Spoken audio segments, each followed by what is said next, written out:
Welcome back to Gilded Gaming and Final Fantasy XIV. I'm working on my gathering and my crafting lately. We're getting up there now. We're going to be doing more of the main story tonight, though. So as soon as Minus and Kara get here, we'll probably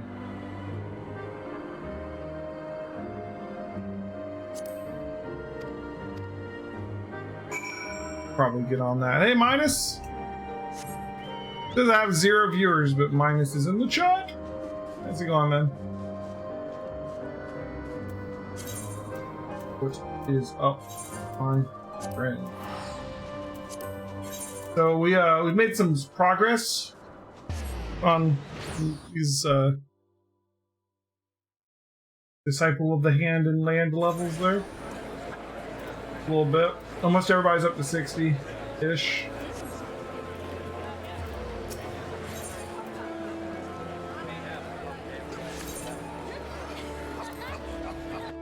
We're to the point now where my mining can mine like the 2nd tier of grade 4 stuff in the item. The botanist is a little bit behind, even though it has almost exactly the same gear. But I think finishing these botany quests and getting like the upgraded weapons from it, or tools from it, would go a long way. Finally started leveling Fisher. Yeah, I got a long way to go on that. I've been ignoring that one. It's at 22. I don't think fishing is that hard. It's just time consuming.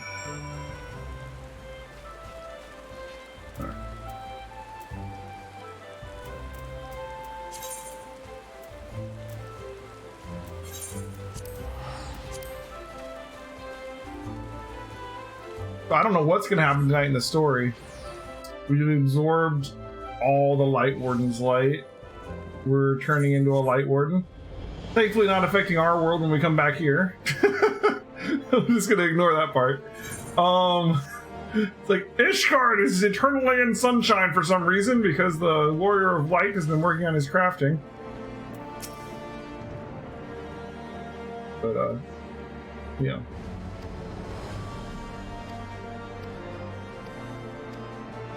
Getting through my Ishgardian gathering quests.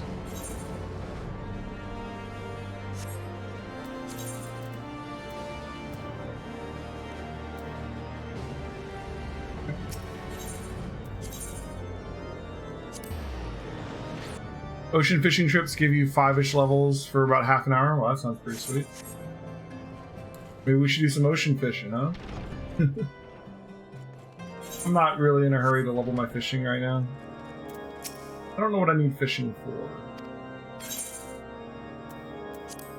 Maybe for like cooking materials, maybe? I really don't know.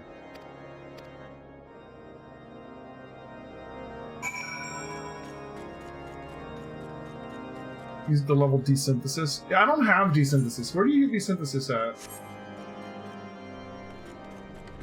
Alright, so we gotta get emerald beans.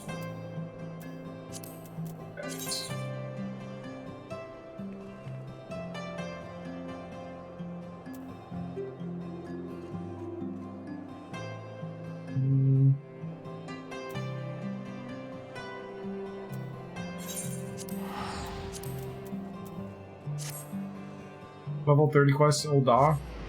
I just missed that one. I should look into that, huh?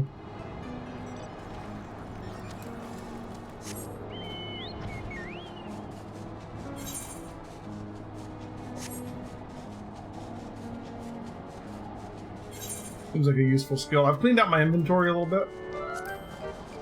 That's the thing. Get some rune.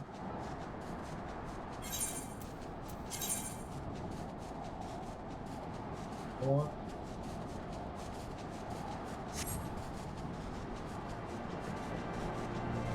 These are the ones I want.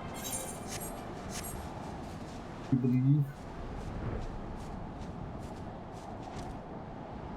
Level 55. Magma beat.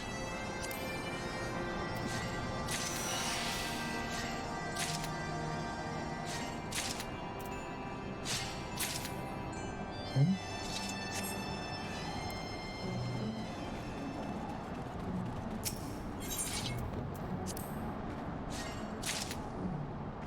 So obviously we're looking for emerald beans and hoping to find the high quality variety. But of course, all the gathering quests in Heavensward seem to be like, go get this hidden item and I want the high quality only. Or go get this item that only shows up at like noon or midnight. Alright. 36% you mean? Boom, there's one.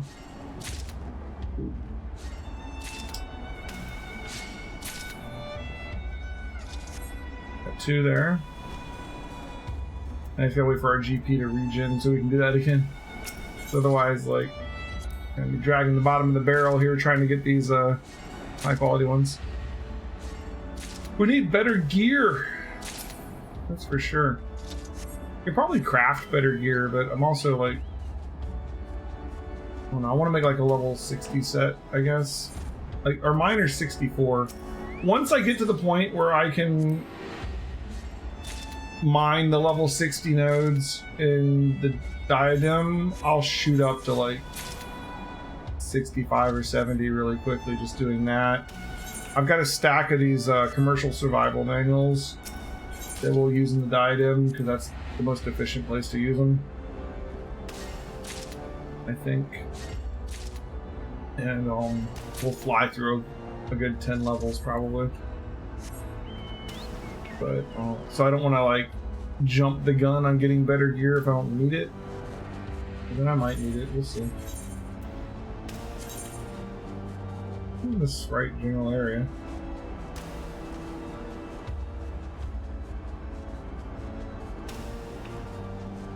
Cover this part of the map. There we go.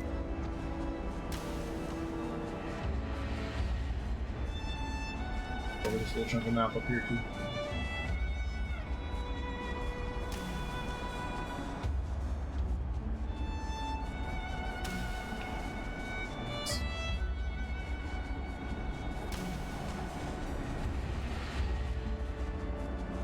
We've still got the crafting thing going right now. That doesn't really work out that well. It doesn't increase the experience for turning in the collectibles. It just increases the experience for actually crafting something, which is like not anywhere near as much. So it's gonna take forever to actually use it up, you know? Stormblood Beast Tribe with the Namazu.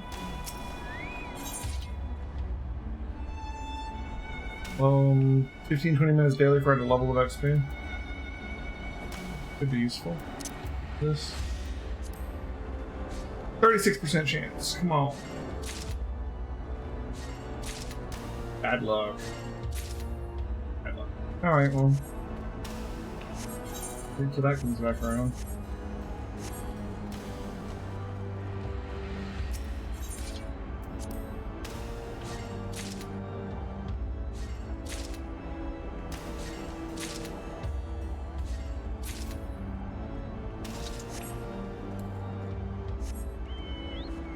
We're back up to almost 800 gil, almost 800,000 gil.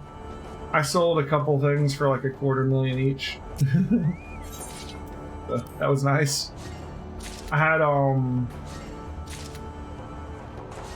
a set of Moogle clothing that I sold for like $250,000, and what else?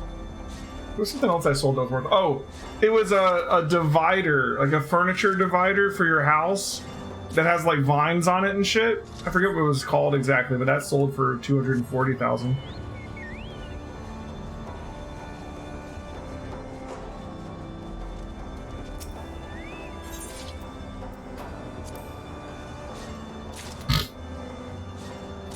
Yeah, Kupo Fortune stuff. That helped a lot because I was running out of money. So that has turned things around temporarily. I'm to the point now where I can actually make money if I just locate like an item that is selling for a lot and just go farm it, because like I can farm any item and I can make any items at level 60 or below.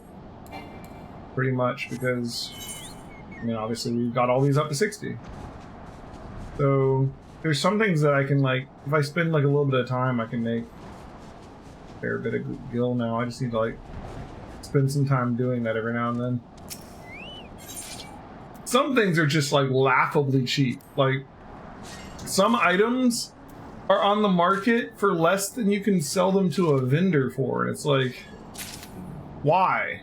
Like, why? Like, are you trying to help somebody else out? Like, why are you flooding the market with like these items that you could sell to the vendor for like 100 gil, and you put them on the market for 1 gil each? And it's like, I just want to buy those and sell them to the damn vendor. Like, what are you doing?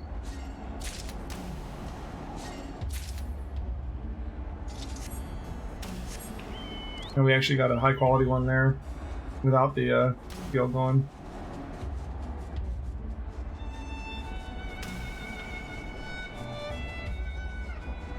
Doing these gathering quests, like, it's just something I need to do.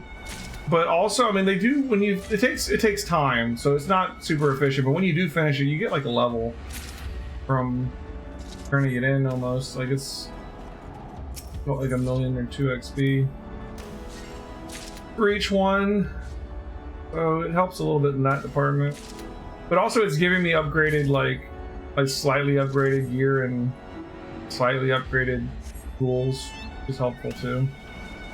I could go out of my way and just make some faster probably, but you know, I just kind of want to get my job quests done just to get my job quests done at the same time. You know? Because I'm gonna want to do like the Shadowbringer version of the job quest. And to do that, I got to do all the ones leading up to it, right? They're not super useful, and they are annoying sometimes, but we're getting them done.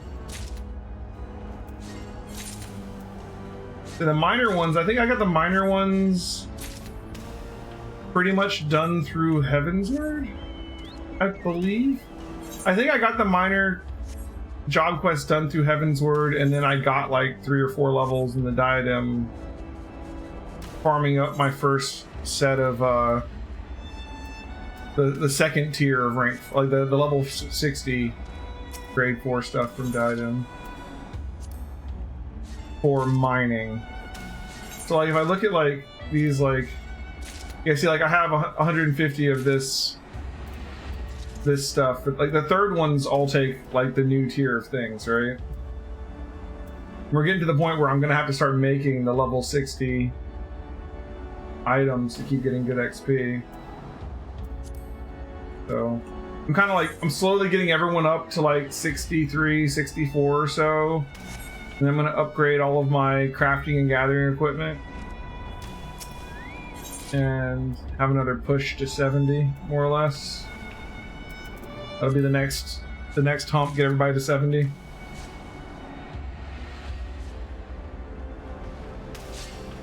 Oh my god. Oh, nothing in high quality, I'll take that.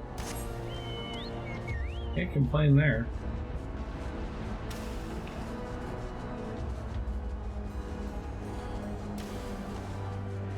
Alright, we're halfway done on these beans.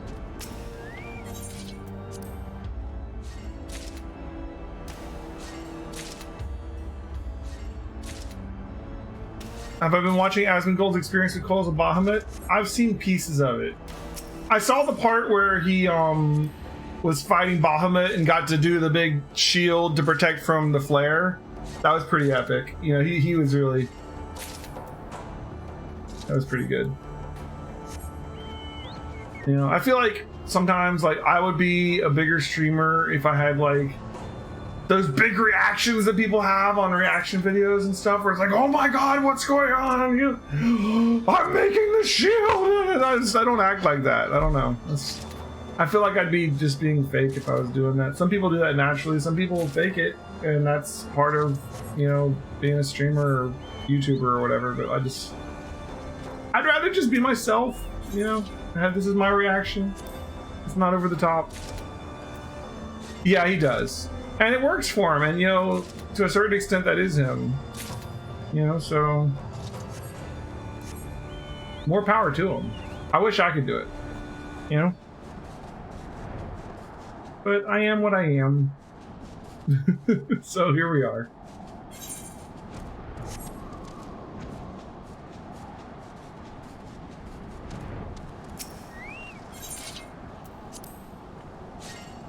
I love how great Final Fantasy is doing right now. That's kind of insane. And all of this months before Endwalker even comes out. You know they're going to have an even bigger spike when Endwalker comes out. Like, that's the crazy thing. Like, this should theoretically be almost like their dead time leading up to the new expansion, but instead they're thriving. What was the stat? To prevent viewers from becoming bored and leaving, you need to engage them every 7 to 8 seconds? Is that what it is? Oh, you mean for streaming? I have no clue. I didn't have any classes, you know. I don't know what I'm doing, man. I'm just here. You know? I need to engage with them every 7 to 8 seconds. I don't have enough people to do that. I would have to just bug the shit out of you. Alright? Hey, Minus. It's been 7 seconds. What's up, man? Hey, Minus, how about these beans? Hey, Minus. Yeah. It's a lot easier when you have more viewers. It really is. To a certain extent, like, you've got to do it to get the viewers, but once you get the viewers, it's actually a lot easier. And I can say that because like I had the viewers back in the day. Like, there's a reason that I'm a partner. I actually used to have viewers, right? And it's so much easier when you're sitting here with like 50 to 100. Like 50 to 100 is sort of where it becomes super easy for that kind of thing, right? Like you got like dozens of people watching. Someone's always talking. You have someone you can just converse with the chat nonstop, right? And it's just easy to keep the talking going because you have so many people to talk to. And even if like 90% of them are lurking, that's still a shit ton of people to talk to, right? And the chat will start talking with themselves. Yeah, absolutely. And like I'd say like 50 to 100 people is where that starts really happening. And after that, it's just gravy, right? Like, like, you know, any number bigger than that, if anything, it becomes harder to keep track of what's being said in chat because chat starts going insane. But and you start having to have moderators and shit. But when you're dredging like single digits or like less than 20, it's a lot harder to keep the conversation flowing, to have someone to talk to, because I mean it's hard. You can't just demand like, okay, like say like you come in here twice a week, right, for Final Fantasy, if not more, and I love that about you. But I can't like expect you to always be there the entire like 4 or 5 hour stream to answer my questions nonstop. So I can talk to you. I'm talking to you now, but I wouldn't expect you to just like you're not my co-host, right? Like I need more people to keep the talking going unless I'm just talking to myself. So when you're like a small streamer, you really honestly you need to be like super good at just talking to yourself. That's like same thing with like a Let's Player, especially on YouTube when they don't have an audience. It's all about talking to yourself, right? Just to keep it going. Even having 10 viewers puts you in the top percentage of the Twitch streamers. Oh, it's true. Like most Twitch streamers have like between like 0 and 2 viewers or something. Something low like that, which is sad. Dude, having 0 viewers is the most soul-ending thing ever. Thankfully, I don't really have to deal with that anymore nowadays. Even now that I've lost all my viewers, I still pull in, you know, at least a couple every day, right? Alright, man. See you in a minute. See you in a minute. Let's stay away. Here's your beans.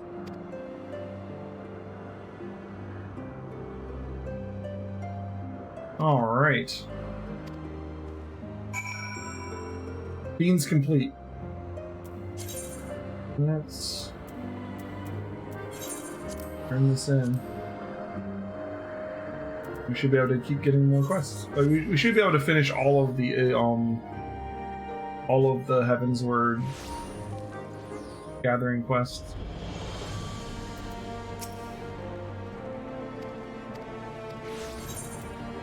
This was the 55 one. Are any of these an upgrade? I don't know that they really are. I think I'm wearing level 100 stuff, right? Yeah. I think this. The tool is an upgrade.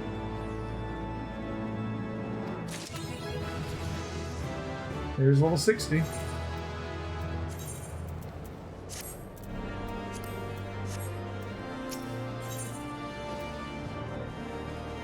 Alright, the level 58 one.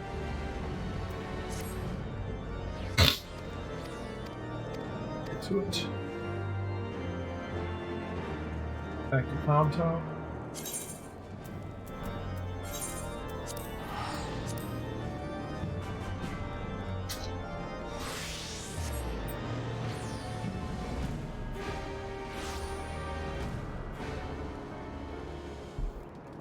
What is going on here?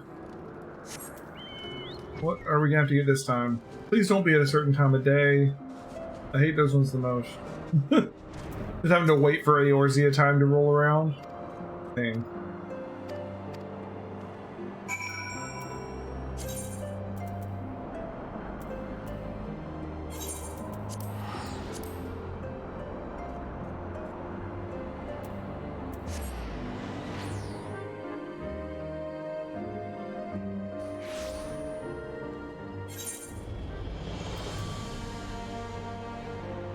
Back up to the cathedral. Alright. To the cathedral. I'm excited to get back to the main story tonight though, because like I don't know what's gonna happen. I kinda wanna I want more Emic Self. That's what I want. I just want him to keep going. I don't want us to beat him, I just want him to just keep being the villain.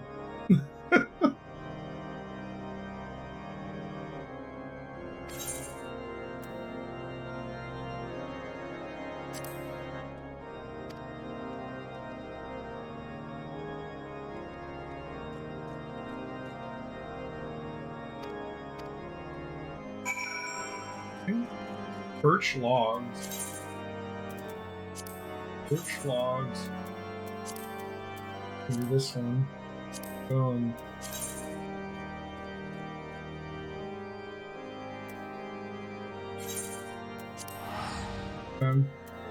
So they are hidden.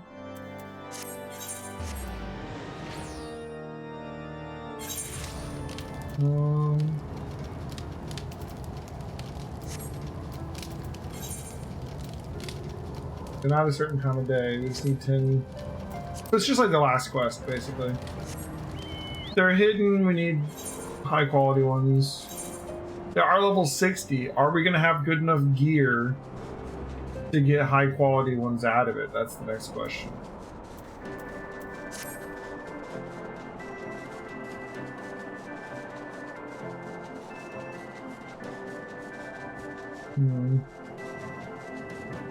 Because you have to get at least above 0% to even be able to use Leaf Turn to boost it. If we're at 0% high quality, then we're gonna have to get some gear upgrade to do the quest.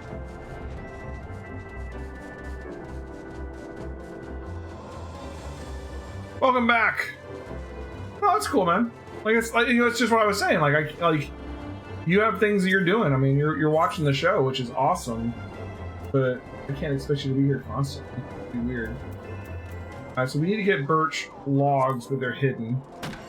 I'm really curious right now whether or not we are going to be able to get high quality ones, because this is a slightly higher level node, and we were barely getting high quality on the other one. And I gotta get at least that 1% to be able to boost it by 30. Let's see, here it is. Okay, 6%, not bad. It's actually only level 58. Okay. Make that 36%. Boom, there's one. Boom, there's two. We just gotta get 10 of these. Boom, there's 3. That was a good tree. Alright, 30% there already. Down here.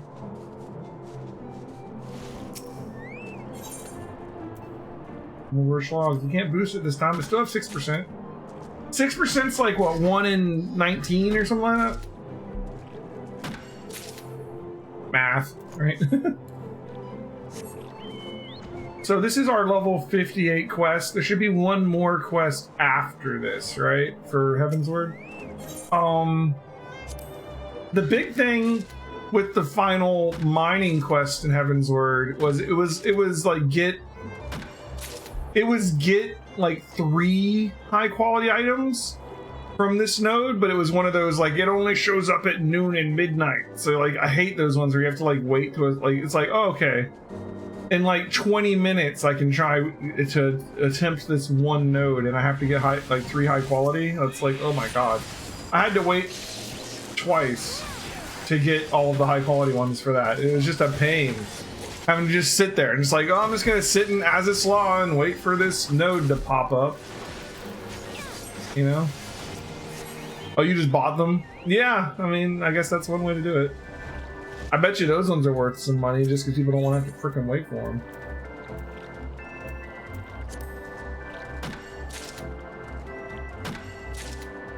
Like, the Heavensward Gathering quests have gotten a little more annoying than the Aroma Reborn ones because you're almost always dealing with just high quality and the nodes are hidden.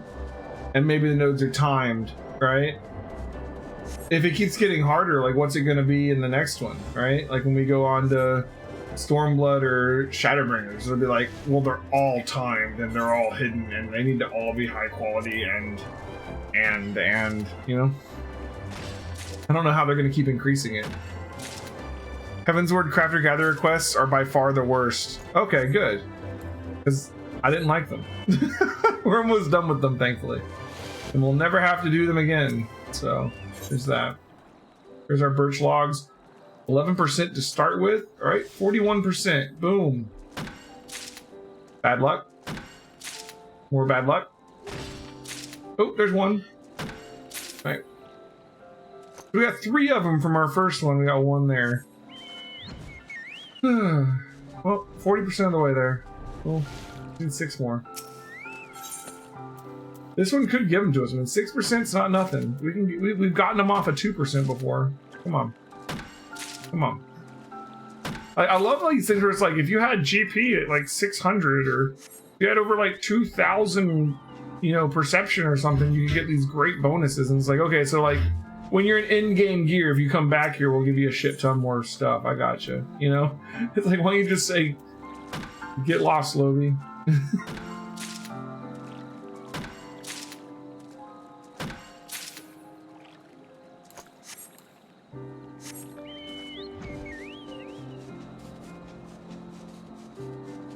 It feels good to be getting all my crafting up there. It's a big time sink for sure, but it feels good to be getting it done, you know?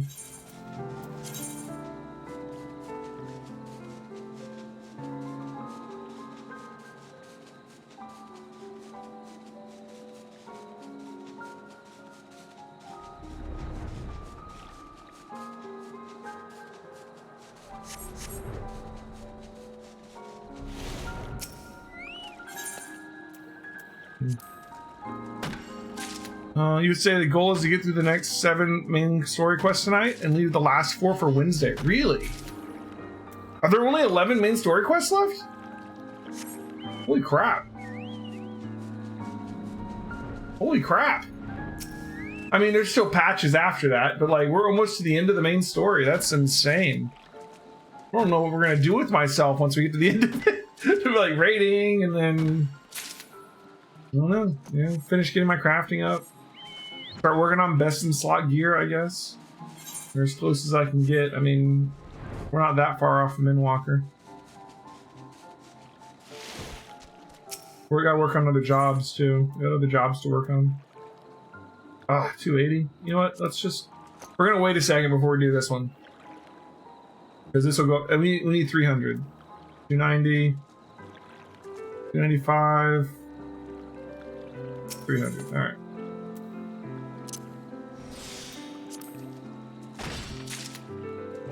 Here's one. Shadowbringers relic content includes a whole new piece of side content, including some raids. Okay. Sounds fun. I hope Square sees how much, like, how much attention they're getting right now, and like really just like they don't. I don't want to say like up their game like they need to. They don't. They're doing great. But like if they put that little extra something into Endwalker, man, they are just gonna like dominate the MMO community for like years to come. If Endwalker knocks it out of the park, they're gonna be untouchable for a while, you know? Like if Endwalker knocks it out of the park, like WoW might not recover. I'm not saying WoW's going away, it's not. Nothing's gonna kill WoW. The only thing that's killing WoW is WoW itself, which is kind of funny. Like no other MMO came out and was amazing and killed WoW like they always talked about for like a decade. Hey, what's gonna be the WoW killer, right? Like WoW killed itself. It just slowly got worse and worse until people were like, fuck this, let's go play Final Fantasy. You know, like Final Fantasy didn't do anything special other than sit around being good for like a long time. It's not even a new game, you know? Knowing the dev pipeline, any feedback based on the current hype wouldn't affect anything until Endwalker patches at the earliest. That's probably good.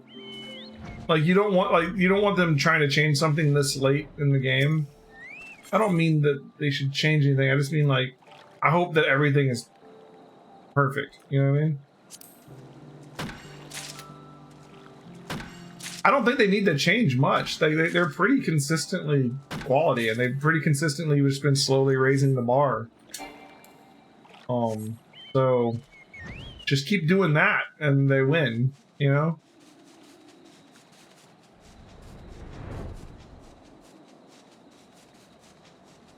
I look forward to like 10 years from now when we actually get a new MMO that like takes off. Like it's like impossible. Ever since World of Warcraft, it's been like impossible for a new MMO to come out, be amazing, and like take over the community, you know? Like if you look at other genres, like say like Battle Royale games, they cycle to a new like leader in that genre like every year or two, right? It'll be like, oh man, everybody plays PlayerUnknown Battlegrounds. Oh man, everybody's playing Fortnite now. Oh, everybody's gonna play Apex or whatever, you know? MMOs, like, it was EverQuest for a long time.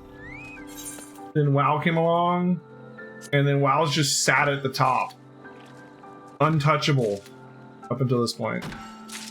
Other MMOs have come out and done okay. I mean, Final Fantasy's been doing great. Guild Wars does okay. Like, they're successful. Not all of them fail. Some of them do fail. But, like, EVE Online has silently just been doing their thing for God knows how long now. But, like, no one's been able to knock them off that perch. I'd actually prefer... I think it would be better for the MMO community and for the MMO genre for the top game to change more often. You know? We need more diversity in MMOs. Every MMO that's come out since WoW has been like so much like WoW. We've seen some of them that have come out that are trying to do something different, but none of them have succeeded at it yet, you know? It'd be so great to see another MMO that comes out that's successful, that's like not like WoW.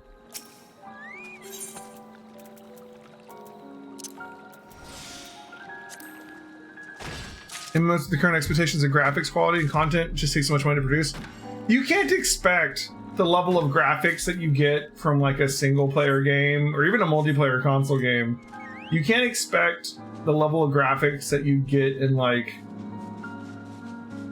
a AAA game in an MMO. It's a different type of beast.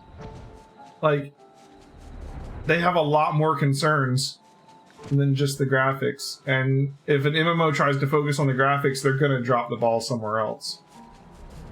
The people that want that, like, and I don't think it's true that I think a lot of people come out saying they want that, but then like WoW, Final Fantasy, Guild Wars, EVE Online, like none of them have amazing graphics, you know? Like none of the successful MMOs have amazing graphics. I mean, like, they're okay, they're good, but they're not like next gen graphics. You're not going to see that for a long time. It's just there's too many other things to worry about in a very complicated piece of machinery. Video put it well: when considering whether to play an MMO, its existing reputation is very important. You wouldn't want to play a new unknown game with no community, since the community is such an important aspect. That's very true. It's very true. And Final Fantasy is known for having a very helpful and welcoming community, which is pretty awesome. World of Warcraft is known for having a big community. Not always the most helpful. Sometimes a little toxic. I think Asmongold was making a point the other day. He was talking about how, like, the actual game itself and the way its systems are set up actually, like, in World of Warcraft actually leads to the toxicity that's in the environment. Like, the game itself lends itself to that. And he's not wrong. Some of the systems they have, especially when it comes to, like, Mythic Plus, like, it's like they're designed to piss people off at each other. Phantasy Star Online 2's new graphics update and spiritual successor, New Genesis, look great. Gameplay is quite fun, but it's barely any content. Yeah. Well, that's the thing, like, the better your graphics, the, like, it's almost like exponential how much harder it is to get more content, right? Like, any little update in the level of graphics, like, vastly, like, increases the amount of time it takes to make new content.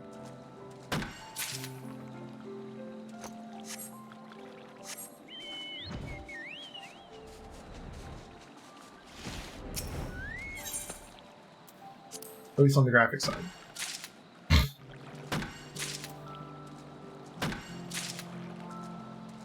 Like, modern graphics in next gen games, like, there's so many different pieces to that. Like, you'll have, like, mocap and animations, and then, like, the ridiculous high quality textures. The models themselves are really complicated.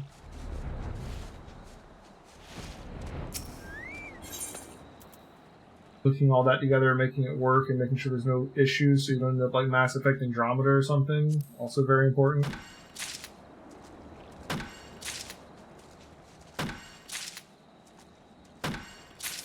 Last thing you want to do is make a beautiful graphics engine and all everybody's going to talk about on release day is how effed up it is because of this bug or that bug.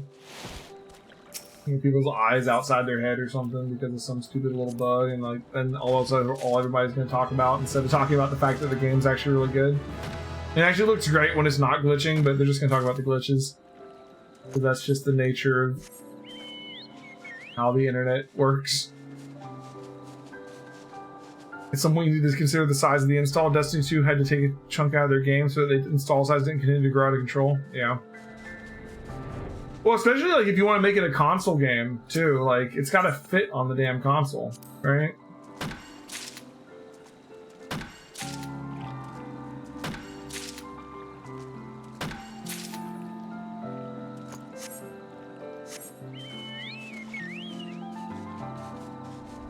Especially when you get these big games like WoW that have so many expansions, like it can start to become an issue.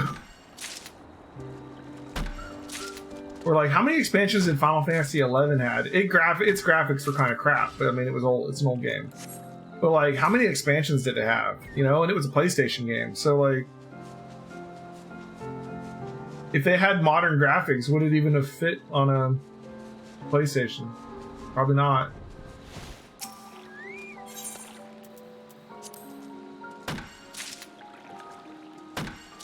Destiny's a good example of people trying to make a different kind of MMO, though, which I think is why Destiny did so well, honestly.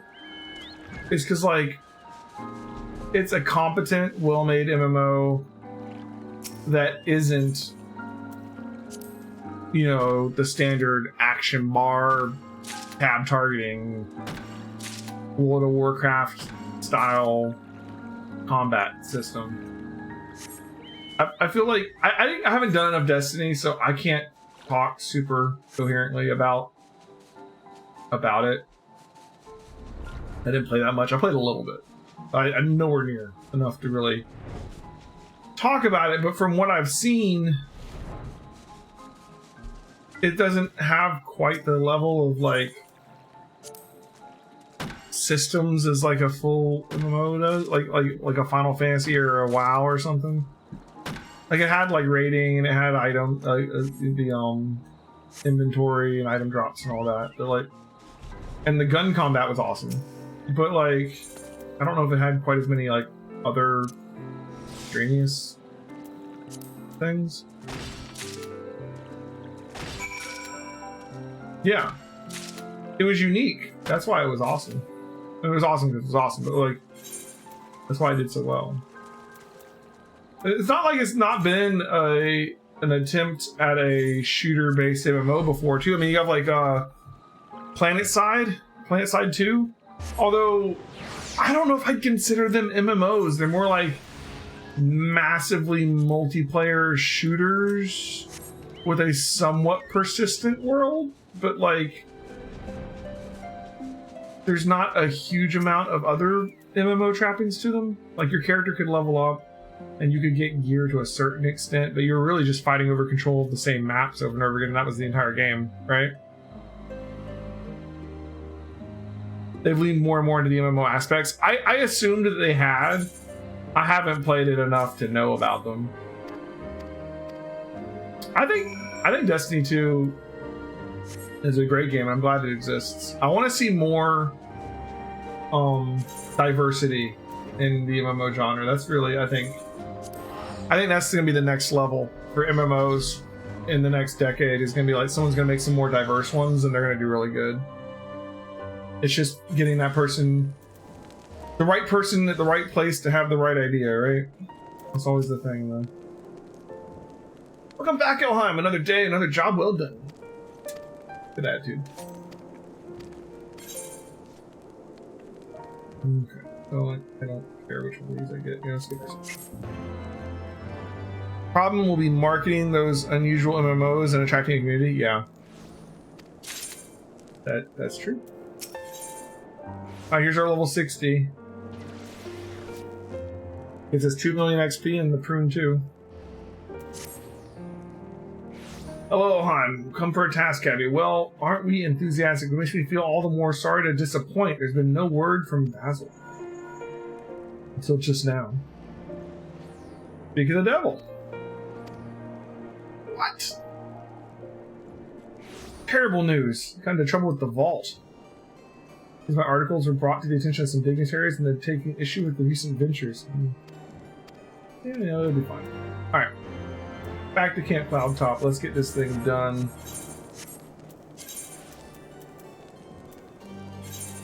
Go ahead and finish up our Ishgardian gathering career. And we can get back to the main story, I think.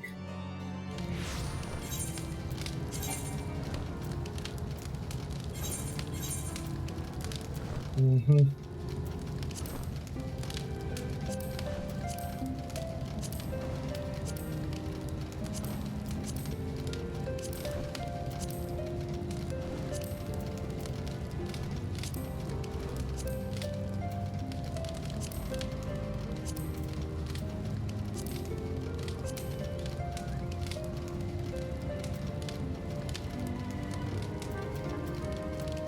The new one is this one. Yeah.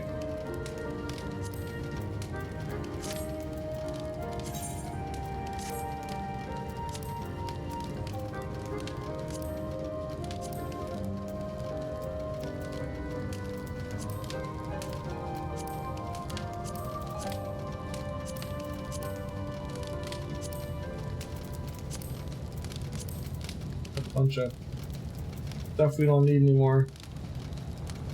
I've got to go through these inventories and clear them out. Pull up on all kinds of random crap.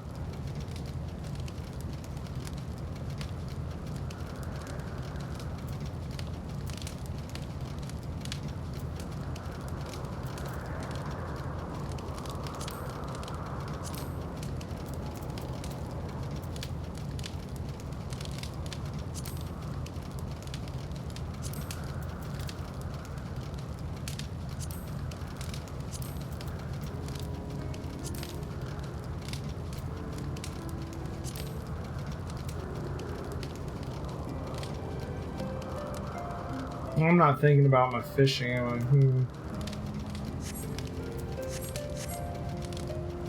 Okay.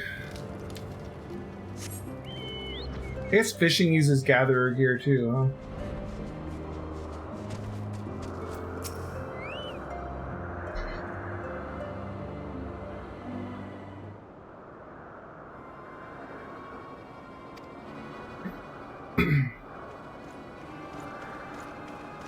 Sorry, I'm not reading all the quest text for like, the crafting and gathering quests. I'm reading them, I'm just not reading it all out loud.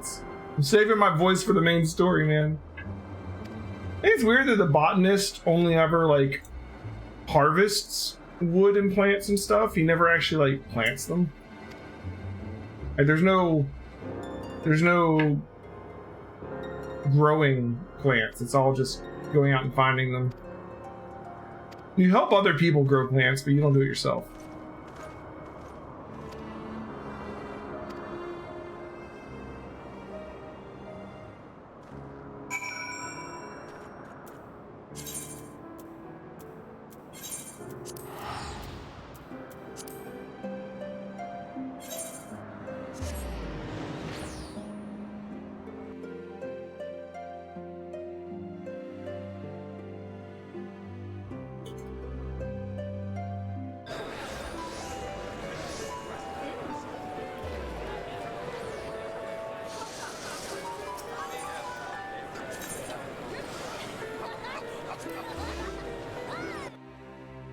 I'm fun playing this music. Oh, we're gonna play the music in the game. Do you just have to get an instrument? Do you need to do anything special to play those?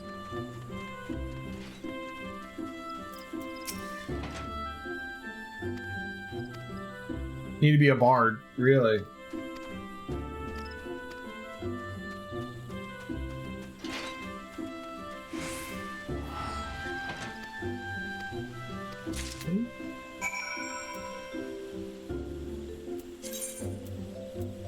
We need to harvest chisel greens in the Corpus Islands.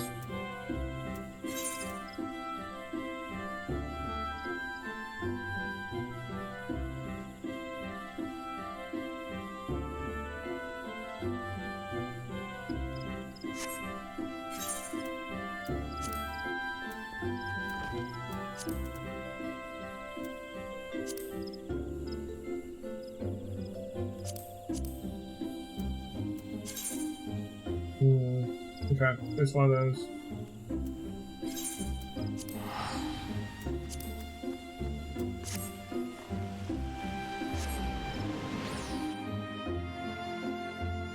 Is it like a bard's special ability or something?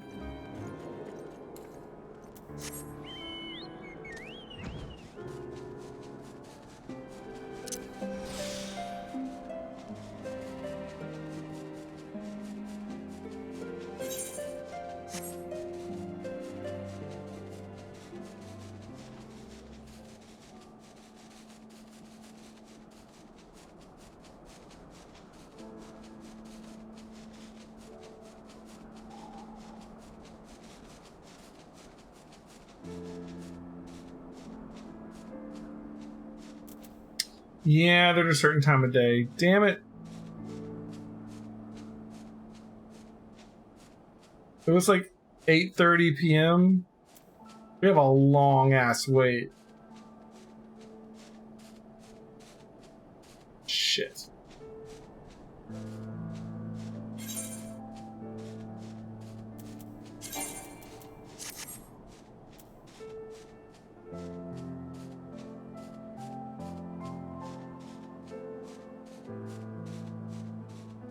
Let's see.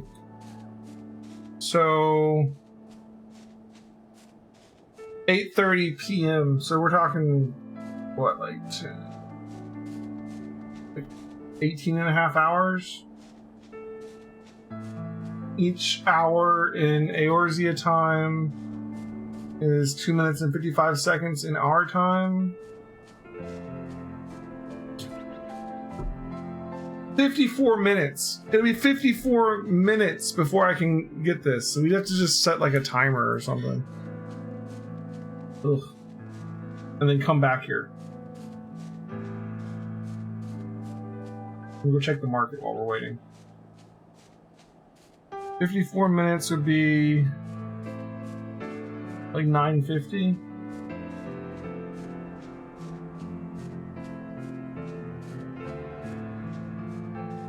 I'll set one for 9:45 so that, like, I have a second to get here. Let's go check the market. Ugh. That sucks.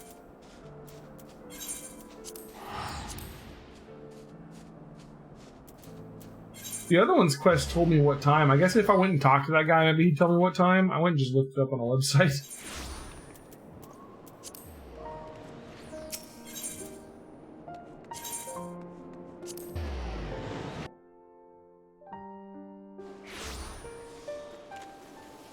So we need high quality.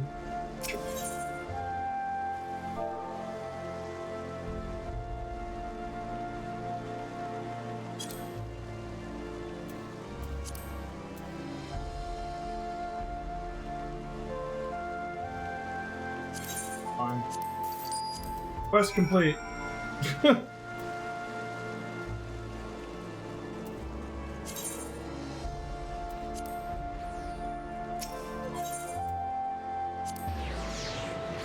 That's an annoying quest. Like the ones where it's like you can only gather it at a special time of day and it could literally be like an hour from now. That sucks. Like come back in an hour of real time. Ugh. I hope there's not much more of that at higher levels.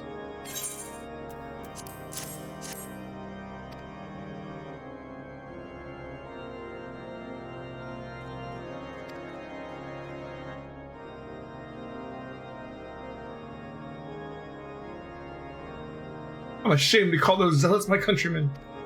Yeah. Right. I totally harvested those myself.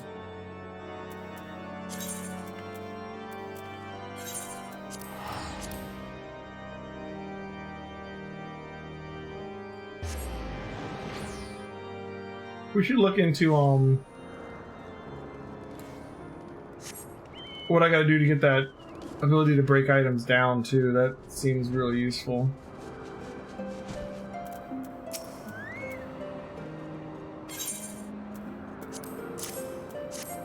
Like a basic skill that I just never bothered to get.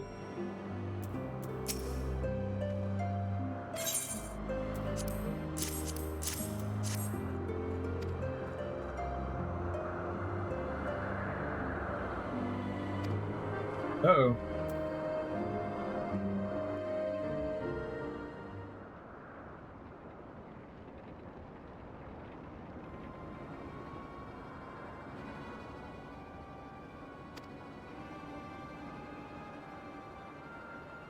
Utterly ridiculous. What proof do you have? Look at them.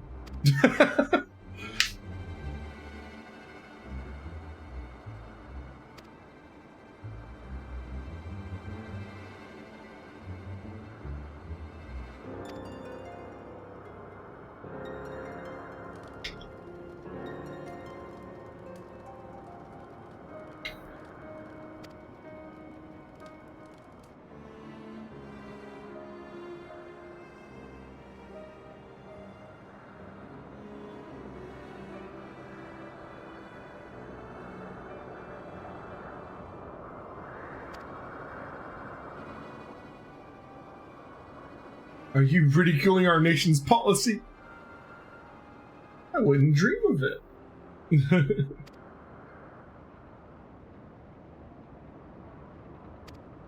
Are you suggesting they should bring seeds migrate? Not at all, they can be carried. A swallow carrying a seed? I mean, yeah, it's pretty easy. But he did. Oh, that's good. I just love how we're in Ishgard, so we gotta bring the church into this. Yeah, okay.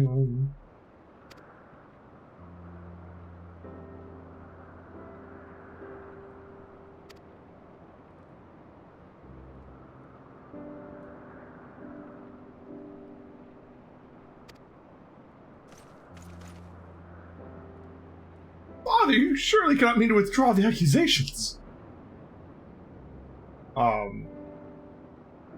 They were unfounded. The matter's settled. But but I wanted him to get in trouble.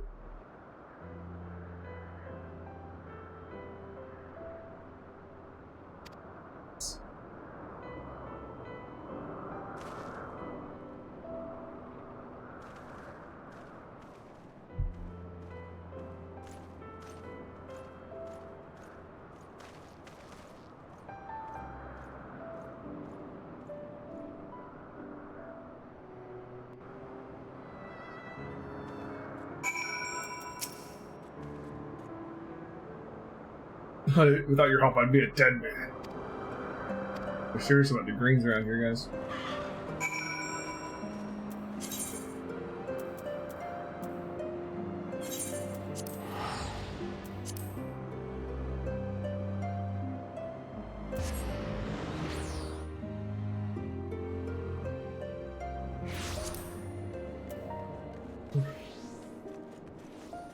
That should be it for my gathering quests in Ishgard, right?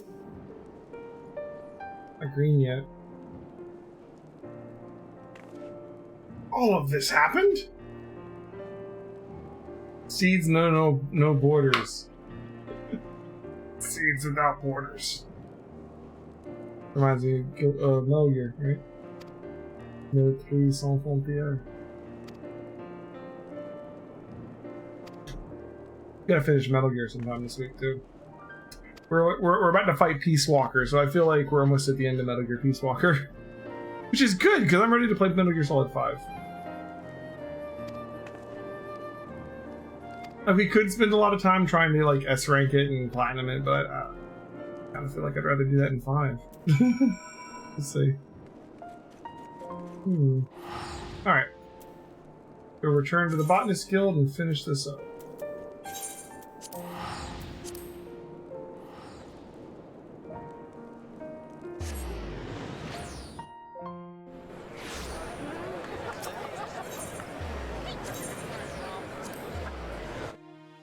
And it is so crowded in the low-level towns right now.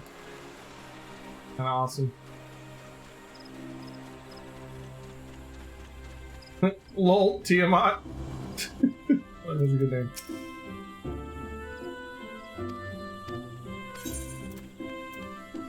Oh, bashful philanthropist.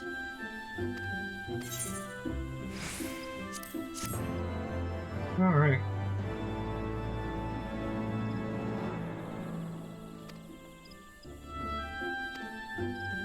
That's it for Heaven's Word. 62. Not bad.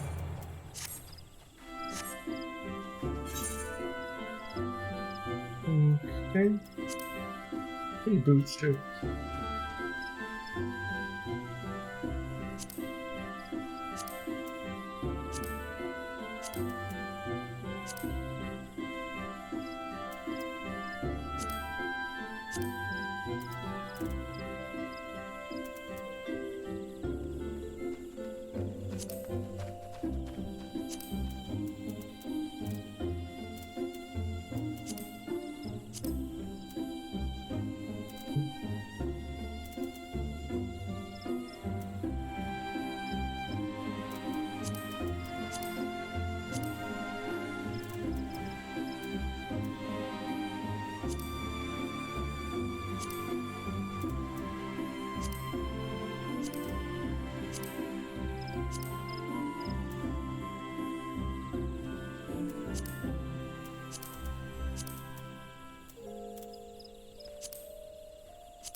There's a couple of spots open.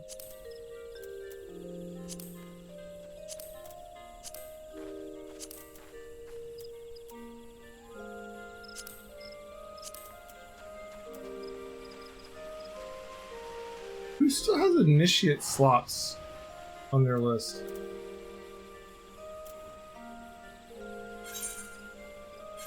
Is it Fisher? Or is it like one of my freaking battle classes that just doesn't know what the hell he's doing? Where's fishing?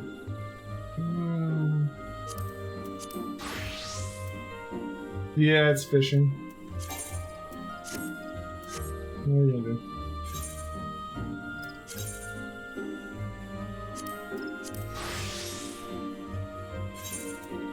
All this crap to get rid of. You did 2 leveling roulets to your main character this weekend. You got one for one. You got Mount Gold, and the other you got Titan. All 3 of the other people in the Titan fight were new. Yeah, I've seen a lot of new people lately, which is awesome. I need to like get the ones here that are like fully spirit bonded.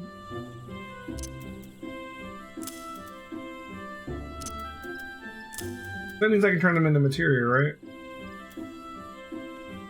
It almost is.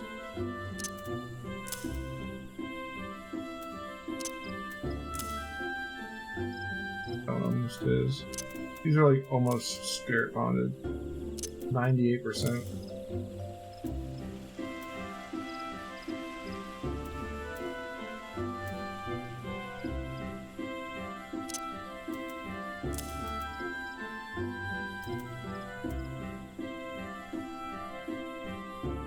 Just extract the material, it doesn't make you lose item. That's not what I'm doing. It's because of this. Meld materia before me. Oh, that's just melding it. That's not making it. This is putting it into something, right? We need to go meld materia in front of this guy so we can get advanced materia melded. I was thinking the wrong thing. I thought I had to like make materia in front of him. Never mind. We need to go take care of this quest too.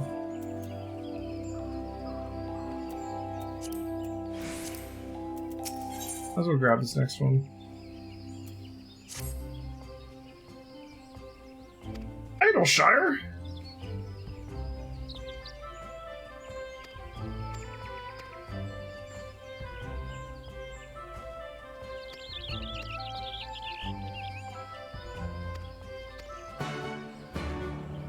I'm gonna see more of those manuals.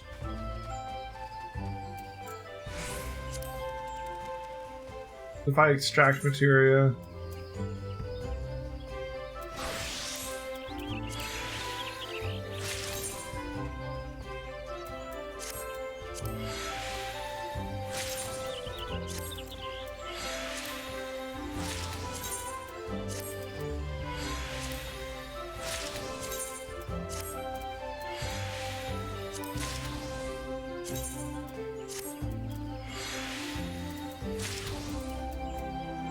okay. Cool. Let's go do this real quick.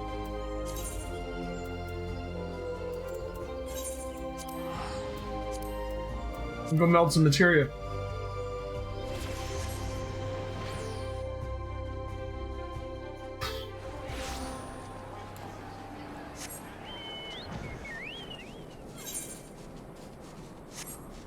Maybe a crafting class for this. Or does it matter?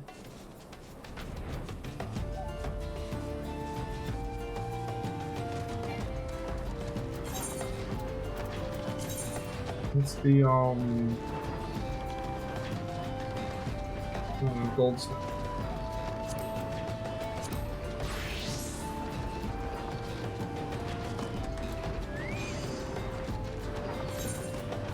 Do some melding. Doesn't really matter what we meld, does it?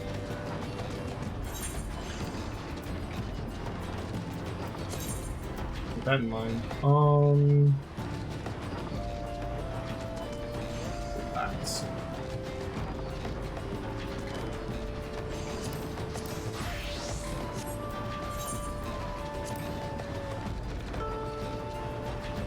What is he? These don't have any sockets, do they? Damn. Oh, this one does.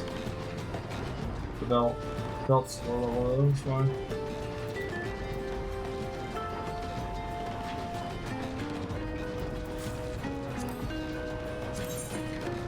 Yeah, here we go. We got a bunch of gatherers. Here we go. Crafting. Yeah, whatever. It doesn't really matter what I put in it.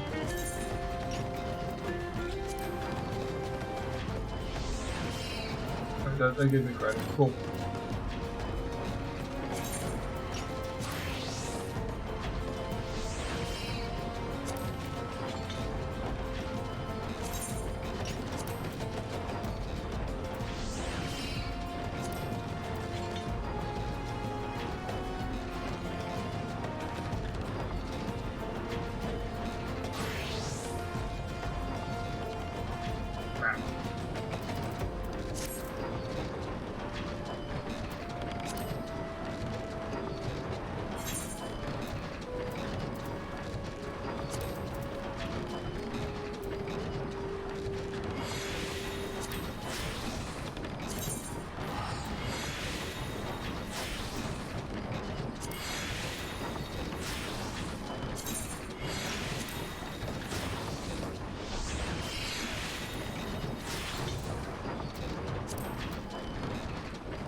Cool.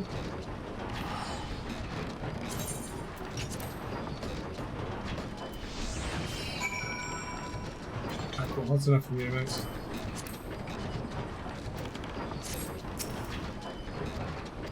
Alright. I would have sure what advanced melding does, but we got it. Here we go. That quest is done.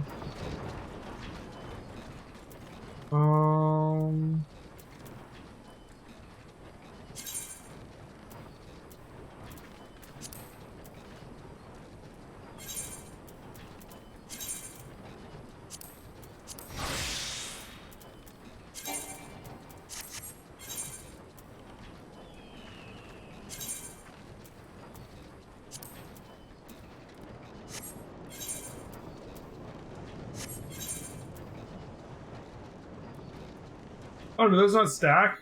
The second one says gathering plus 0. Oh well. This one has both of them. Why does this one, the second one, not work?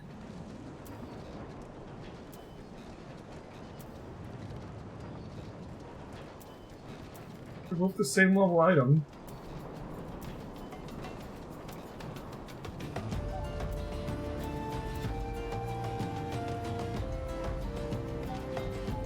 The max of each set you can get by melding? Oh. Okay. Was not aware. Learned something new. Alright.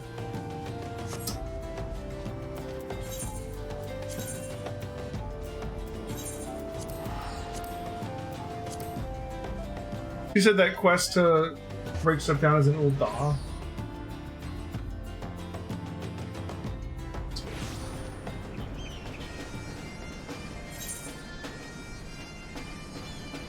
Yeah, I mean, in WoW you can do that. You can just put the same gem in every slot if you want to. It's just designed to where that will be fine. You know? There are other concerns for what you put in that slot in WoW. There's stopping doing it. There's no max in that sense, really. Alright. Well met. I'm assuming you're sent by the Botanist Guild. Wait, you wouldn't happen to be Elham Gilded, would you? I would. Although, I believe in WoW, they switch Critical Strike to Critical Strike rating, so you don't actually add Critical Strike, you add the rating, and the rating isn't a linear... there's like diminishing returns, so that's why you can stack on everything.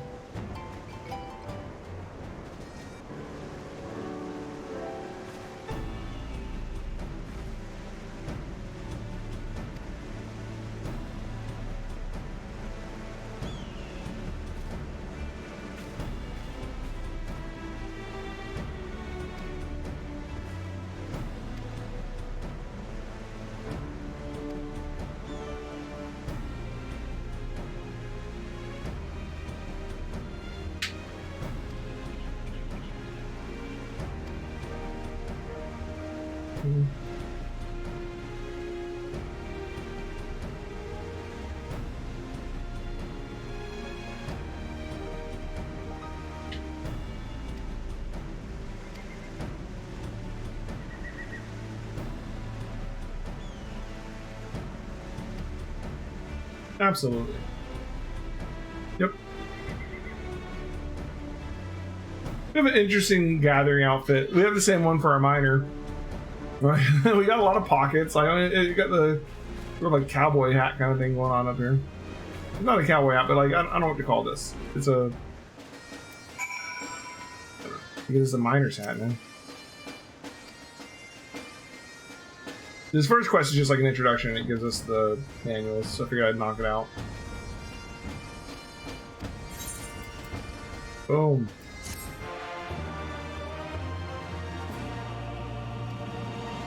Alright, so you hit the 63 for the next one, and we just hit 63. Look at that. Convenient. Ooh, Leaf Turn 3. Increases the chance of obtaining high quality items while gathering by 30 to 100%. Determined by your perception rating. It costs the same amount as Leaf Turn 2.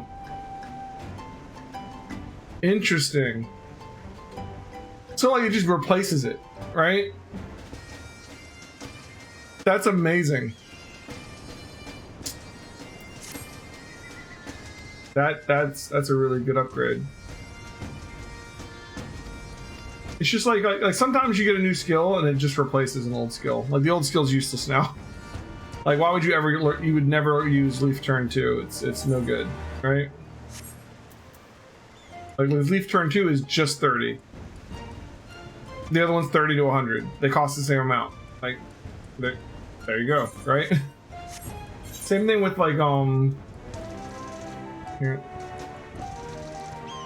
Same thing with like you check out say old Armorsmith. No, a high level one. Blacksmith maybe? Yeah. Careful Synthesis. Careful Synthesis for 7 CP is just like, I mean, it costs CP, so it's not a complete replacement, but it's like, it gives you 150 efficiency, 100% success rate. That's pretty nice. And it only costs 7. You know? I mean, pretty nice. Your abilities get better and better the farther you go, for sure. What are these? We're not melded with the specified materia? Oh, the materia changed. I see. That's fine.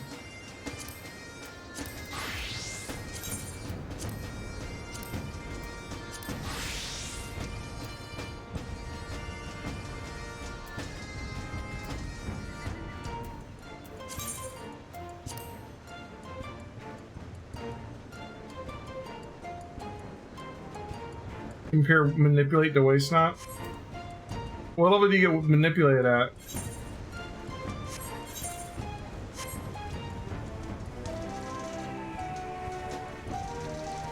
$65 class quest. We're almost there. I think I'm on the 63 class quest for both mining and botanist. Is that right? Let me see. There's the botany one.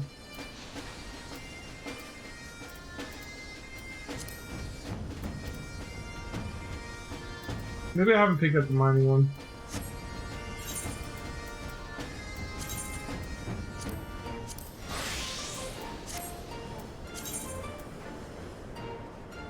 $63 mining one's right there. Yeah.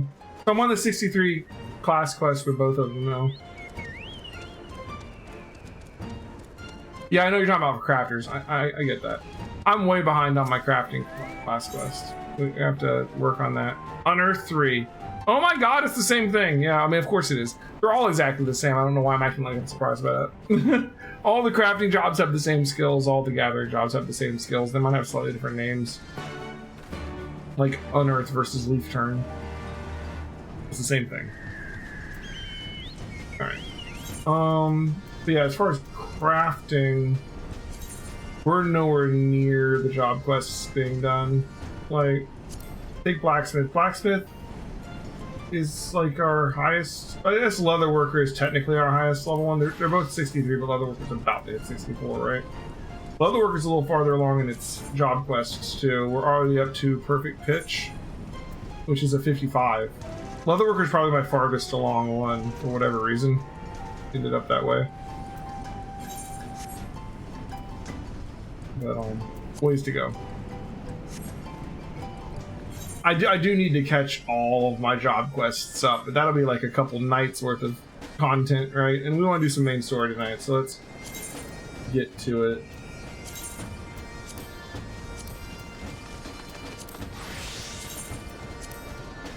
Here, let's just do all of these so that they stop complaining.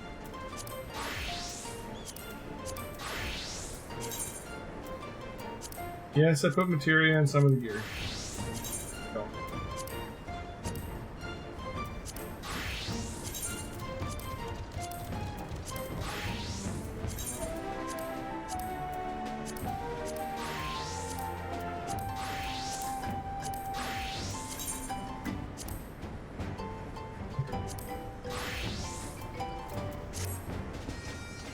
Cool beans. Back to the Crystarium.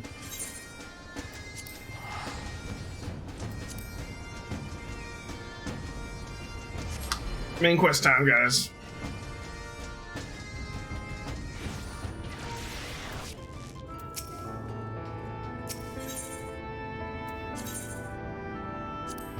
So if we do the how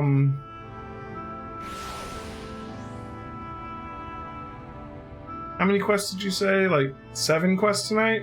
Are we gonna hit a dungeon?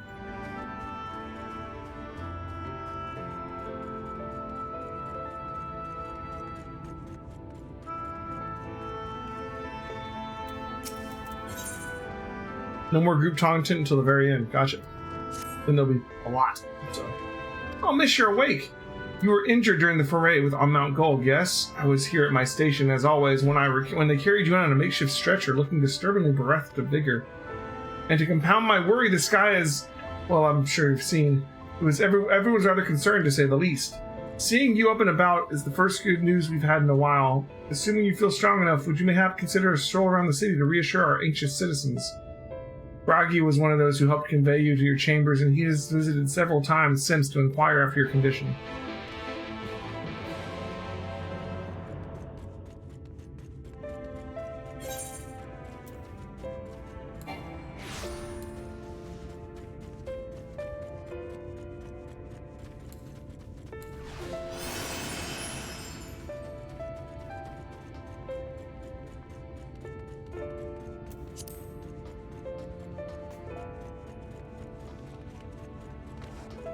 If I do the 8th, I won't want to stop. Gotcha.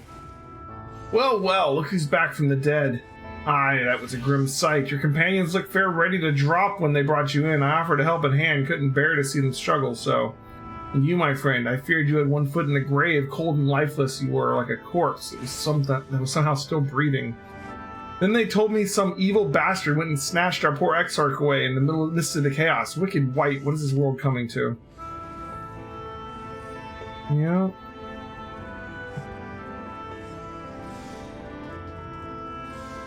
Oh, but moaning never solved a thing, did it? Nay, it's times like these when we Crystarian folk stand tall and do what needs to be done.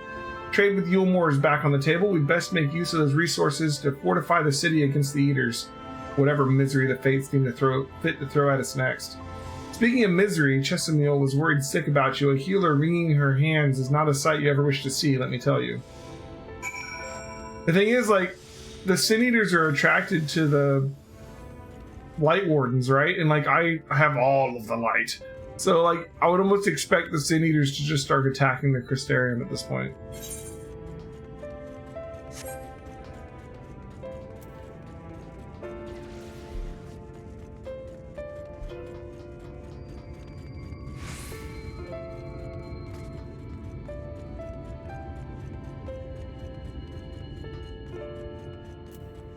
Light Warden Boschwash, yeah. Girly Vader, welcome back. What now? The devs res them all and make you sit through 4 more duties? No. I haven't seen you in a while, Girly Vader. You were here for, XCOM, right? Welcome back to the stream. Oh, sweetie, you're alive. No one's been allowed to see you. Even Spragic's chirurgeons were forbidden from making visits. Reen was kind enough to tell me that you were showing similar symptoms to Eater corruption, so I suppose there was little any of us could have done for you in any case. As for your companions, we've been rushing hither and yon, seeking a cure to your condition. I worry to see their faces grow ever more haggard every time they pass through the Crystarium. I shall let them know you're awake. When they come to see you, sweetie, please do convince them to rest a bit. It won't be helping anyone if they all collapse from exhaustion. Ah, and your own Warren has been a little better, I'm afraid. Hasn't left the cabinet, too busy with his nose buried in one dusty tome or another. Warren. Yeah.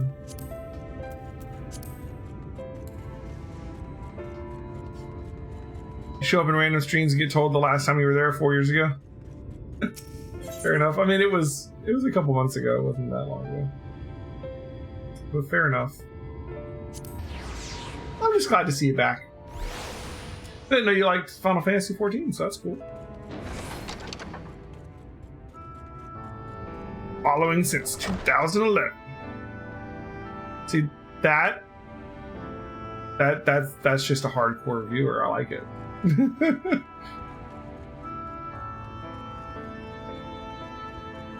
that's an OG follower, right?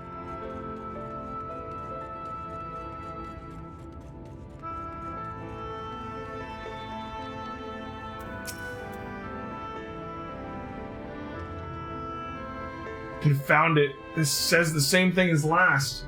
Mayhap I should approach the problem from a different perspective.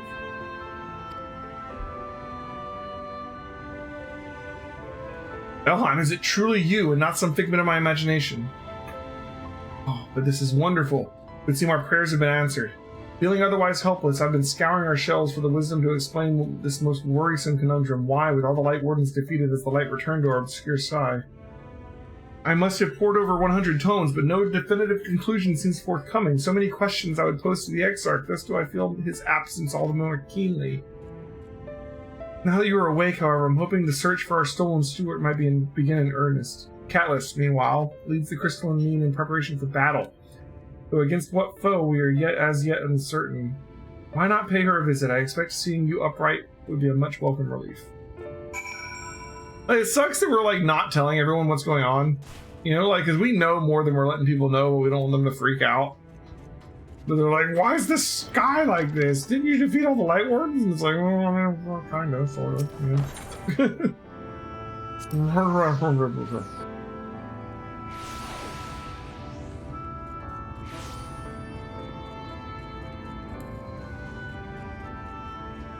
Well, you're welcome to play with us anytime you want, Girly Vader. We play on Sunday nights and Wednesday nights. Every week. Elheim, alive and well, I see. Gave us all a proper fight, you know that? Not a day's gone by that I haven't heard folk worrying what's become of you or the Exarch. Anyway, I'm glad you've recovered enough to stand. You're not planning on striking out straight away, though, are you? I was hoping to have a better look at your equipment. If we'd been able to provide you with better weapons or sturdier helms, then maybe you would have won the day and the Exarch would still be here. As such, we're keeping busy consulting each other on new forging techniques and designs and the like. If you could stand still a moment, I'd like to assess the gear we're trying to improve.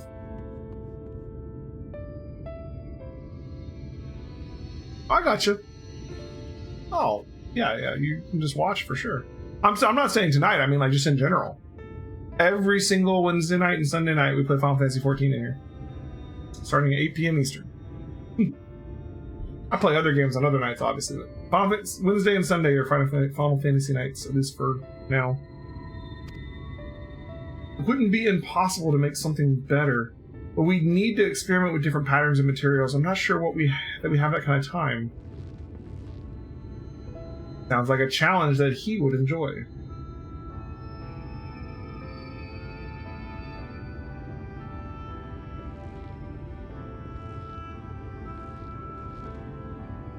Greetings, Glenard. Master of the Stairs is running on his own errands now, I see, is he? Aye, well, my servers are dropped enough as it is, and didn't want to crack the whip too hard. But never mind that. I'm thinking our absent genius and his epiphanies are the perfect answer to this predicament of yours. And by genius, you mean old Grainold.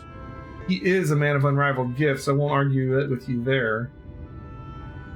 What good does his talent do us if we can't bloody find him? No one's seen hide or hair of Grainold since he wandered off some years ago. You know what he's like once he latches onto an idea? He's probably cloistered himself in some forgotten cave, completely absorbed in his latest creation. I wouldn't even know where to start looking. That does make things difficult. Still, if that eccentric is someone you're destined to meet, I'll wager he'll show up soon enough. In my time at the bar, many's the tale I've heard told of the strangely fated encounters, even if a few of them might be stretching the truth just a bit. We'll keep our nose to the grindstone for the time being, but on the off chance you do encounter Grainold, you'd be wise to take advantage of his brilliance rather than wait on our slow and steady progress. This is all talk for when you fully recovered, of course. I'll let you get back to convalescing, eh? Before you do that, you're actually the reason I came over here in the first place. Sounds good, Girly Vader. I don't suggest partaking of my stock until you're properly well, but if you're passing near the stairs, then I have a regular who'd be eager to meet you. Okay. I'd best be getting back. Just because the world's come apart at the seams doesn't mean we'll have to follow suit now, does it? Hear, hear. We can't forget the heart upon which the city was founded, or the Exarch might not have much of a home to return to. Alright. One quest down. I don't know if we're going to stop at 6 more quests, Myas. We'll see how it goes. Alright. In his garden. Elam, you alright? I think a return to your sickbed might be in order. You might consider resting while atop the watchtower next to the rookery. This damnable sky doesn't make for the most soothing scenery, but the Exarch oft like to stand up there and feel the wind upon his face.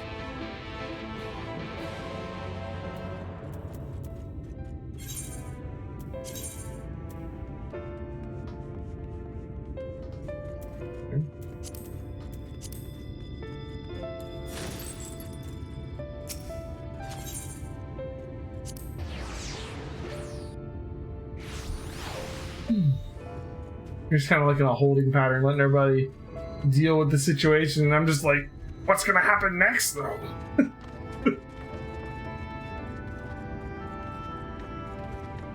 Like, you just woke up, you need to rest. No, I don't. Let's go.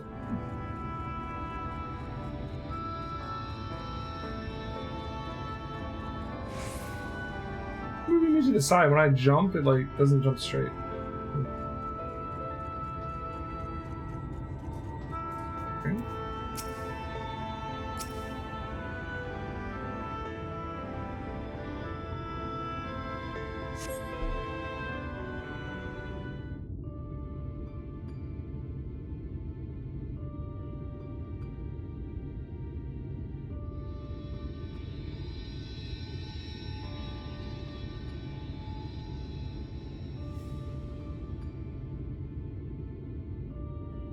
The people of this city have spirit, I'll give them that. They've not lost Hardbird. the will to fight.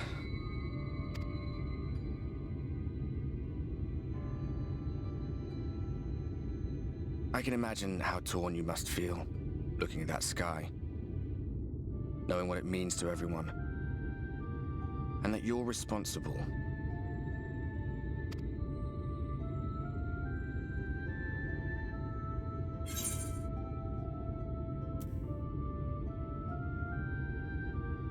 I'd rather people knew. Is my clan a raiding clan? I don't know. They're a guild. I don't really have much. If you're thinking of coming clean, I don't know yet. It might make you feel better, but it would make things 100 times worse for them. They're better off not knowing.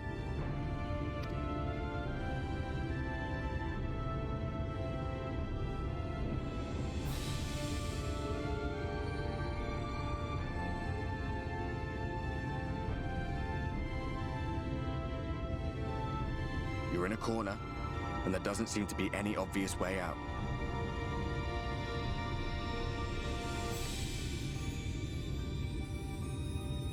But that doesn't mean it's over. However hopeless it seems, you haven't lost yet.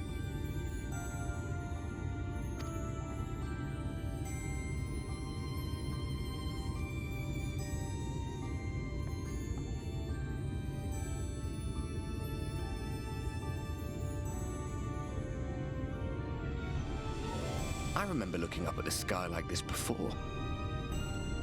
Being caught up in a strange kind of calm. It was after we realized we were responsible for the flood. When we resolved to journey to the source by taking our own lives. One last sacrifice. One last fight. One last failure. And then the Oracle appeared and, well, you know the rest. There were times in the years and decades that followed when I wondered if we might not have been better off just letting the rejoining happen.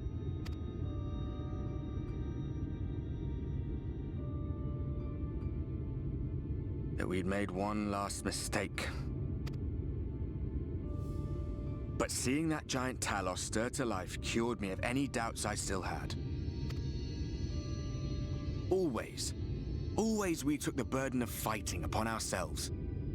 That's what heroes do, isn't it? So we never had the chance to see anything like that. Our people coming together as one.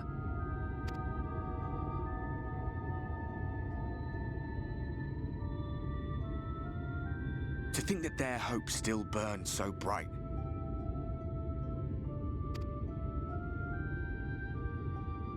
That they were still so eager to live, they would lift up their fellows, one on top of the other, till they reached the sky. No. We made the right decision. And I can finally feel proud of the part we played in helping this world survive.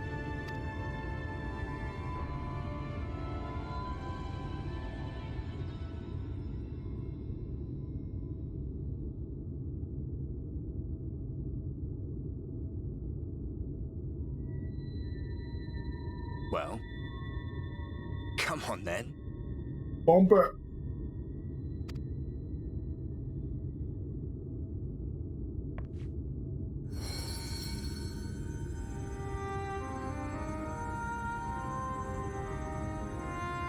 As I thought. What happened between us was no coincidence. My story may be finished, but the fates have gifted me a minor role in yours. I suspected as much the moment I realized you could hear me. But it's hard not to doubt yourself when you're the man who caused the flood. I was afraid to do anything more than watch for fear of making things even worse. But no longer. After all, the path I once walked is now yours to finish.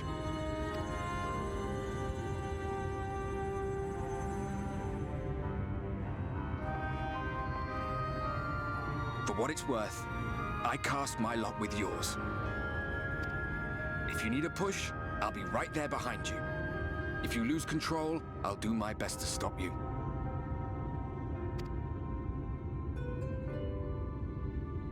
So, let us be about it, hero.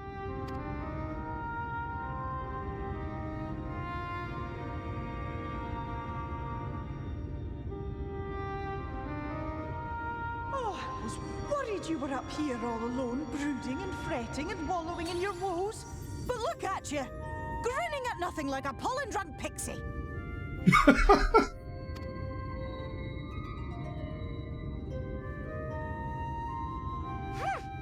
Look at what you've done to your ether. It's a mess. And you have cracks running all through that pretty soul of yours.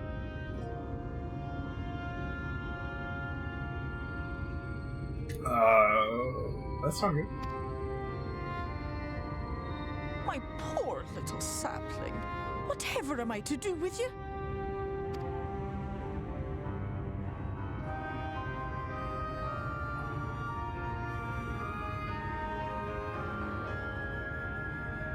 Shall I yield up my throne? You could claim it, cut ties with the mortal world, hide away in the castle.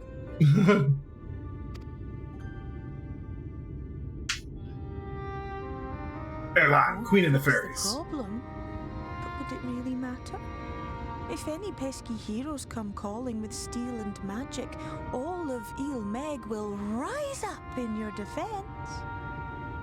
And so Fail's like, you can just be the big super light warden and we'll protect you, it's cool. My crown and scepter are yours, if you want them. More power. No. We're good. What? Don't give me that look. Of course I knew before I asked that you'd never ever heed such a wicked suggestion. I'm not sure what it meant when we like glow when we touch each other with What become of Ardbert. my precious and ephemeral flower?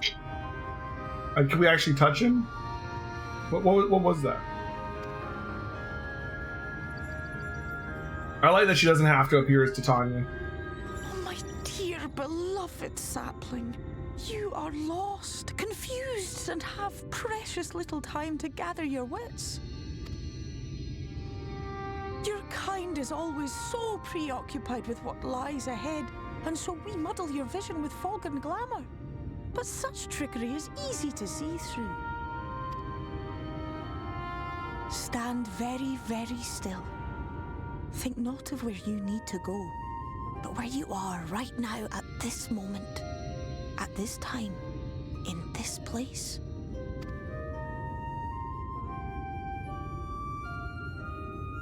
Okay.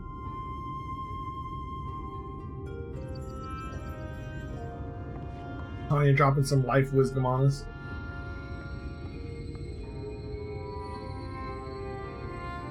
Our cairn of crystal. From shadowed hood he watched you go, his ruby eyes with warmth aglow. So See what? yourself as he saw you, and that shall be the clearest clue.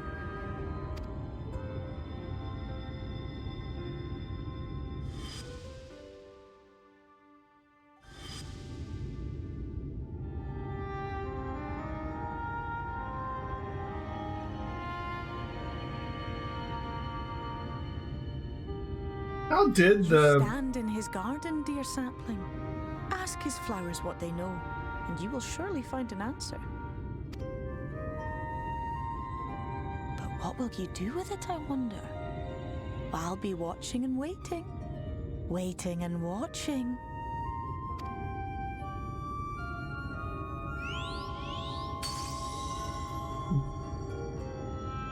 How did the Exarch get the power to switch over between worlds? Did he bring the Crystal Tower here? If not, who did?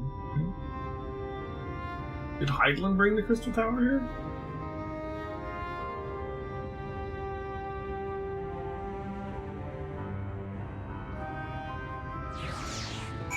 I mean, like, Emmett Selk even said the Crystal Tower didn't have the power to do that shit. But it ain't the tower doing it for him.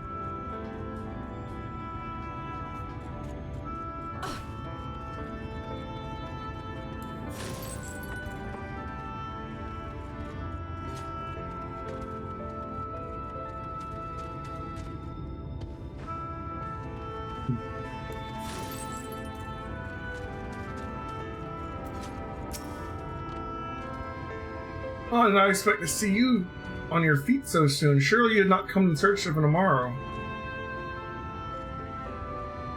What do I know of the Crystal Exarch? I'm happy to share, but I fear there will be no surprising revelations. As any in the city could tell you, he's a man of wisdom and compassion, of many untold secrets.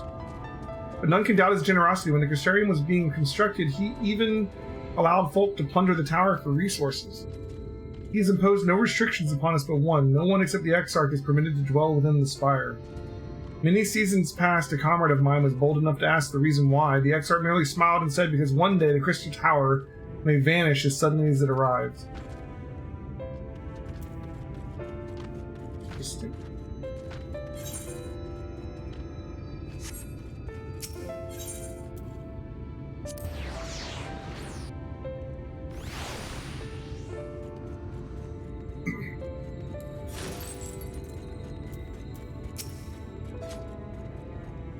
Valheim, it's good to see you awake and alert, my friend.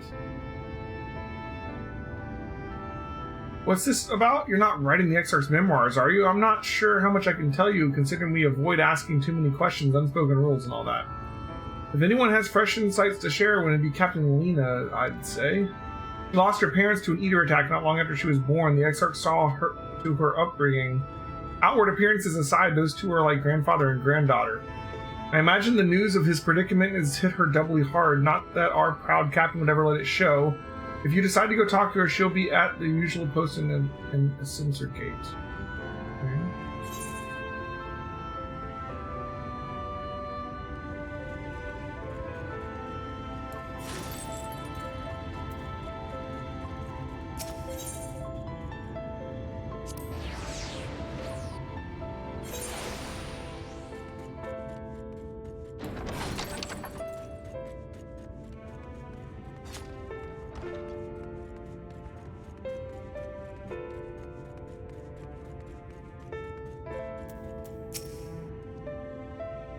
Oh, was there something else you needed? You've come to for the results of my research into this persistent light. I'm afraid I've little to tell you as yet.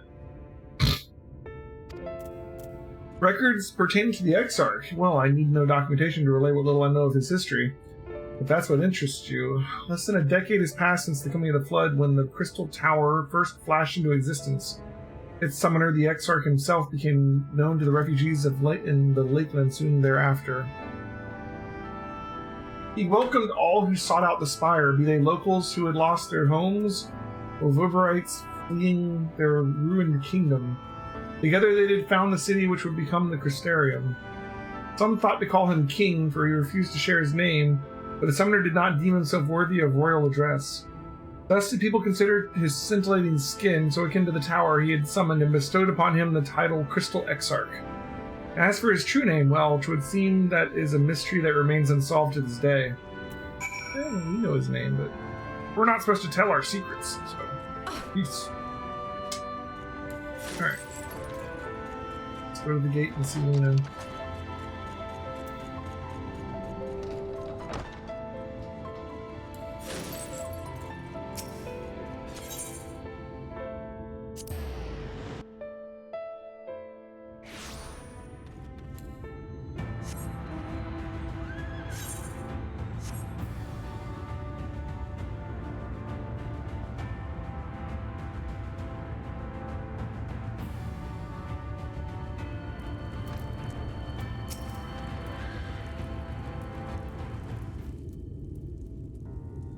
Elheim, I was not told you had awoken. A welcome surprise. Now, if only the Exarch was returned to us. He was taken by his rival of yours, was he not? Your companions mentioned they had an idea where to find him. And so I bristled when they asked for patience. I did not understand their hesitation until I saw you had fallen. Only then did I realize that I had no business rushing ahead. Even so, the delay has been no less agonizing. In the moments before he left to join you in Calusio, the Exarch entrusted me with the key. It opens a door in the ocular to a chamber known as the Umbilicus. This room is the heart of the tower, into which only the Exarch himself is permitted to enter.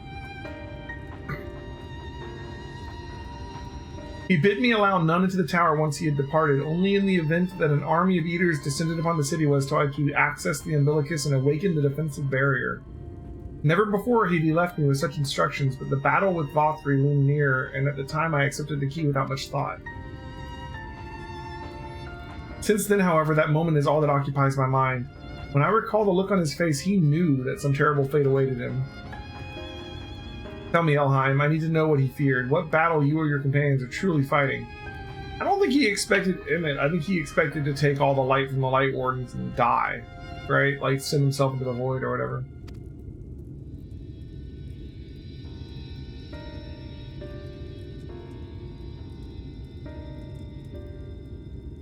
Forgive me. I trust in the Exarch, and I should not be voicing these doubts when he is not here to respond to them personally. But you have come to me with a question of your own, have you not? See, I'm not the only one who burns for answers. The time has come to open the tower's heart. Though we do not face an invasion of eaters, I suspect the city will be far more danger if you do not gain the knowledge you seek. Umbilicus. I wonder if it, like, connects us to the source or something. Like an umbilical cord? The unbroken thread. Come, meet me in the ocular and I'll unlock the door within.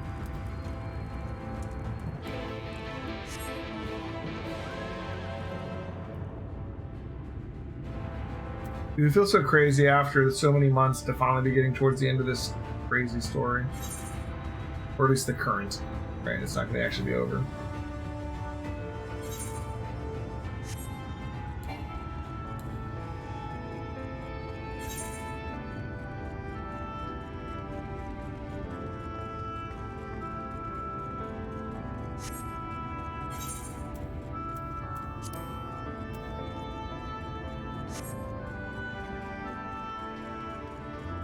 Hey, Nova, how's it going?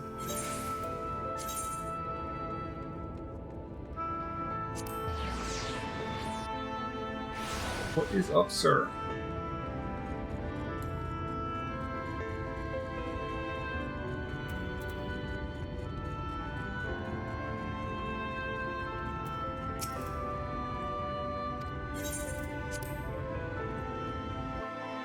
Let's see about this secret to the tower.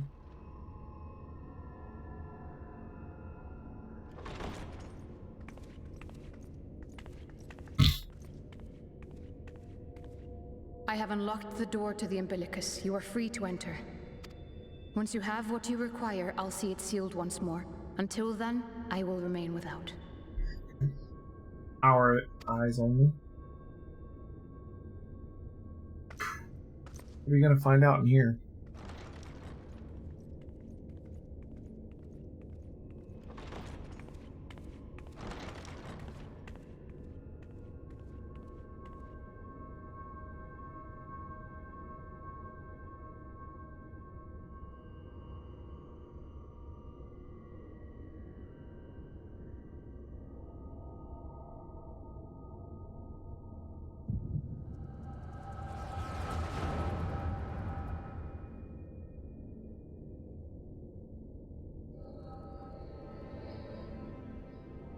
Uh-huh.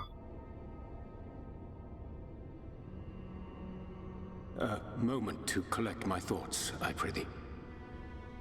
Urianger has just known everything the whole time, huh?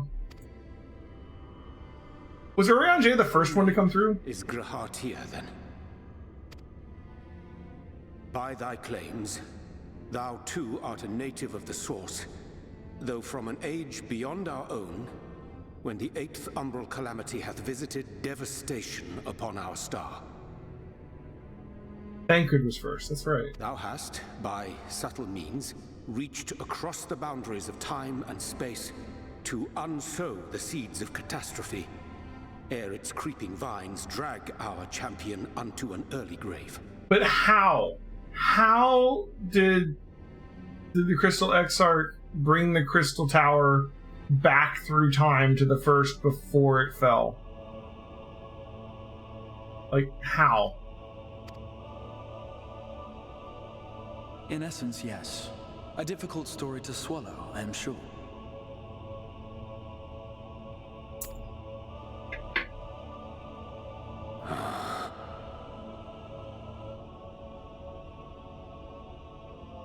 I doubt not the veracity of thy words, not the account of thy coming, nor that of the fated calamity. Yet my mind straineth still to apprehend the enormity of this tale. Wouldst thou favor me with a gradual unfolding of its chapters? Certainly. But where to begin? That's fine, Neville. I should start with those great minds who survived the calamity. Sid Garland being perhaps the greatest. Oh, Sid survived. In That's hopes good. of staying the unending tides of war, he and his fellows pursued all manner of possible solutions. Did Sid invent a time machine? One of these was rooted in a theory which unified several fundamental principles discovered over the course of the Warrior of Light's adventures. It proposed a method by which one could enter the River of Time, traverse the rift, and leap between worlds. Did Sid invented a time machine? Perfecting that idea, however, was a work which consumed their lifetimes. And thus was it left to future generations to decide whether theory would be put into practice. But all the while, the world continued to burn. Hope was a feeble outpost, beset on all sides by thievery and misery and murder. So, like, if in the Crystal Exarch's world, in his timeline, the calamity happened, did, like... I guess the Asians need to rejoin all the worlds for them to get what they want. I get right. So there's only just one calamity. They need to do a bunch more, right? People cried out in despair. This ain't like There's no hope. We are finished. Mankind is finished. Then others raised their voices in answer. Though we be beyond salvation, those who came before may yet be saved. We will forge a crossroads and pave the way for a different future. By the wisdom of our forebears, we will prevent this calamity from ever having come to pass.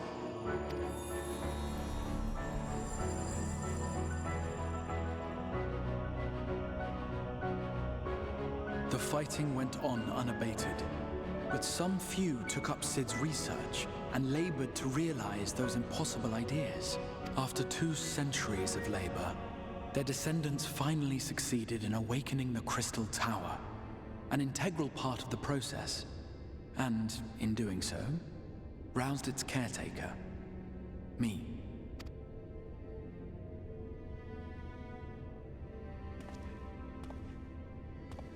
By this stage, scholars had largely established Oh, shit. this grand structure was already capable of storing the energies required to attempt the translocation. All that remained was to augment some few of its functions based upon the theoretical models of Sid and his compeers. Succeed in awakening the Crystal Tower. So. The established phenomenon of underpinning the rejoining and identified the first as the shard which precipitated. Oh, so, okay. Scholars had figured out at least a little bit of what the Assassins are up to. And by means of such technologies didst thou effect thine arrival in the first, to an age before this star had joined with the source.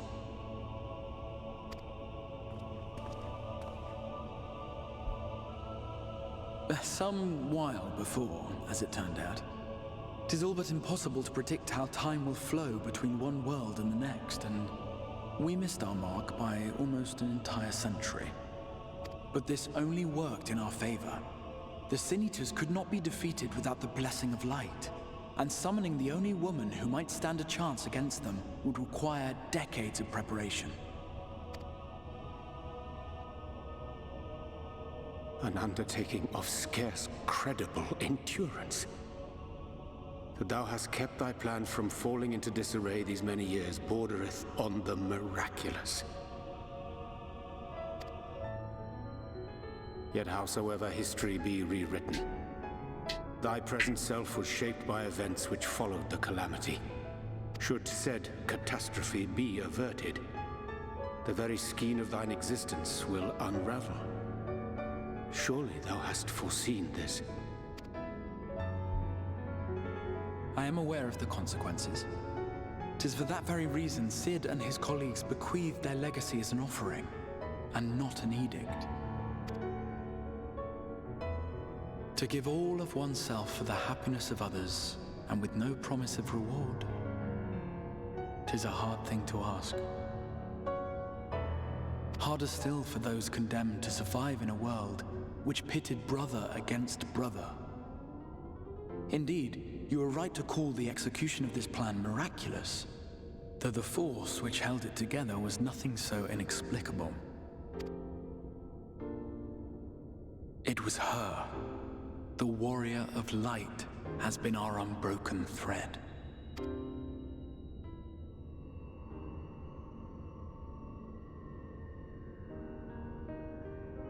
Where others would stumble and fall, she would rise above. Where others would break and run, she would carry on. The warrior of light's tale is one of unyielding bravery. To tell it was to feel courage. To hear it was to feel hope. It was a breath of inspiration in an age of suffocating shadow. For a second, I thought he was saying I was still alive. Nation was our hero hailed as its greatest ally. In the time-worn pages of a noble's memoirs were her deeds joyously retold. Wow. For many, these stories were the flame which warmed them through the coldest of nights.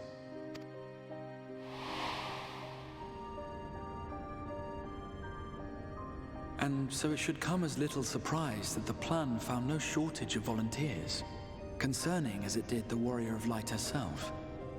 It was their chance to add their own verse to the hero's saga. She was the lodestar that brought them all together to send their final message back through time and space to her.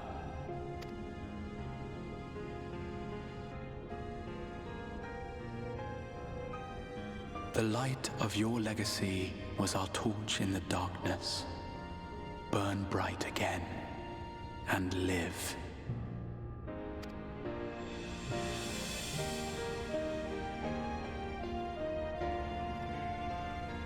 I am merely the bearer of that wish, come to ensure it is safely delivered.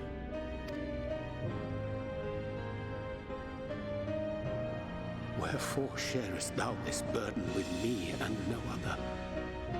What wouldst thou have me say? That you will be my accomplice?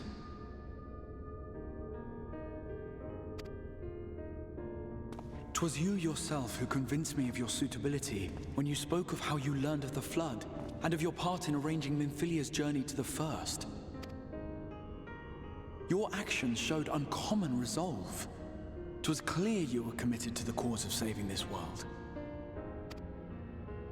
I knew I could trust you to choose the right path forward, even if that choice came with a heavy price. What price?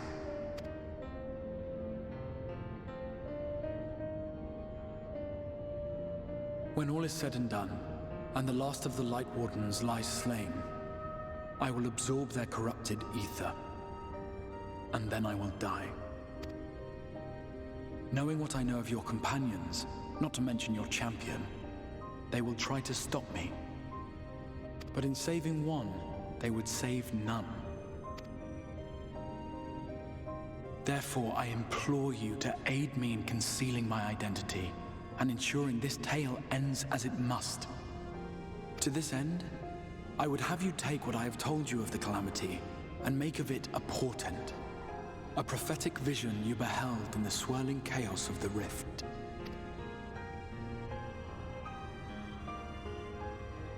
Is this truly thy wish?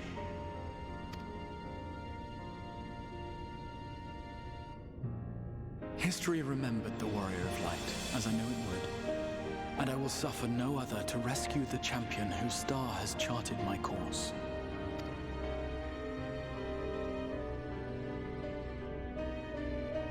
I will see this tale to a happy end, my friend. There has been enough tragedy.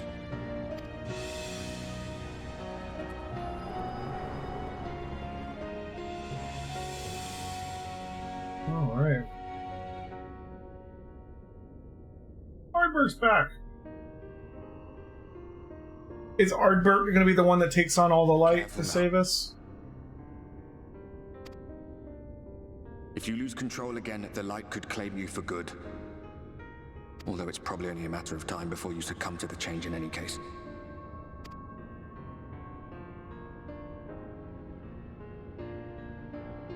What do you mean to do?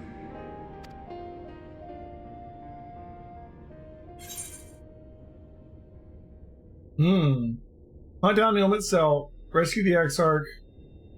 I'm gonna rescue the Exarch. I don't want to hunt down him. I want him to continue going to the next expansion too.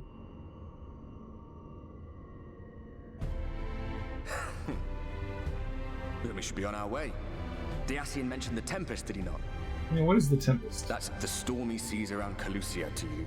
Ah! His lair must be down there somewhere, hidden beneath the waves.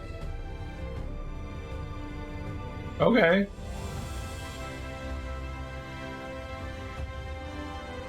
A couple different Final Fantasies that could be referencing with some kind of underwater temple, lab, fortress thing. Okay. I guess that's our final zone, maybe? Under the water.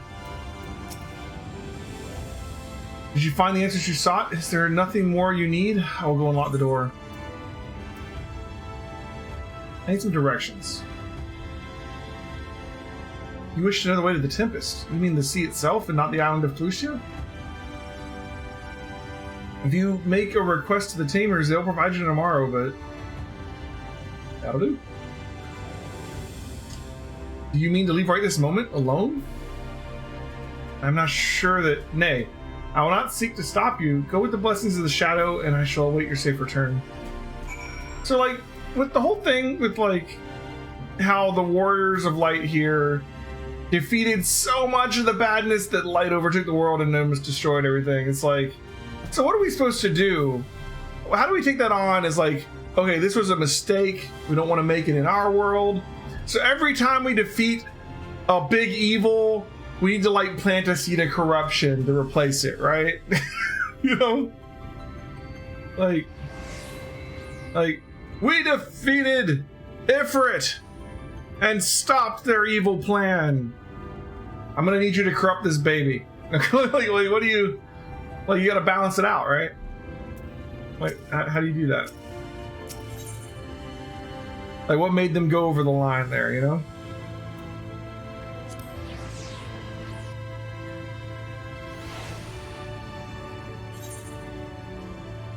Like, we know there was an issue, but we never do anything about it.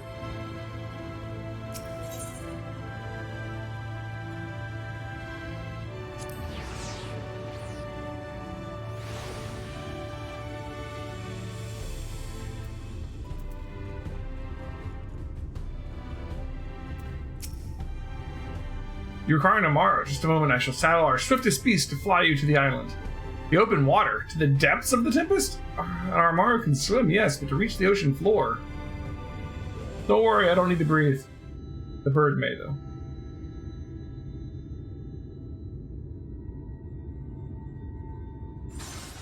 Uh-oh. Oh, shit. Is it an echo thing, or a you're full of light thing? Seems like a you're full of light. We have found thee.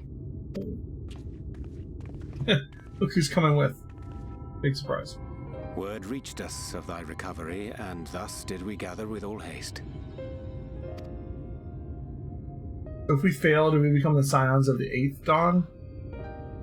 By thy looks, I gather thou hast gleaned that which I came to tell thee. Yeah. Stop lying to me. Has shared everything with us. The Exarch's true identity and purpose.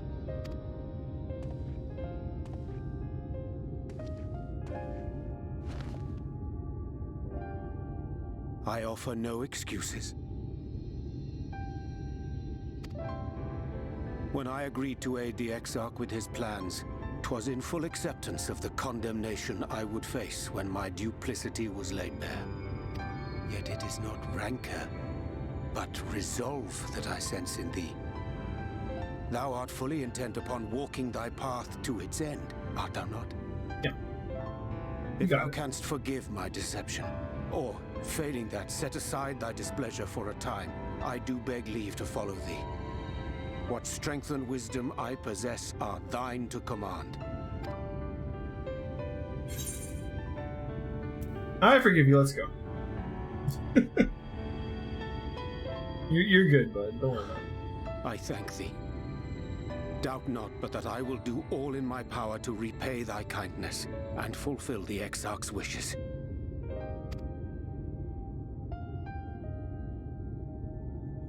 I'm sorry, but I don't think this is a good idea. What do you think we should do? Leaving the Crystarium, I mean, with or without Urianche. What I did for you won't last forever. There's no telling when the light will break free again. Sitting around here ain't gonna help. Please, you must stay here. At least for a little while longer. We will find a way to cure this, I promise you. We're not curing this. What are you talking about? How can you make promises? We don't even know where to start. Yeah, we got shit to do. Alize, please. You know Reen was only trying to help. Of course I know! I know only too well! But making promises you have no way of keeping is not a kindness. It's a lie. Plain and simple. We've all searched high and low for an answer, and every one of us came back empty-handed. I am not about to stand in her way now. Not after failing her in her hour of need. No, the least we can do is...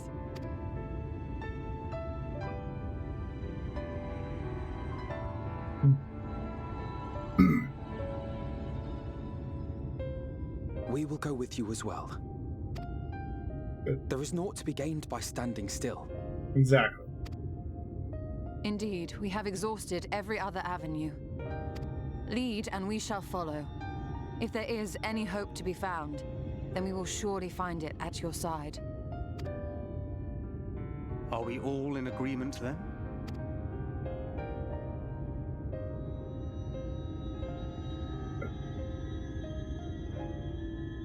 Is there aught we can do to help? The whole town's listening to us talk. Though we may not know the whole story, we do know you're in for a fight. And while the Exarch's away, it falls to the rest of us to see the Warrior of Darkness is given a proper send-off. You told them! No! Well, not in so many words. Aye, we didn't need it spelled out for us. When the night sky appeared over whichever place you went to, it was harder not to put Right? together. I mean, really. It's like, it's weird. They went to the fairy kingdom and suddenly the knight's there, and then they went to the woods and suddenly the knight's there. I don't get it. Who could be the Warrior of Darkness? From the moment I heard that you and the Exarch shared the homeland, I had my suspicions. Long had he been waiting for a certain someone to arrive. And I knew at once that it must be you. I mean, like, it's like we have like anime protagonist syndrome. It's like, I mean, you stand out a lot, man. You know, this person from another world shows up and everything starts taken care of everywhere we go. And there's a Warrior of Darkness now. I mean, really, how stupid do they think people are? Exactly. When he went up to meet you, 'twas clear it was no ordinary visitor. That spring in his step spoke volumes. I could feel his excitement. Me too! Yeah. That's right! That's right, I knew too! I thought it was kind of dumb that they were trying to hide it, honestly. We do not fully understand where you or the Exarch hail from, or why you've all done so much to protect us. But we are deeply grateful nonetheless. So, if there is anything at all we might do to aid your journey, you need only name it. What would you have of us? I need you to level up some other jobs so that I can wear better clothing. Priorities. You might have invited them to join us, where they're not so many. But come, they are waiting. What is your will, O Warrior of Darkness?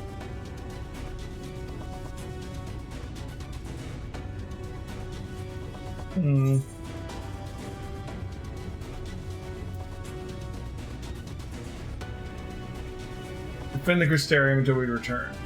Yeah. They all say the same thing. Basically, you guys stay here, okay? I got this. I want them to feel like, you know, they have something to do, right?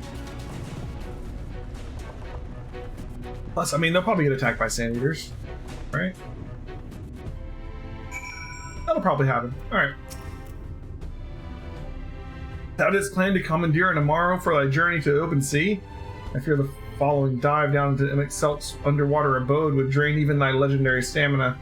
Thus, during thy convalescence, we considered a most efficacious method for reaching the depths of the Tempest, and I believe we've arrived at an elegant solution. Yet ere we discuss this step, I suggest thou dost conclude such pressing business as remains to thee in the Crystarium. Once the sea closeth above our heads, we are unlikely to surface again until our grand deed is done. Ooh, let's go. Storm-tossed seas. Oysters on the half-shell. Thine affairs are in order, then I shall unfold to thee my proposal. Our destination is the ocean floor, yet our goal is not simply to arrive there. Nay, we must needs have the means to breathe and fight freely. Thus, I would petition the aid of one of the Fae, a being with whom I have yet to meet face to face. Rather than waste words and explanation, I bid thee follow me into the hamlet of Sullen, which lieth south and west. All will become abundantly clear, I promise thee. Okay.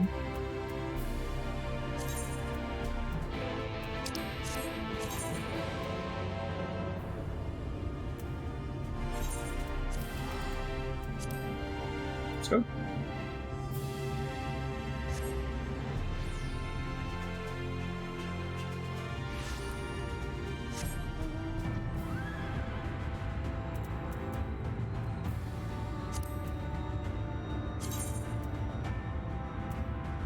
Doesn't know what this is. I'm assuming this is related to the Tempest, but I guess we'll find out. It makes sense on that with the map placement too. If it's like the underwater around Clusia, because it's like literally like right by Clusia and underneath Yulmore and stuff. I'm assuming this is the Tempest, like underwater. Look, this looks like a complex. Like, if you look at this, right, like buildings. Can't see it on this map. But...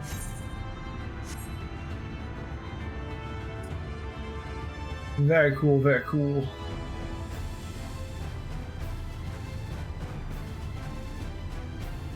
Coming up on the end. So after I get to a stopping point with the main story tonight, if I do, I don't know. I was gonna say we could do some dungeons, but like I'm at the same time, Minus says once I hit a certain point, I'm not gonna want to stop. There, to the west, canst thou discern the hump of an isle rising above the water? That foliage-covered mass hideth the key to our safe descent. Swim close and plunge thee beneath the surface. Thou shalt soon divine the reason for mine insistence. Though it be much to my shame, I can but flail and flounder where thou mayst glidest as a fish. I shall board a boat to the island and spare one and all the spectacle of mine net strokes. Okay, I mean, I just need them out. Something out here. Alright. Interesting looking island.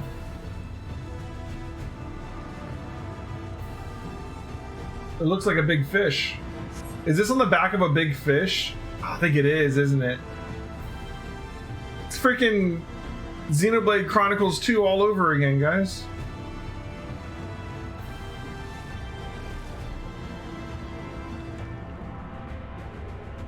Oh yeah.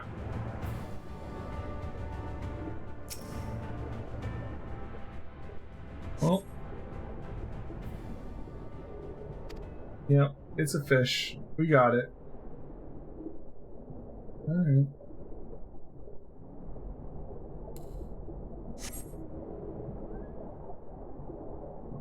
He's gonna open its eye. That's its eye right there, right?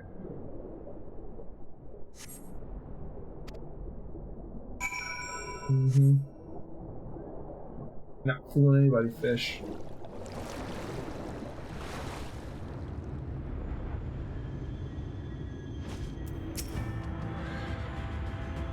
Well, what hast thou discerned?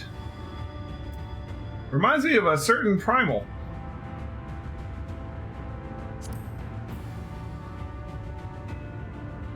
Most perceptive. According to the lore of the Pixies, we are even now perched upon the back of an ancient Fey entity.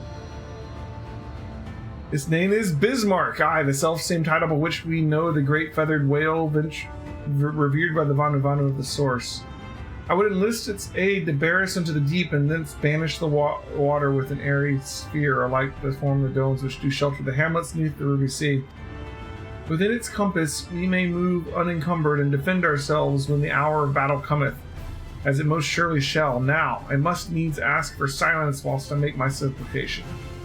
So, just to be clear, are we on the back of a big primal? Because it's Bismarck, right? We're not going to kill it, we're going to use it and just let it live? Or are we saying this is somehow not a primal and actually is a giant Fey somehow? We're just gonna pretend we don't think it's a primal because we need it.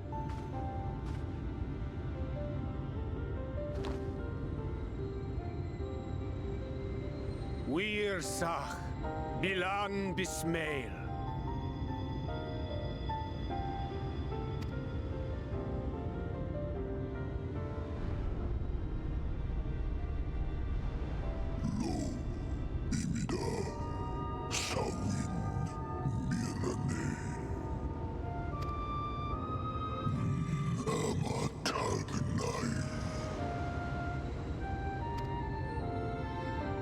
Fallen si lor wislan, ada si alinal.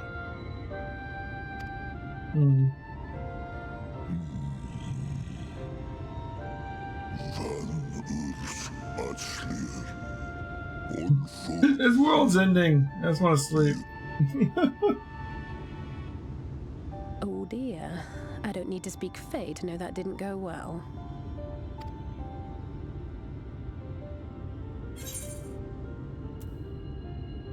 Yeah, we need the Titania. Will just tell him to do it, right? Your queen says dive.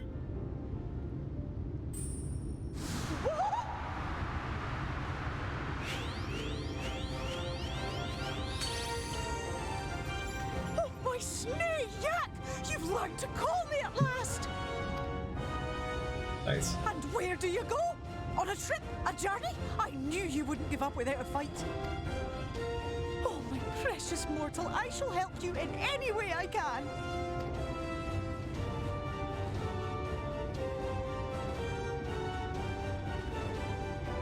Gers Bismael when picked. Van Dromi Drom Jacob. Van Red Rithje.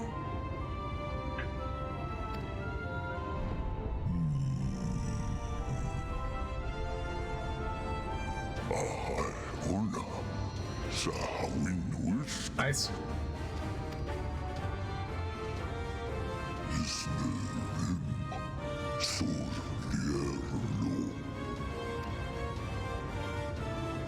Be sure to scrub this one's teeth for him upon your return. It's only good manners. It will be done, Your Majesty. Our deepest thanks for your timely intervention. An agreement is reached and your departure is at hand. You wingless ones best hold on tight. May the blessings of the Fae keep you safe, Inba.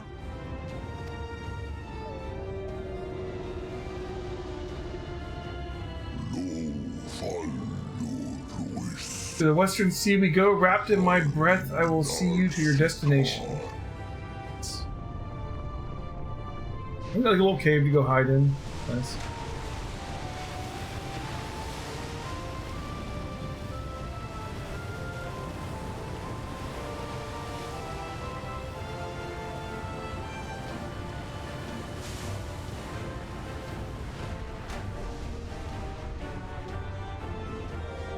There's Bismarck. Good to see you can still fly here too. To the moon! Oh, wait. Wrong well.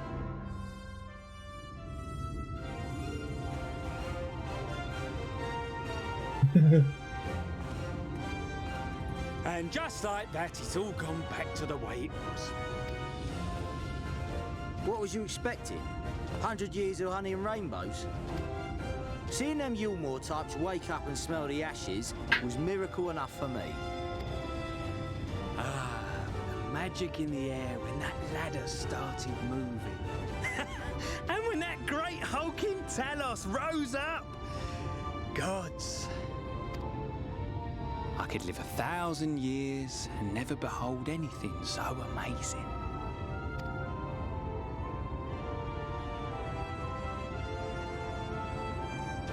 What the? Do you see that? The whale.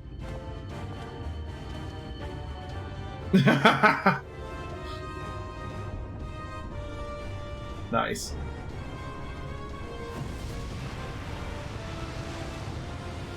Tidal wave!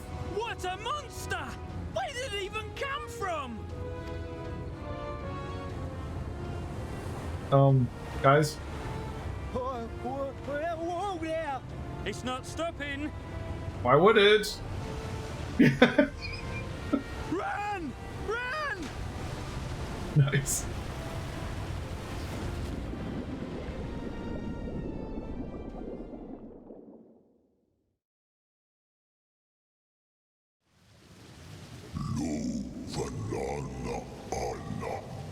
Thanks, Bismarck, for the ride.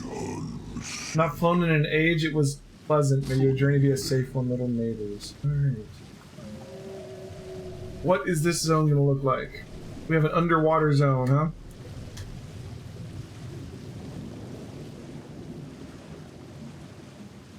Then we got our sea legs.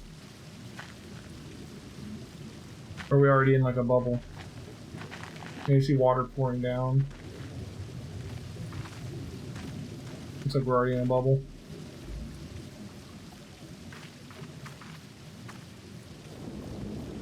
Wow.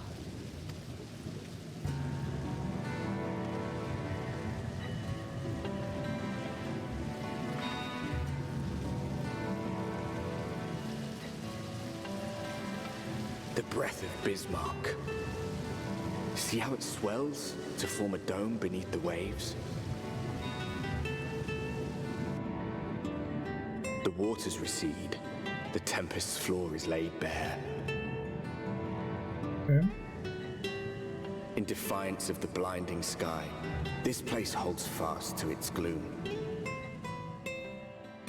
The last refuge of he who denies the light with every fiber of his being.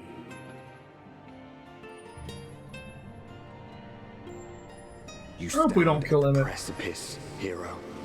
Journey unto the heart of darkness. Finish it. Like, maybe we have to fight him, but we don't have to, like, defeat him, right?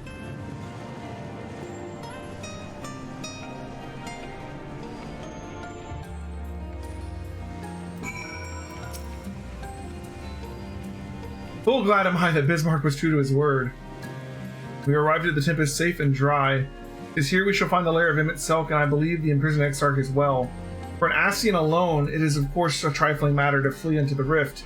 Yet I suspect such travel is nigh impossible with a mortal in one's custody. Nay, he would not soon risk his prize when the Exarch's body serveth as the key to the Crystal Tower and its powers of temporal transportation. Thus I am but certain that this underwater realm harboreth our friend and enemy both. We have but to find them. Okay. In the event that you leave the area, speak with... Okay, cool.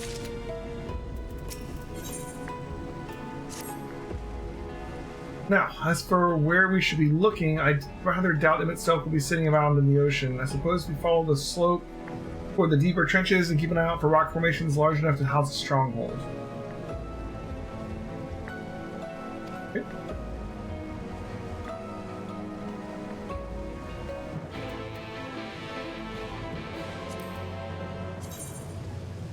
No, still not done.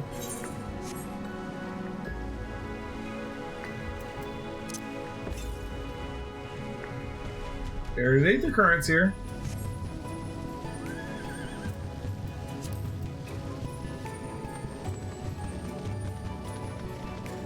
There's 79 monsters.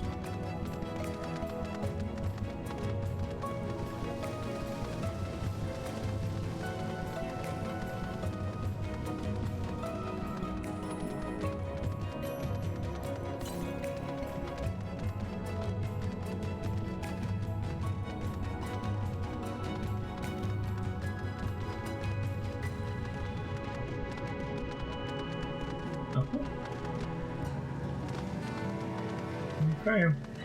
Our final zone worth of Aether Currents until the expansion, right? Theoretically.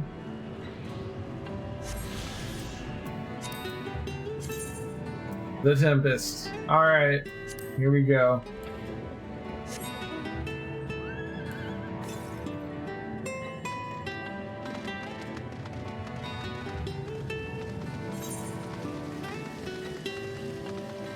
Got a it's right down here too that we're heading towards.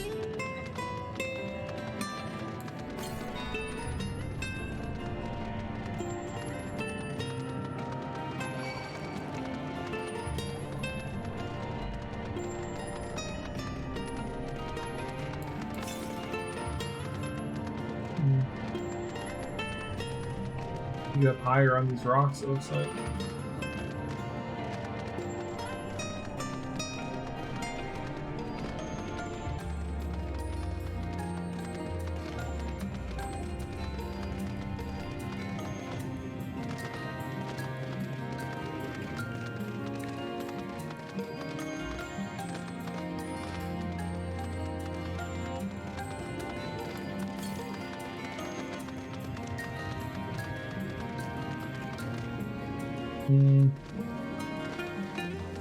That'll be one we have to get at from the top later. Or maybe this just loops around here, this little tunnel.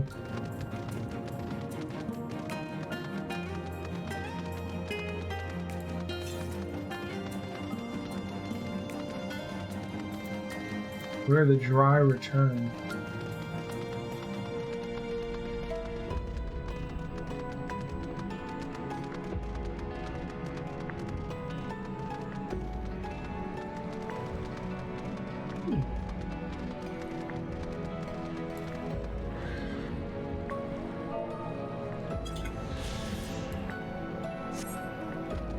I don't know why I didn't do that on a different class that could actually get XP, but you know, whatever.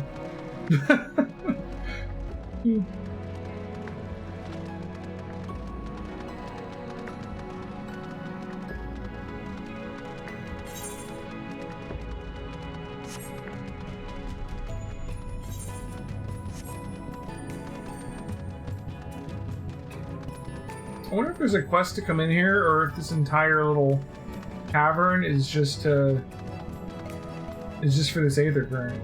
That lookout. There's probably a quest here.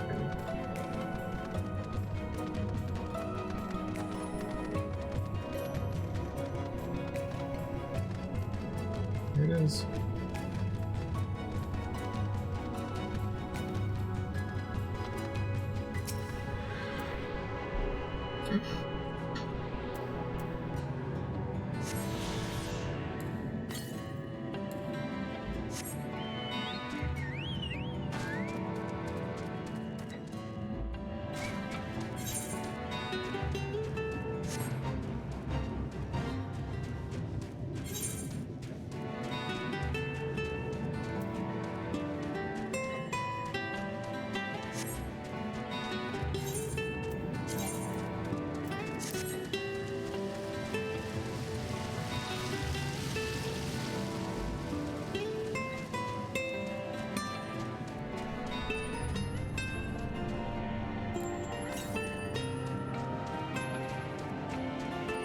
There's a quest there, but let's just go a little bit farther this way.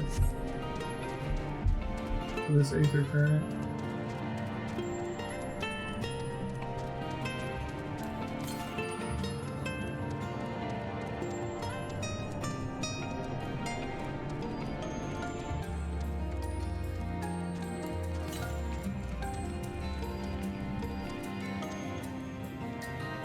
It's underneath me. There might be a lower level, maybe.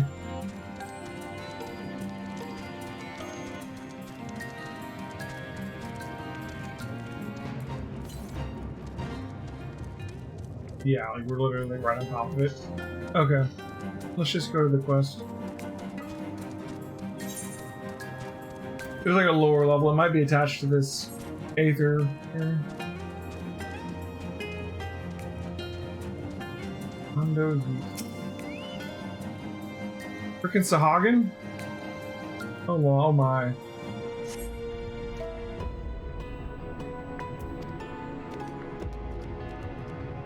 Okay. We find ourselves at town of Sahagin, huh? Or I guess they're called Ondo here.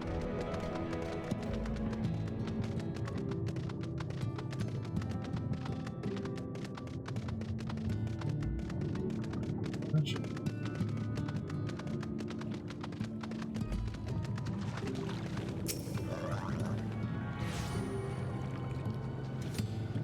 Wonder what they think about our giant bubble.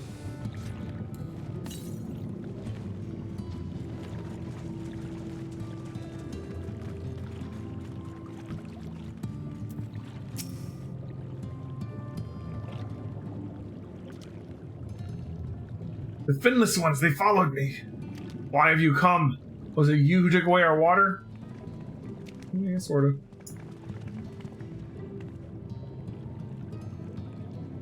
Ah, so this is where the Ondo make their home. I had wondered. Pray forgive us any inconvenience we have caused. We are not aware your people lives in here in the Tempest. We need this great dome of air that we might conduct a most urgent search and thus beg for your understanding. Chieftain, what are we to do?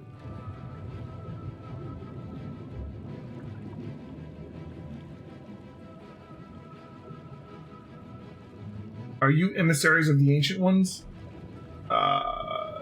Yes. The mysteries have stirred. We have seen the illuminated land shining through the gloom of the abyss. If you are emissaries, the chosen, I bid you welcome. If you are not, I bid you leave. I am not sure I understand. Would you be willing to elaborate?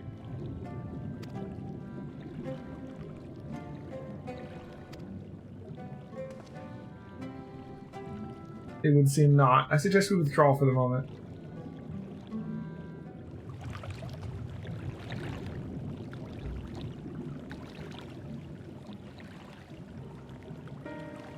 What's the plan? Given your condition, I'm reluctant to suggest lingering here. That said, our presently meandering search would proceed far more swiftly if we could call upon the Ondo's look of knowledge. Yes, I'd like to know more about this illuminated land the chieftain spoke of. Could it be Emitsel's stronghold, do you suppose? Perhaps he lit the lanterns upon his return? We cannot dismiss the possibility, but if these Ondos refuse to speak with us, I thought he just meant like the world up above with like the light and all that shit. Eline, do you remember my first scheme for entering Neilmore? How I had planned to ingratiate myself by offering lucrative trading opportunities with the Ondo? The individual I dealt with was reticent in manner and curious in custom, but we were able to reach an agreement nonetheless. I believe that with the right approach we can build a similar relationship here. What kind of approach did you have in mind? The chieftain fellow didn't leave us many options. If we are to tread the swiftest course, then we must needs locate it its beginning. 'Tis plain our all too dramatic arrival have thrown this settlement into confusion. Were we to solve such problems as we had caused, and assure our hosts thereby that our purpose here is not inimical to them, they may yet prove amenable to reason. I smell chores, but very well if it can be done quickly. What do you think? I've nothing better to offer, but I do worry what will happen if the Ondo's tales end up leading us into a dead end.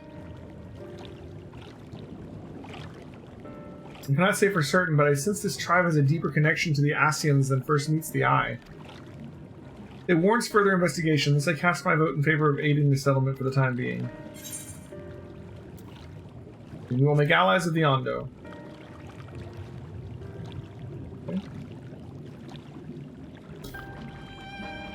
Then it's settled. Ishtola, pray proceed with your investigations. The rest of us will see about fostering some goodwill.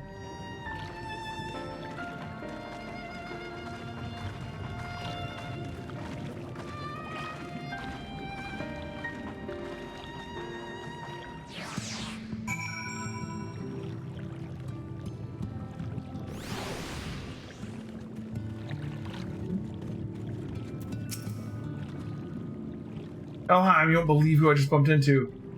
This is Toshithone, the very fellow I did business with prior to our ill-fated stay in Neilmore. I waited and you did not come.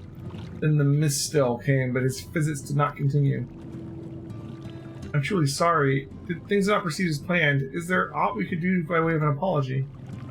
Perhaps. Where the dry return, a cavern to the north is home to giant crabs. We do not fear the crab. We are the swifter swimmers. But now there is no water. We run and they scuttle close behind, snipping and snapping with their claws. There are too many of them. Too many. Oh, so that was a place that you would have to go for a quest. Fair enough.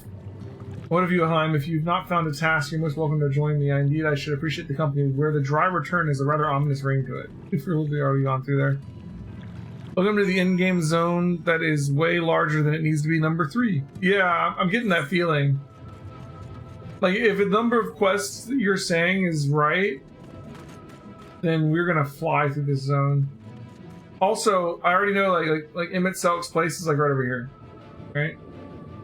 And you're like, but Jay, how can you know that? And I'm like, well, I mean, like, this looks like a building. So, that's his place. Early on, Jay just needs to look at a map. You know what I mean?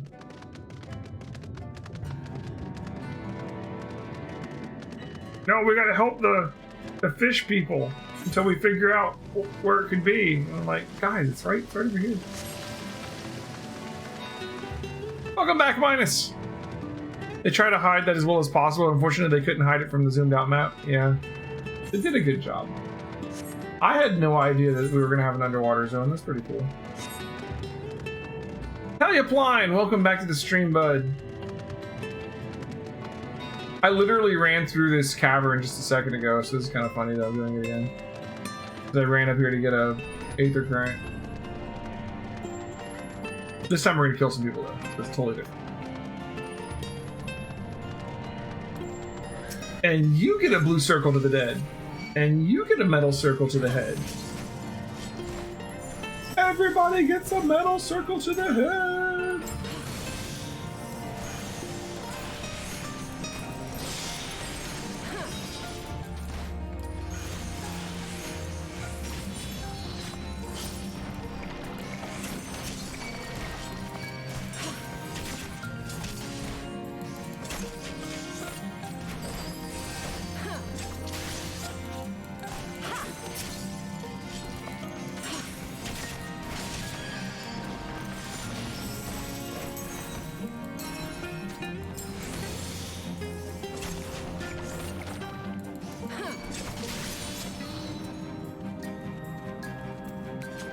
Music reminds you of Xenoblade Chronicles 2? If you think the music reminds you of Xenoblade Chronicles 2, you should have seen the way we got here. We rode on the back of a Titan.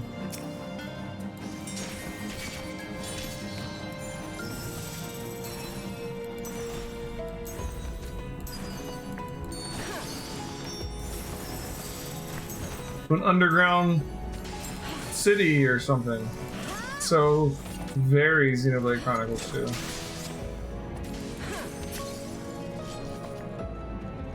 Alright, well that was that. We killed 3 of them.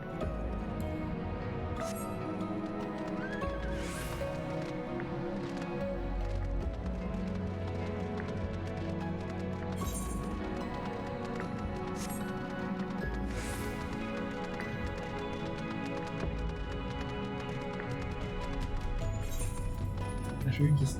Oh.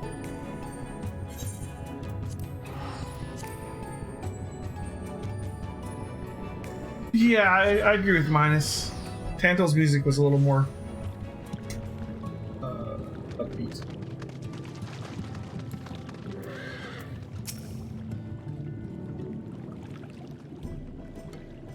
From what I remember. I'm not good with music. Alright.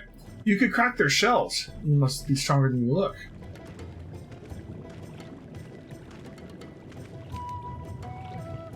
I see you've reached your quota first again. Shall never be your equal in such tasks. Still, I would say that we reduced the local crab population to a far less threatening number. My thanks to both of you. You must have a reward. Nay, this was part of my apology, do you remember? Besides which, the lack of water is our doing, for which we must also make amends. Might I convince you to tell us something about your village instead? We'd very much like to learn more of you and your people. Very well. Before the flood came, it is said that our ancestral home was found in the seas to the south. It was utterly destroyed by the light. Only those who were out hunting survived. They swam aimless and lost until they spied buildings here in the ocean floor. Strange buildings they were, long had they stood under the water, yet somehow they had been spared the scars of time and current. These structures provide shelter to my people, protect them from the tempest's turbulent waters and predators which hunt within them. Their very existence seemed a miracle. The first settlers pondered their good fortune. It was clear that the race who built such wonders had guided their course, and from this did they discern the truth. That the ancients had chosen us to serve as caretakers for their eternal sanctuary until such time as they returned. Thus it is judged that your coming and this great vanishing of water was by the ancients' design. You will find warm welcome here. Truly astonishing history, yet I cannot help but wonder how will the significance of, or otherwise of our arrival be decided. The ancients have blessed us with protection and prosperity. If your presence serves to bring us the same, there will be no doubt in the matter. Okay. But it would seem our earlier decision was the correct one.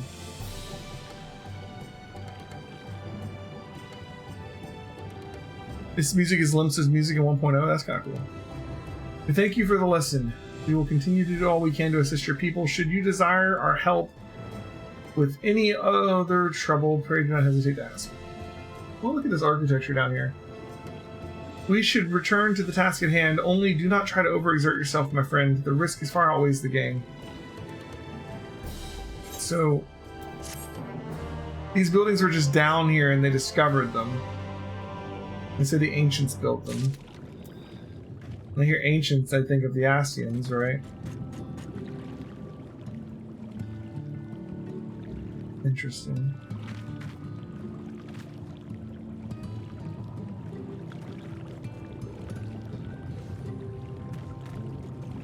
A lot of tall, like, columns, sort of.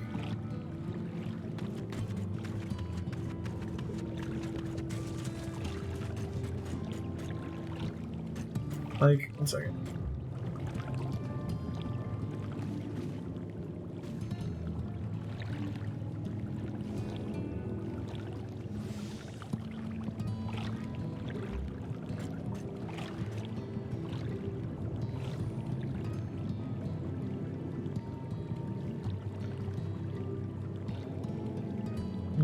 Yeah, not really.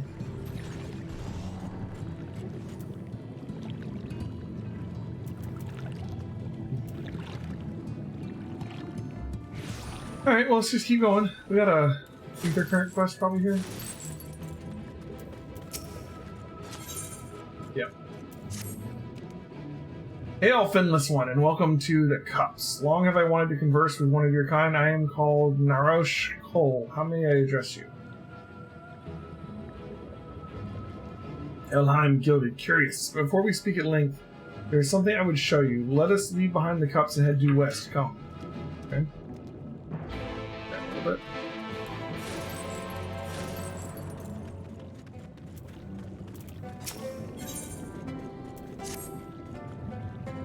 Elheim, have you learned aught of note?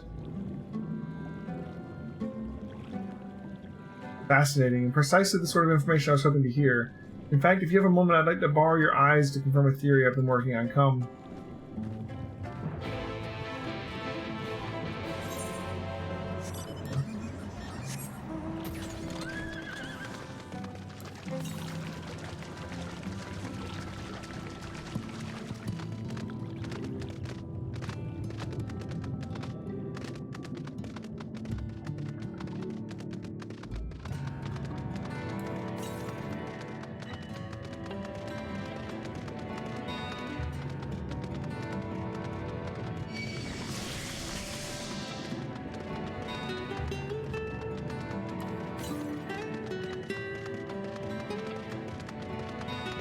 How is there an aether current here? Unless there's like an even farther down zone. This is the same place we were before, but I'm saying like there's not one here, so I'm guessing it's like underneath us.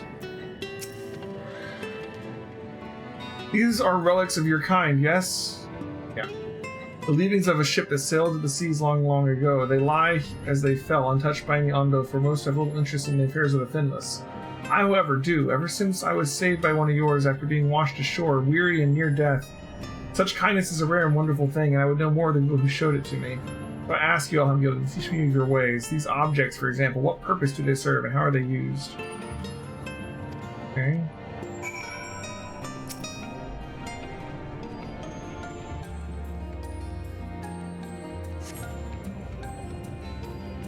Spinning wheel.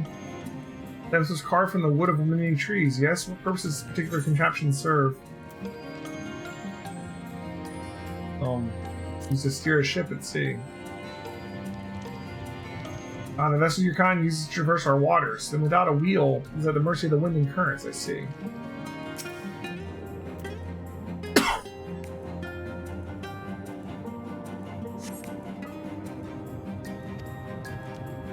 Such fragile containers they were. I suspect they once contained something of great value. Can you tell me what their purpose was? Intoxicating spirits. Fragrant liquids which cloud the mind. I have heard of these before. Do Finless ones so delight in dulling their wits? Yeah, kind of less.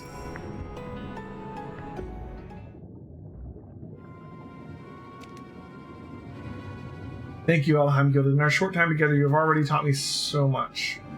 A pity that none of these pearls of wisdom will serve my needs.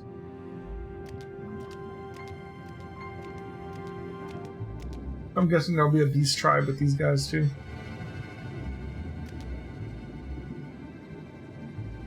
What are you thinking, wander off on your own with this Finless one? There's no time to fiddle with your leavings. The Clutch Mother is in terrible distress. No, you do not understand. I brought her here to... Pray forgive this child of his impudence. On behalf of the Clutch Mother, I come to entreat your assistance.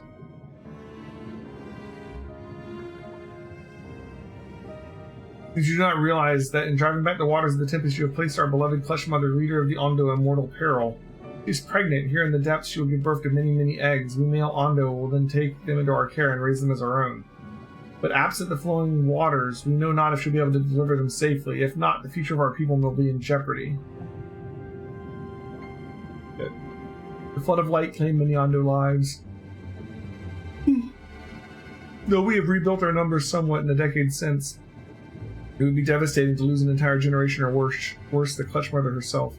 They don't have to deal with Sand Eaters down here. It must be nice. She wishes to speak with you directly that we might together find a solution to this dilemma. Will you return with me to the Cups? Sure.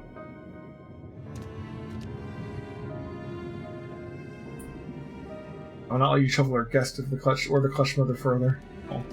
Poor guy. You might the current. Everything I have done for her.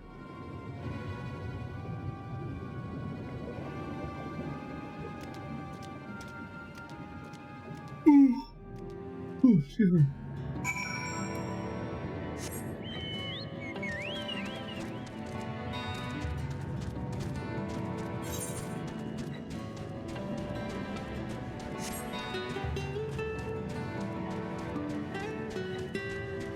There's more of these columns out here. Now, there are 2 tasks I'll have you perform. First requires you to inspect the buildings which surround the Ondo settlement and note their most distinct characteristics, and for the second I wish to use this knife and take scrapings from one of the remnant walls. Pray be as thorough as you can. I shall be waiting for the results of your investigations. Okay. Survey them from here. Some buildings here. Pillar over here. Click the structure. Okay.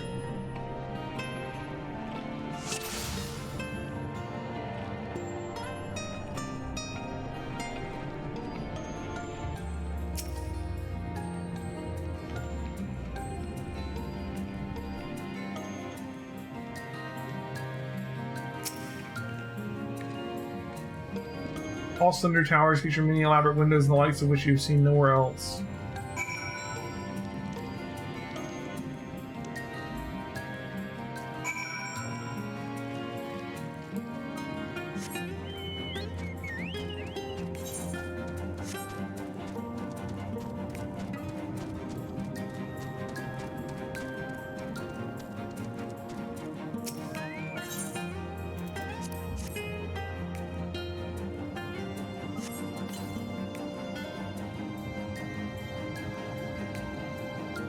You cannot remove so much as a flake of the stone. Wow.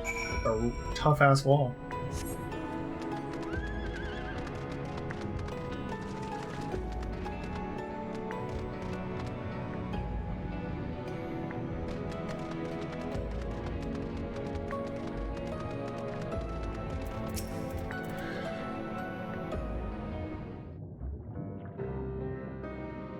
What have you discovered?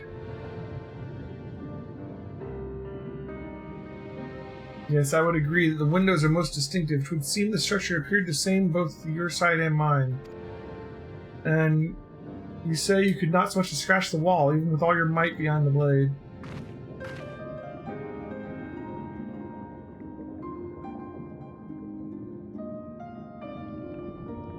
Elham, everywhere I turn in this place, my gaze is drawn by peculiar materials for which I do not have a name. The buildings I had to investigate are prime examples. They appear to be constructed of ordinary stone, but I assure you it's nothing of the sort. If pressed, I would describe this substance as a composite of several mineral properties blended to create a material of unparalleled durability. Even the Ronkin Empire, once the greatest power of Norvant, produced nothing which compares to this level of perfection. But if not the Ronkins, then who? Who are these ancients the Ondo claims the architects of their sanctuary? I suspect our answer lies with the reason in itself withdrew here to the Tempest. Ascians created this place. He may simply have wished to retreat somewhere where mere mortals would struggle to reach, but there's many such remote locations. Why here specifically? Emmett Selk is devoted to his role, and thus we might assume that his choice of stronghold somehow serves the Ascian agenda. Or mayhap 'tis a place more dear to him than any other.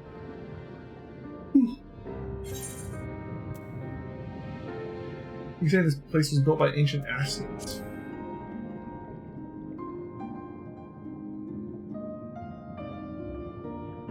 It would make sense for there to be Ascian stuff in every splinter if they existed before they got split up, right? That's my theory, that these structures are remnants of a time before history, of a star that was yet whole and unbroken. Such traces in the source would have been obliterated by the succession of umbral calamities. Here in the first, they might have remained untouched for millennia. A copy of the mural in the Katana Revel.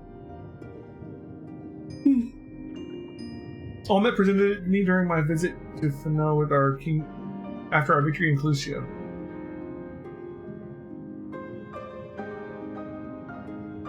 Here in the first scene by Selk's own works depicts a city of eons past and the disaster which befell it. You got these tall, slender windows, huh? The design is much simplified, of course, but do you see the similarities between the towers and those you've just inspected?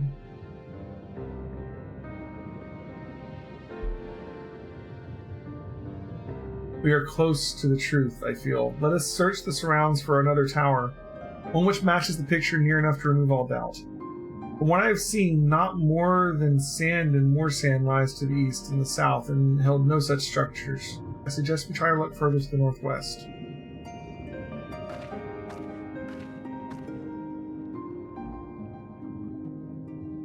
One may view the Kitana Revel mural at any time during this quest using the relevant item mechanics menu. The quest destination will not be displayed on the map.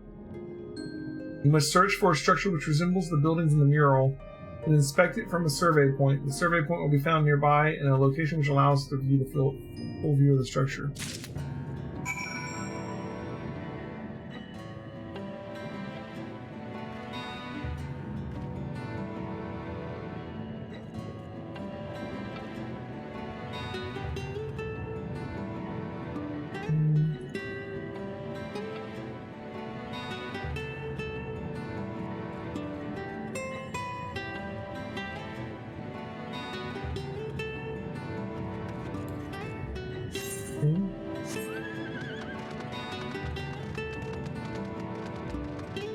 Find a structure which resembles those in the copy of the Kitana Revel and inspect it from the survey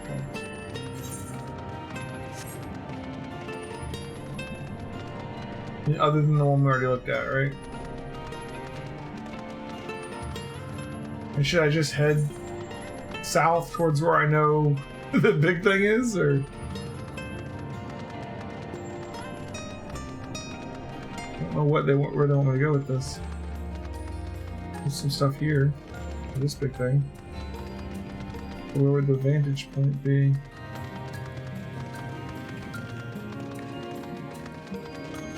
Freaking Dagon, really? Kinda wimpy looking for Dagon.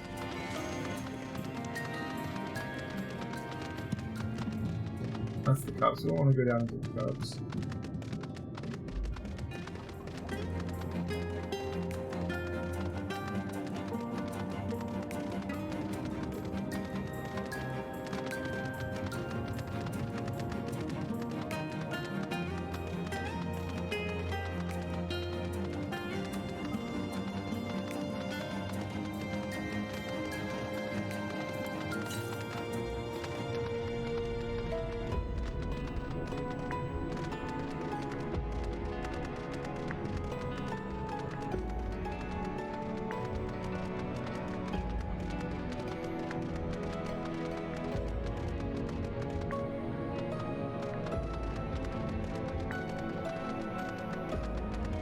I'm not sure what they're looking for me to look for here.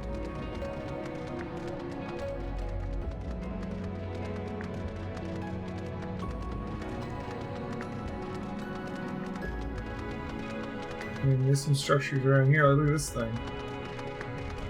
And this here. That. I don't see a survey point anywhere.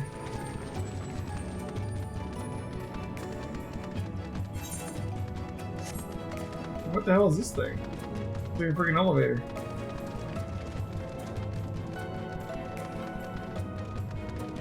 There's an aether current.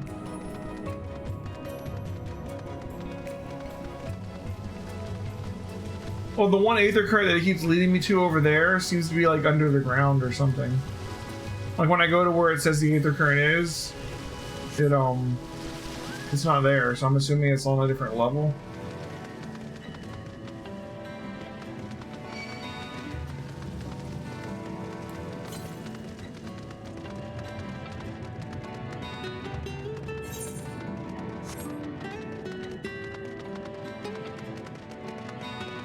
Is this the same place?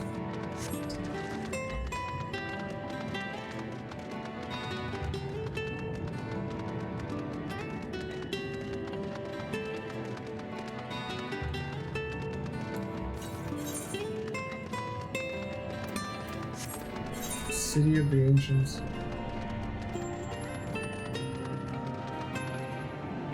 Oh, this is very helpful. Find a structure which resembles those in the copy of the mural and then inspect it from a survey book.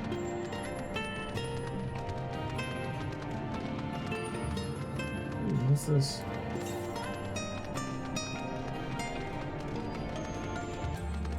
Crocodiles. I think there's a aether current in here.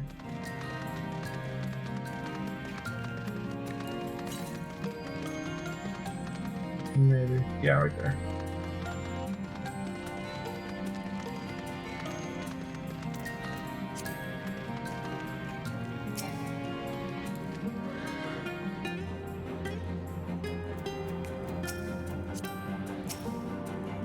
There you go. We're close to the truth. Let us search the surrounds for another tower.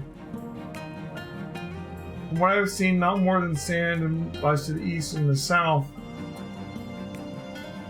Further to the northwest. That's the direction we have to go.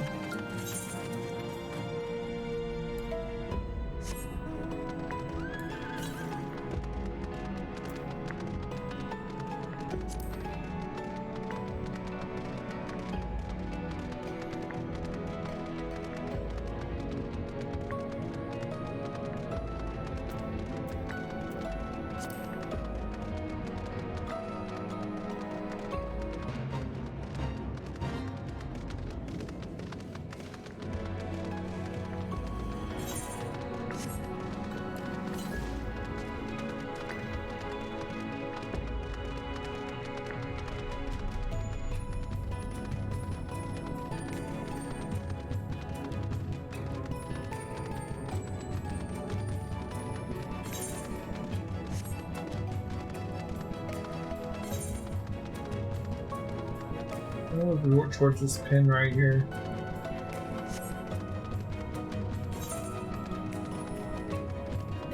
The Walls of the Forgotten sounds like a good place to go.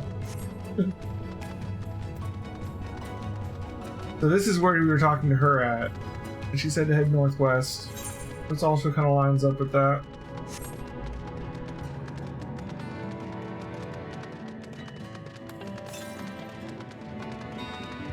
This aether current 200 to the south. It's like right here, but it's like not there, so I think it's underneath it. I'm gonna stick with that theory. Maybe if we head down into one of these crevices somehow.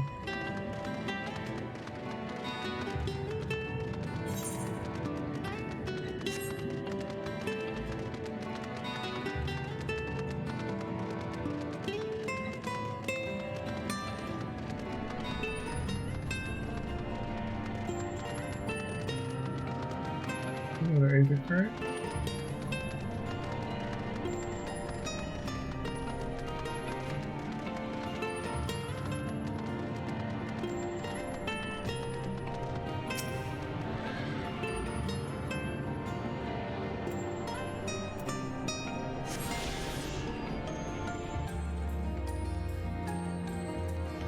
Here's the survey point. Minus.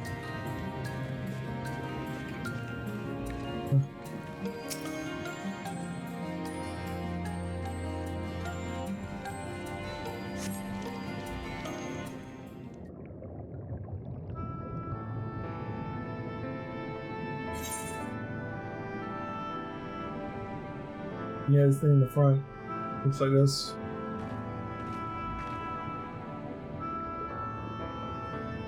This is the mural writ large. But I cannot guess at its purpose. It must have been an imposing sight. How much of the tower's height lies hidden beneath the ground, I wonder. Centuries of our history settled upon such ruins, countless layers of dust and sediment. An entire civilization, its existence forgotten by all except a handful of Ascians. Yet it did exist. They lived here in this city.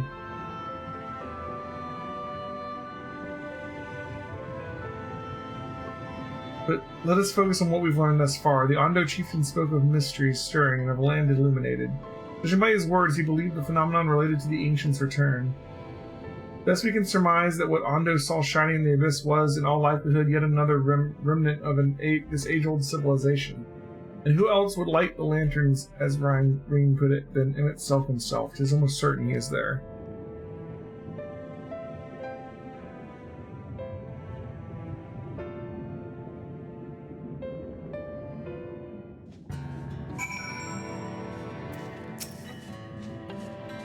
But if we were to find this stronghold in a timely manner, it seems gaining Leondo's trust remains our swiftest path forward. I only hope our deeds are enough to win them over. The light of inspiration. Thank you for assisting me with my investigations as we'll seek out our companions and share what we have learned. Much as I would like to tell you to sit down and leave the rest to us, your condition demands that we all make reasonable haste. If you are not too weary, it may be useful to speak with the dude again and ask if there's Avi be willing to fold. So, if I'm counting right, this is the 7th quest that Mina said to stop after I finished. We're gonna find something down here, and you don't think I'll be able to stop if I find out about it?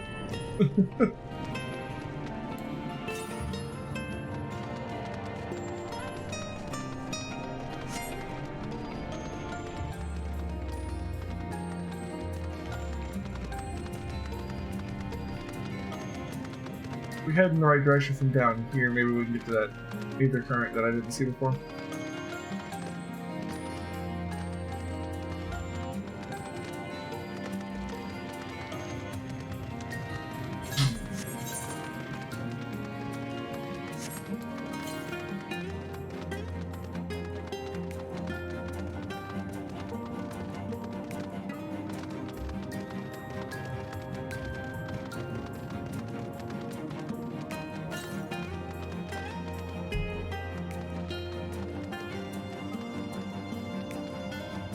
There's like ground way the hell down there.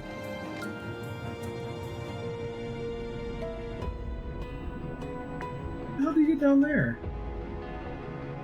It's got to be down there. It's 42 yalms to the east, which is like, yeah.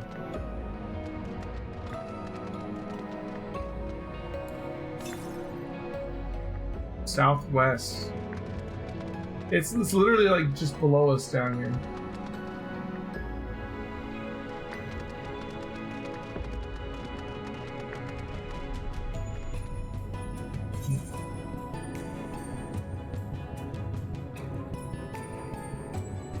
We need to get to this shelf to get to that Aether Current. There are no other Aetherites in this whole freaking area.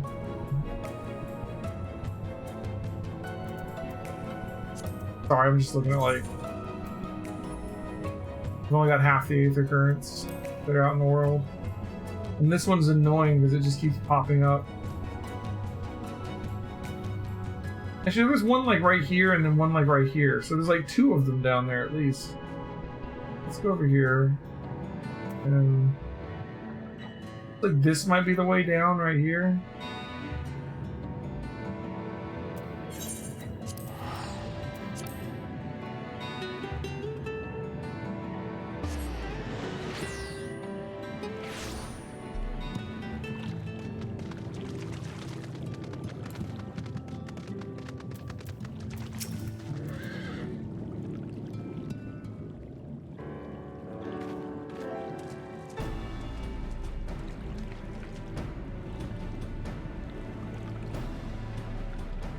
Beyond this gate resides the Clutch Mother. Approach and hearken to her words.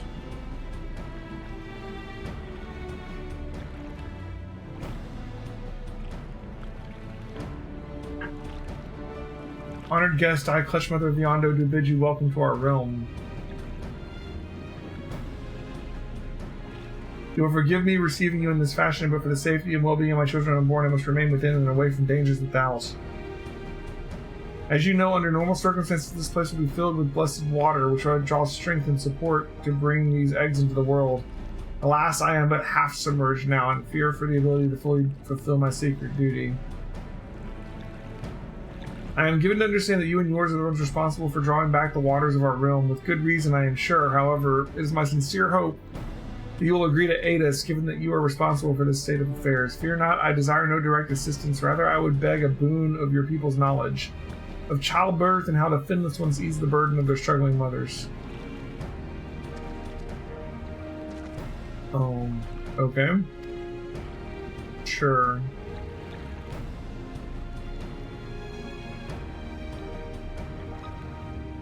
Thank you, honored guests. Go well. Elheim will be like, alright, so I learned this in Metal Gear Solid.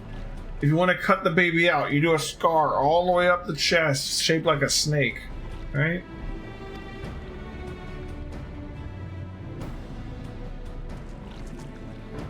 Wait.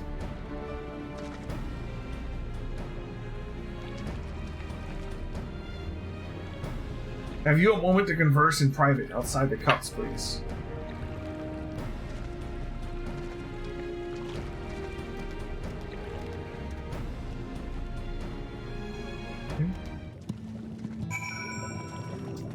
Aether Current quest has more steps than normal. Aether Current quest.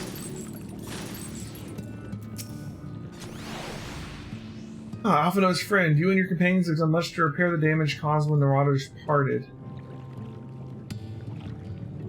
Anything else you can do? You've been to the Walls of the Forgotten? Yes. The remnants of the Northwest, yes. You visit them unbidden. Could it be your footsteps were guided by the ancients? I believe it may be so. Listen then. I'll tell you of our plans to bring the light to the walls, that we might answer the shining call of the illuminated land. We've requested a finless craftsman to shape us a sacred lamp. He is odd for a land dweller, choosing as he does to live in the ocean, but his skill is beyond question. It is concerning, however, that we have heard nothing of his progress. Is this the dude that they told me about? That could be helpful, but he was like super eccentric and they hadn't seen him in a couple years. He's gonna be down here. Yeah, Grinnell, it is. You'll find his workshop in a metal structure to the south. He's just chilling down here with the fish peoples. Alright, so Grinnell's down there. Let's go hit up this quest dude right here real quick.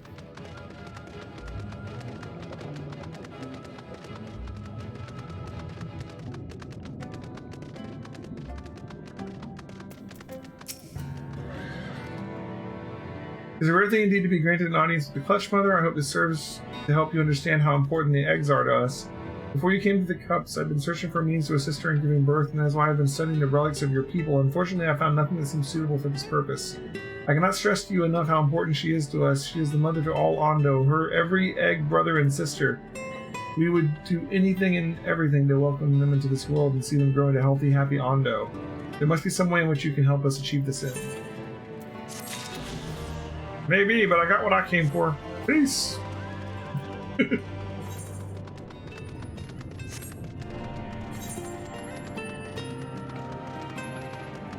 Tombstone trader.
So I want to take a moment while we're thinking about how to get into this place to we have to go up top and then come down, it looks like.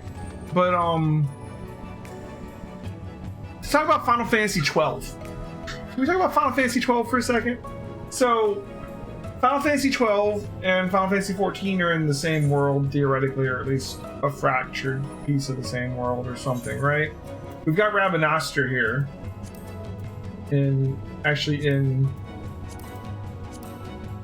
Final Fantasy XIV, right? We've got,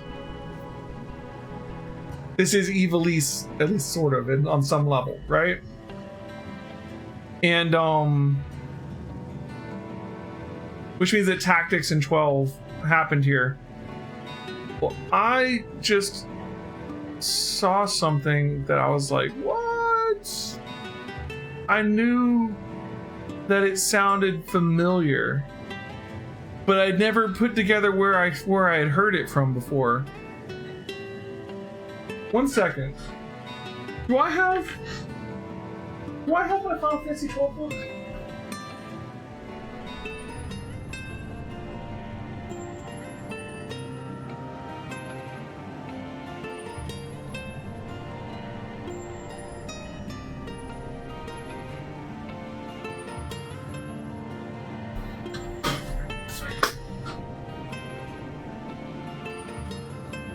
I need to look something up.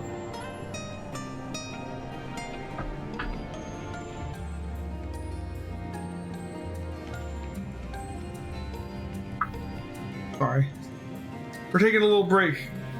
We're taking a slight detour for a second while I look up something from Final Fantasy XII. Because I think something just clicked in my head a little bit, and I want to see if I'm right.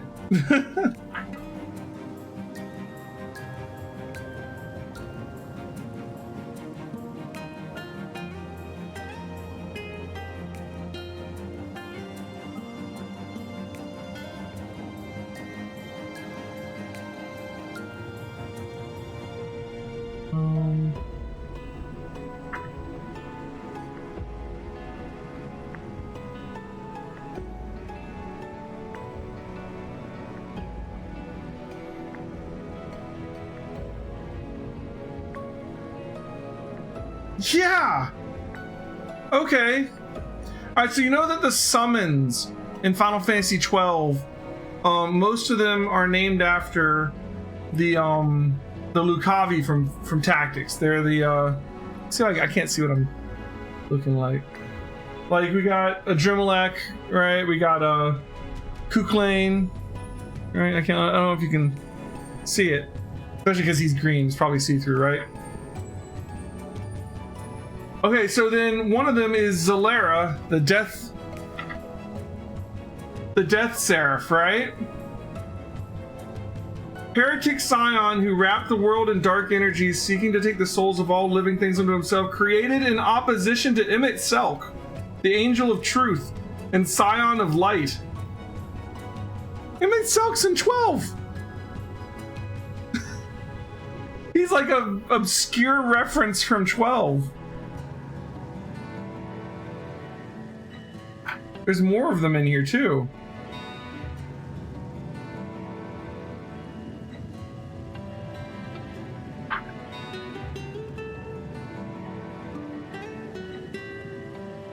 And of course, I mean, obviously we have Zodiark, right, as one of the summons, which is a big thing with the Ascians, but all of the Ascians named are based on Espers from 12. They're not the Espers themselves. They're like, this is the crazy thing. They're not the Espers. They're the Scions that the Espers were like against. They're like the Scions of Light are the Ascians. So like they're like the like each Esper in Final Fantasy XII is one of the Lucavi, like the demons that take over people in Tactics. Each of them is a scion of darkness, and the scion of light that directly opposes them are actually the frickin' Ascians. Is there a link about this? Oh, let me see this. What is this? Oh, it's all of them put together. Yeah! So there's Emmett Selk, Neighborless, La Habrea goes with Mateus. Okay. Yeah. Those bastards. Also, Elidibus is actually a character from Tactics. Elidibus is the person that you learn Zodiac from in Tactics, right? So, that's crazy. I thought that a lot of the Ascian names sounded familiar, but I could, for the life of me, could never figure out where they sounded familiar from. I guess now we know.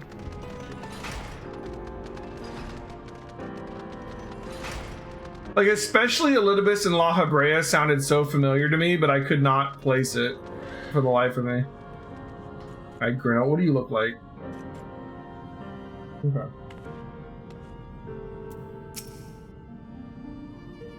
That's just great, that is. My mind's playing tricks on me now. Look, Graynalt, someone's come to visit you at the bottom of the bleeding ocean. Or it might be as you're a ghost, eh? Go on, foul shade. Feast you on me rotten soul. So, like, by that thought, then weren't the Ascians we know, like... Does that make them like the warrior of light of their ages? I've got no use for it. A craftsman that can't craft's more pointless than a sea slug with a Domin hammer. And that's an insult to the bloody sea slugs. Bruno appears to be suffering from a crushing bout of self-doubt. Let's just psych him up. I mean, it's that easy. I know you're depressed, bud, but, like, get over it. Woo woo! Huh? You're trying to raise my spirits? What do you expect from a servant of the netherworld?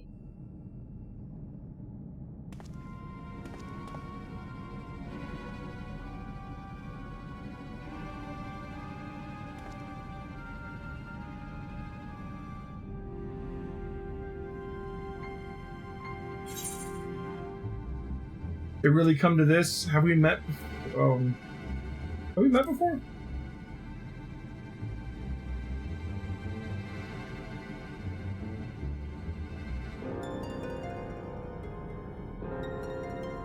Might be as we cross paths past the Crystarium. I don't reckon we've been formally introduced. I have not done any of the relic quest lines yet. No. Why? Is that who his name? Is that where this guy's from? Name's Grinnell, and this here means to be my underwater sanctuary, a place where I can get myself some work far from the distractions of the outside world. And yet, here you stand. Now it's so damned important to be dive all the way down to the bottom of the bleeding tempest to bother me. All relic quest lines involve a guy in the source named Geralt. Ah, okay. This is like his first counterpart. Ah, the Ondo's Lamb. God's cursed me empty head. I've not so much as made a start.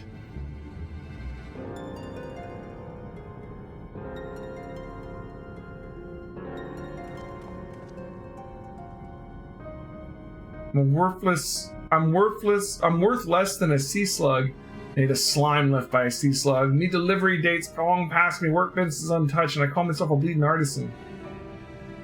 You've heard their beliefs, have you? Bring the light to them ruins will act on deep religious and cultural significance. And it was my privilege as a craftsman to be tasked with providing a ritual instrument worthy of the occasion, but I just can't bloody well. I mean, mine's bleeding blank. It's like I've pissed away the last drop of inspiration.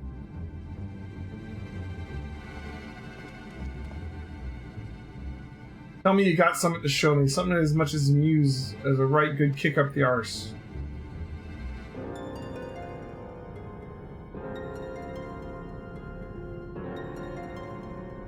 The Ondo want to honor the coming of these ancients, so their answering lights got to blaze with the right kind of brightness. Like the spark of life caught in a crystal. But just being sparkly is not enough. You gotta dance with joy and sorrow and a sense of hardship endured, you know what I mean? Your thoughts turn to Renda Ray and the crystal you discovered at the end of her journey. Maybe Geralt could find inspiration in that. Yeah. Here you go, bud. I've let the Ondo down, but more than that, I let myself down. Might as well go back to mending kettles. Here, check this crystal out, bud. What's that you've got there? The striking beauty. It shines with heartache and laughter and the transience of life, like the turmoil of history made manifest. I can see the brilliance of the crystal's legacy. You'd never capture such a gleam, not if you labor 100 years. Bugger me if I don't mean to try. Where are me tools? You gods damn you must set to work before the feeling fades. So you're saying if I do this next quest, it's like we're not stopping till the end, huh?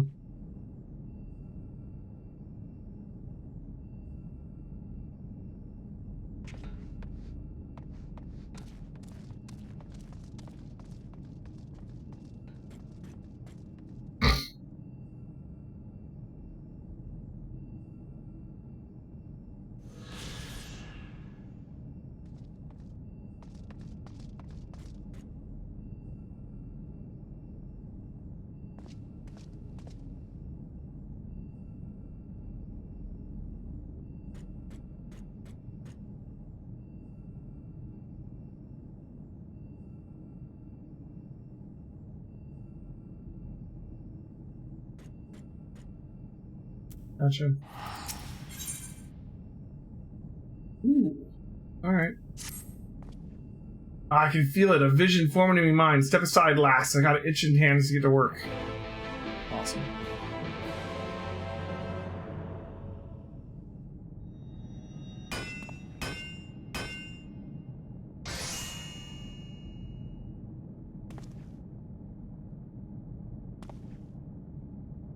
And done. I've taken the wonders that crystal showed me and channeled them into a new shape, what fits the Ondo's spiritual character.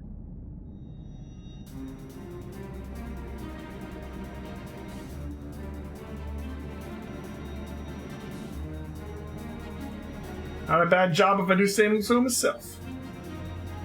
And to think, I was this close to hanging up my hammer after studying the craft of the ancients.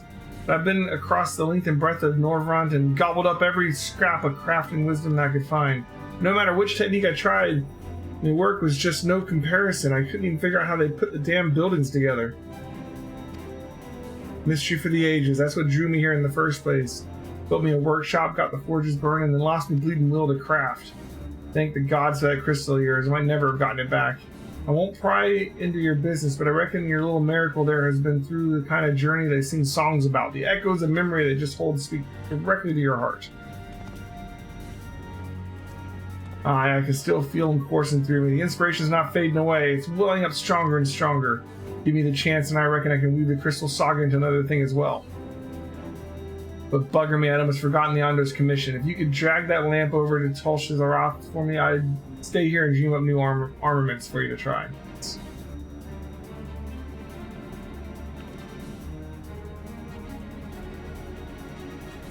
Alright, now we have access to Granul's Forge. Equipment rewards will become available for collection based for the roles you've completed. Okay. The role quest you completed. Oh. Okay.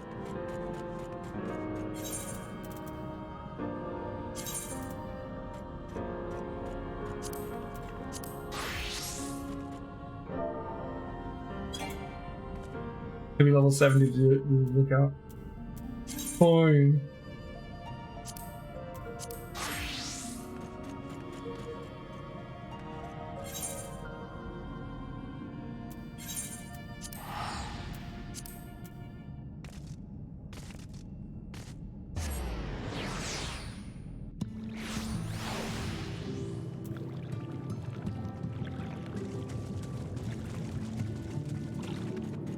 I have to gear up for my dancer gear? Like right now?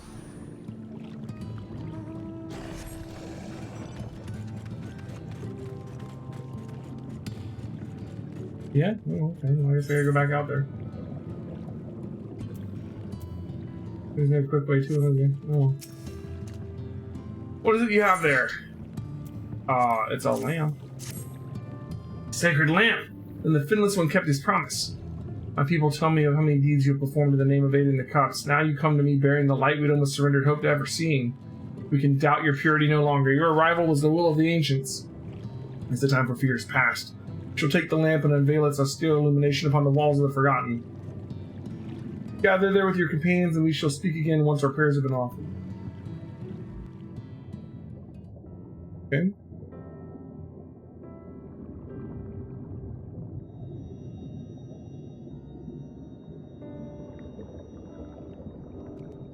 O stewards of the Ondo, we offer up our light in answer.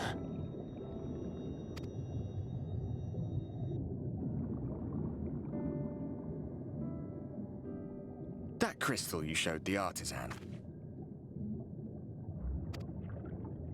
Was it... Did it belong to one of my friends?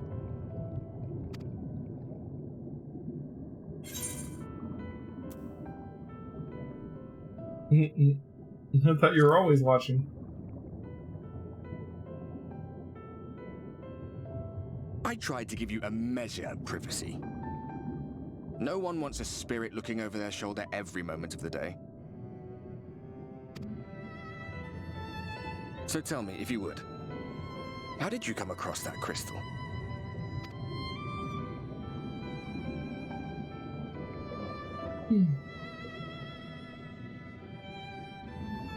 It was render raised then.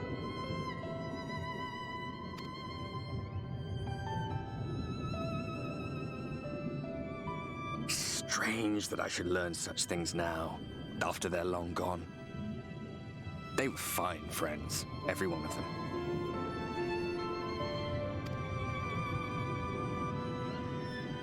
I didn't expect death to teach me so much.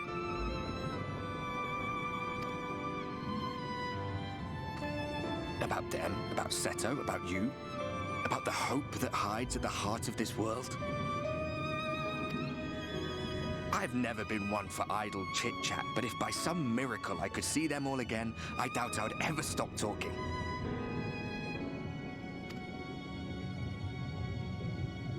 I'm grateful I got to bend your ear at least. And just for that, I reckon I'll stick with you to the very end.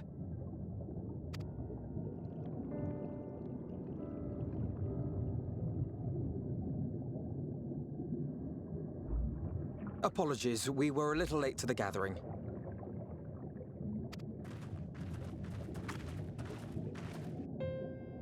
It seems we succeeded in gaining their trust. Indeed. This looks like, The delay wasn't exactly welcome, but at least... The lamp looks like, you know, when, like, lightning strikes the beach and it, like, turns some of the sand into glass. I forget what they're called, but that's what that looks like. And they seemed especially impressed with your contribution. Our hero indeed. Or the desert, you know, when lightning strikes sand, basically.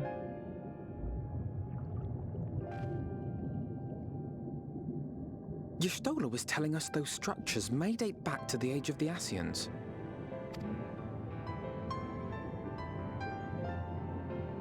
An Ascian homeland. Despite his many protestations, I never quite believed Emmett Selk was telling the truth. Like, what would the Ascians... So, like, if they were the Scions of Light from Final Fantasy XII, that would sort of fit, but, like... How would the Ikuria fit into it? Like, are they just not part of the story, or are they the same thing in this case? Or, you know, like the big spirit things that kind of look like the things that show up above the Ascians' faces? Nor I. But there is no denying the evidence before our eyes.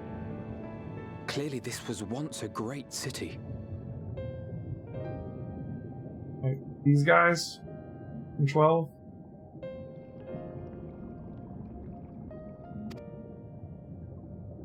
A home they would see restored, no matter how many tens of thousands of years it takes.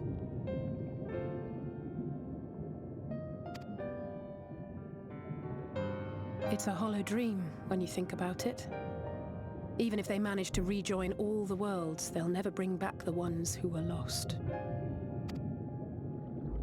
But would I have done any different?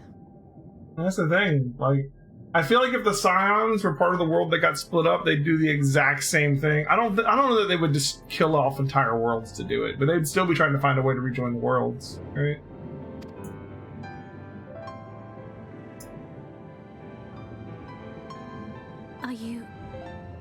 How are you feeling?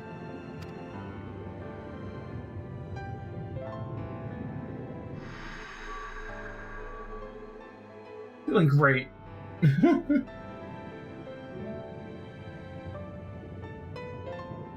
just splendiferous. You have completed your devotions? Yes. To the honored ancients have we offered up our prayers and our gratitude. You too have our thanks. Might we trouble thee then to tell us more of the illuminated land of which thou didst lately speak?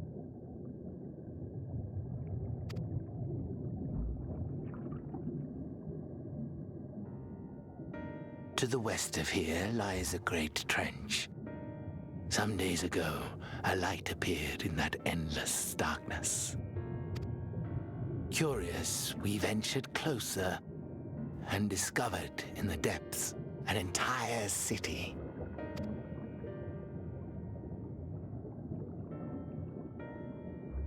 The buildings we spied were akin to our own everlasting abodes, impossibly so. We understood at once the ancients had risen. There could be no doubt.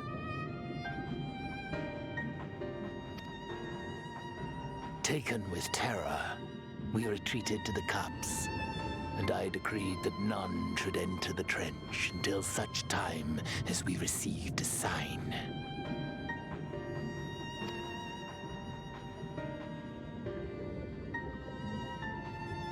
Might it still be possible to reach this city of the ancients?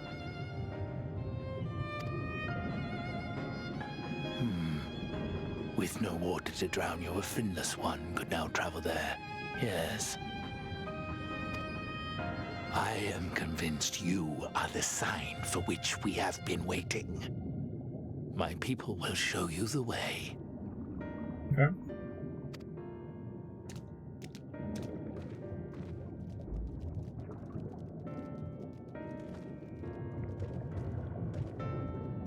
Shall we?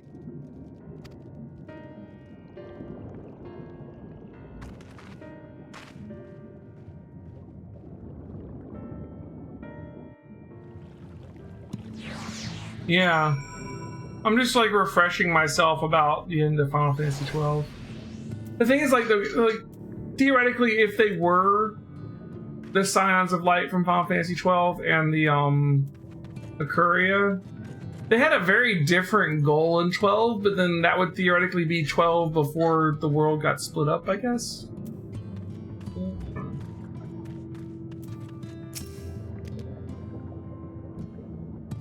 Oh, you do? Okay. The chieftain has bid me guide your steps to the limited land. Come, the way lies downward, follow the path of coral and rock, and join your comrades below. I will go talk to dude, bro. Alright, so it's just from here. That's perfect.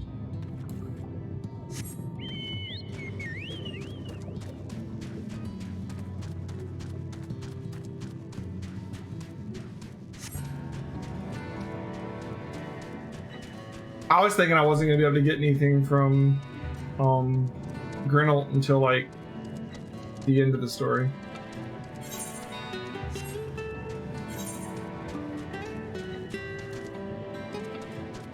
And I'm gonna have to start working on some other jobs. That's like my next step, right? Other than gearing up my dancer and starting to do raids and stuff. I have the other jobs I gotta get to work on. I mean, I've been working really hard on crafting and gathering, and those are coming along, but we need to get actual job classes up and running.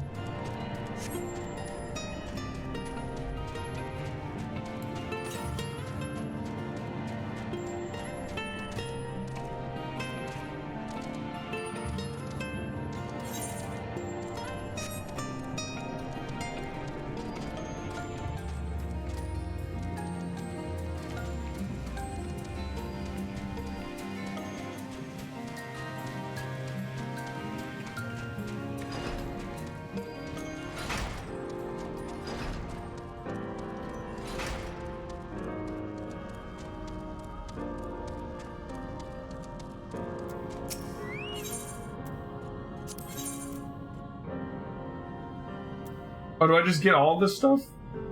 Do I not have to pay for it or anything? Just having completed the achievement is all it takes? Well then, yeah. Holy crap.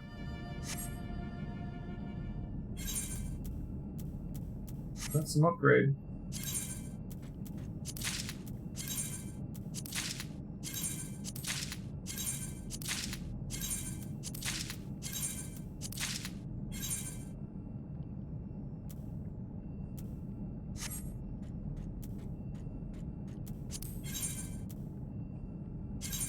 $414 to $422.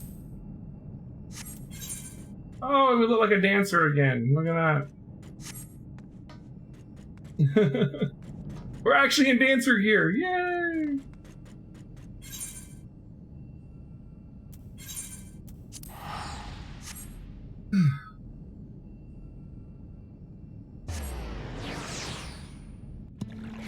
Like the gear coffer you got from completing the max level class quest in the previous expansions? Gotcha. Makes sense.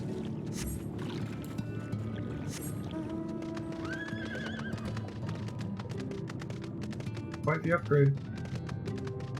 I love that we actually look like a dancer again. I didn't overly like our gear before.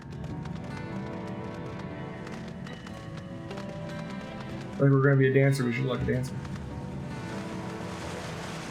Alright. Nautilus.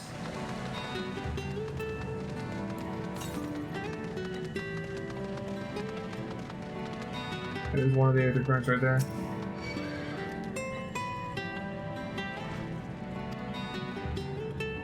I'm just gonna read this really quickly. Okay, never mind.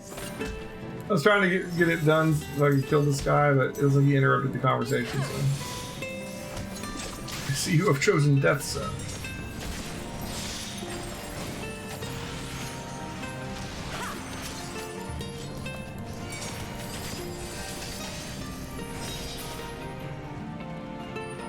Yeah, where are we? All gathered are we, yes? I shall describe the path you must take. Enter the cavern beyond and follow the wall down and down and down, and once at the bottom, find the passage to the northwest and then continue west and west and west. The way is not simple. Keep your friends within shouting distance and do not stray into the deep. Just before the journey's end, you will find the Caliban Gap, the barrier we placed at its mouth. This obstacle will fade should you raise a hand toward it, and we have made it so. The most succinct explanation. We thank you for your guidance. Cool. Right, deeper into the depths we go.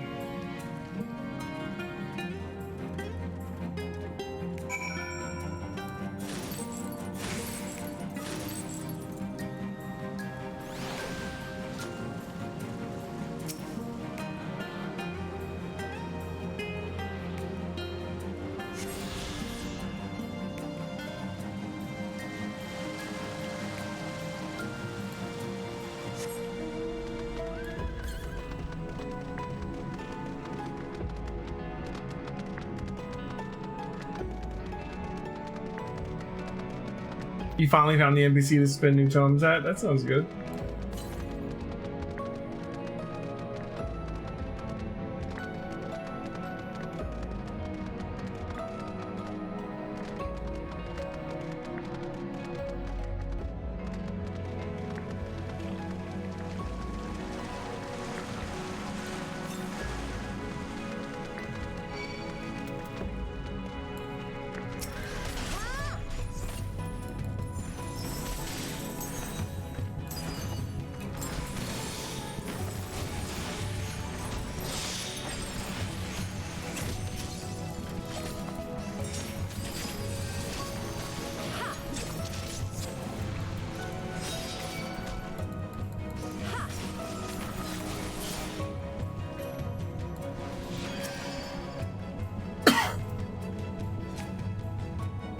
Our guide bade us travel in the cavern floor, thence to the west. Yet, 'twould seem these twisting tunnels defy such simple instruction. Rather than rely in direction alone, I suggest we scout with care and relay the path ahead to those who come behind.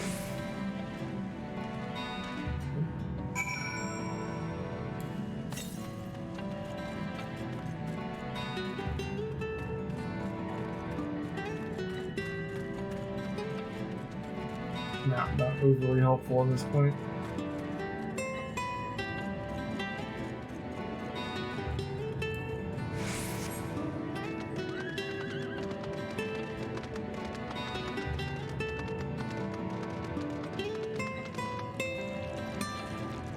Fine.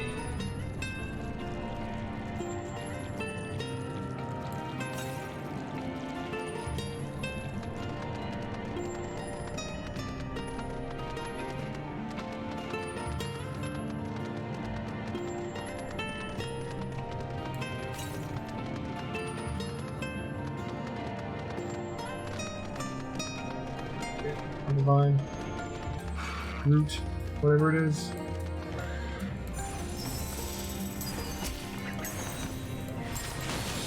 That is not what an anemone looks like.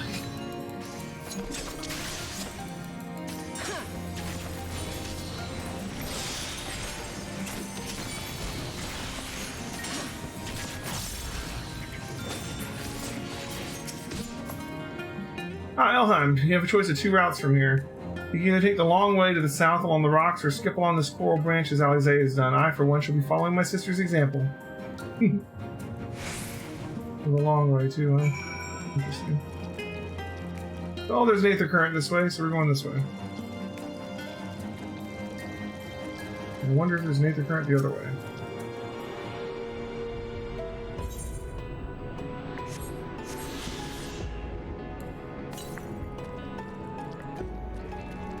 West.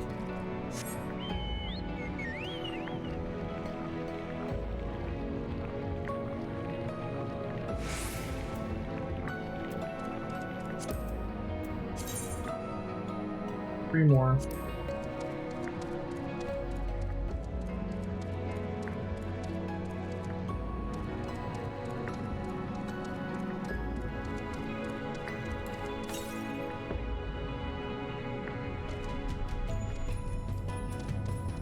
The verticality in this zone is super interesting. Yeah.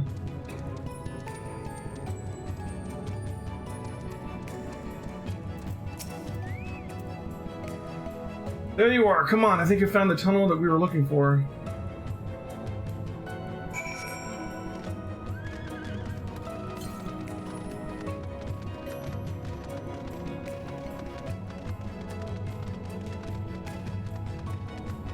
Right there. Stingray, huh? These underwater creatures have learned to fly since we took the water away. Oh, the map is confusing, yeah. But that's okay.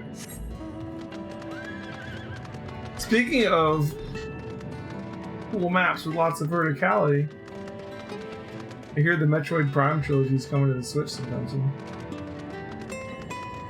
Interested in playing that?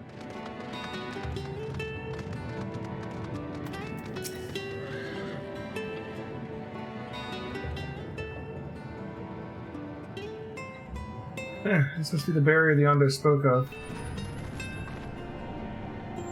Well, that was rather more arduous than expected. I feel a sudden rush of gratitude for the smooth roads our ancestors cut through the wilderness. It was a treacherous path indeed. Now I believe one of us needs but raise a hand to banish the next obstacle. Elheim, I elect you to do the honors. Yeah, sure.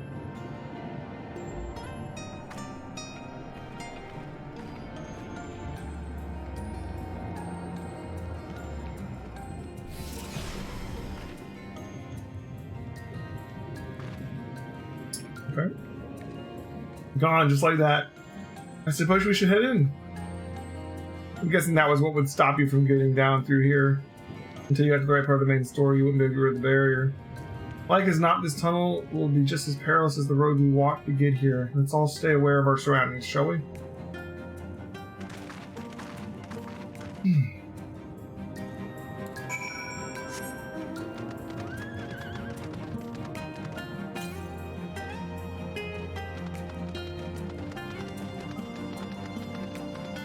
Urchin fish, who've learned to swim in the air.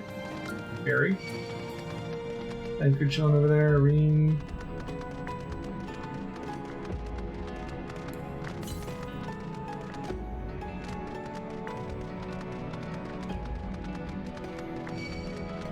gildedJ.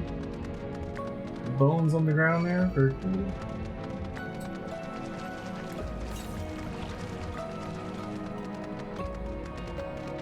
There's the ether current. I wonder if I should be like talking to these guys and they're just standing there. Proceeding with the ether current. Oh, yeah.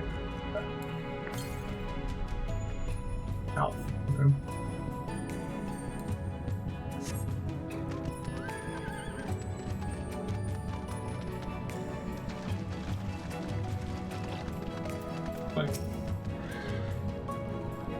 Watch your footing here. I wouldn't.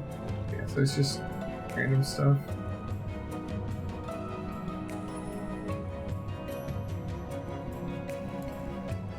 Am I supposed to go down this way, or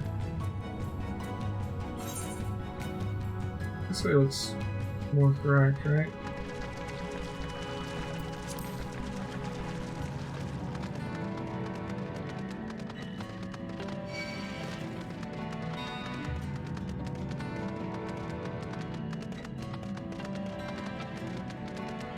First blast. Alright, Alize. Oh. Caught just a glimpse of something up ahead there. Coming up on the end of the story for Shadowbringers. Which seems to be a confrontation with them itself. Let's see what the City of the Ancients looks like. Whoa. Whoa.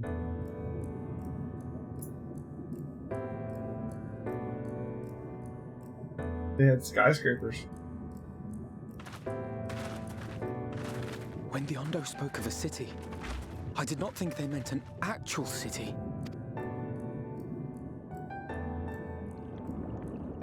Like almost perfectly intact too. I mean, I guess if their construction really is that durable, it makes We are sense. seeing the same view.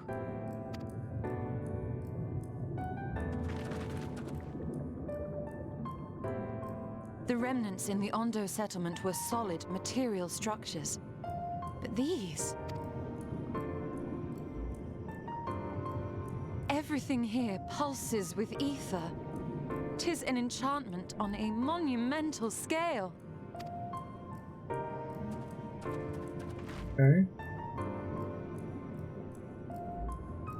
These little weird, like little sculpture bits they have are interesting looking. This one's like coming out of the building.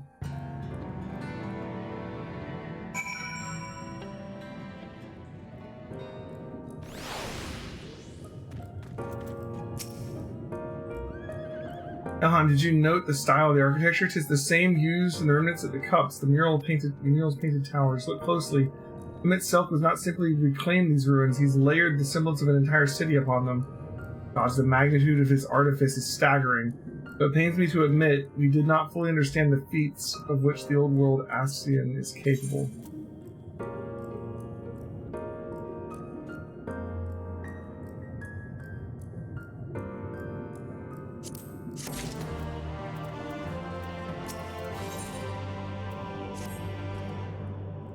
It's intimidating, yes, but we have to start somewhere. Why don't we have a closer look at the tower to the southeast? We might be able to reach it from the edge of the trench. Okay.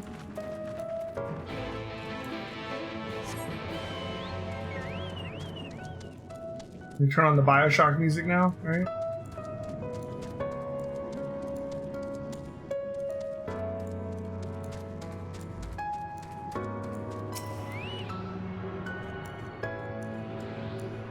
Welcome to Rapture, guys. Actually, it looks like it's in a lot better condition.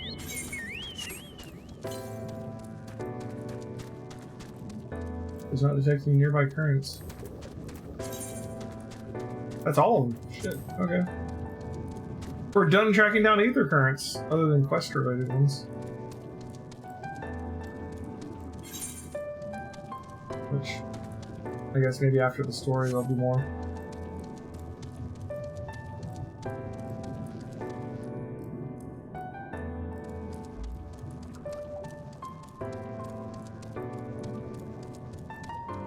Rapture, the land of Morith, the world that never was. Yeah. That's true. We got another Xenoblade Chronicles 2 reference. I'm sorry I missed it. You're just flying through here? Oh, I'm jealous. So big. This is clearly a Mario Odyssey reference, guys.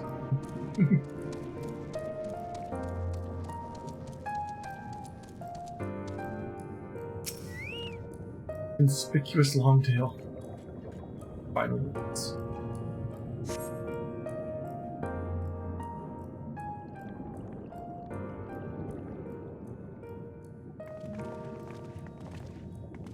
Image is down here waiting for us, isn't he?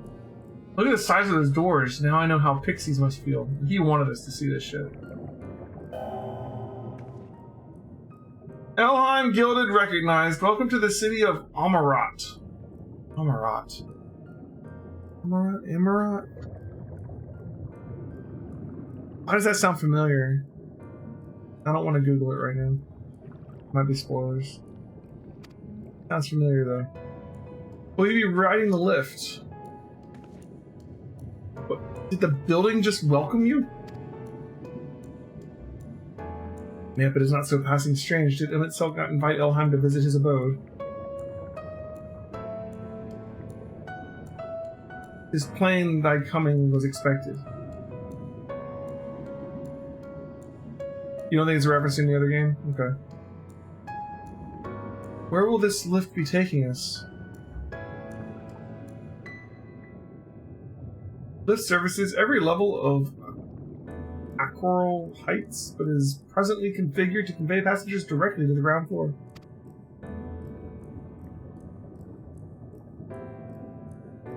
Well, there you have it. In the absence of some few hundred yalms of rope, we have little choice but to accept the offer.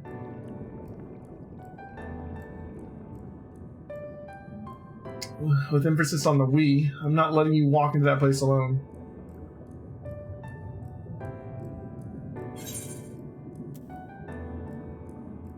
Alright, I wish to ride the lift.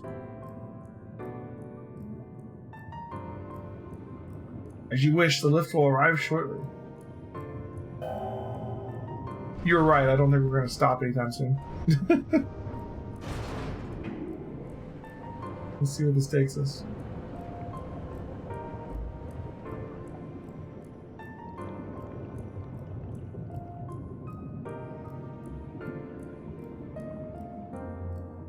Next stop, ground floor. Facilities include the Bureau of the Administrator and the Bureau of the Architect and the Capitol.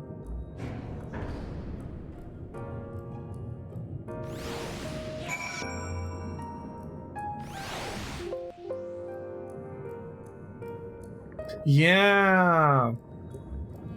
That's it. It's not from Final Fantasy. It's from that. And that's totally on purpose.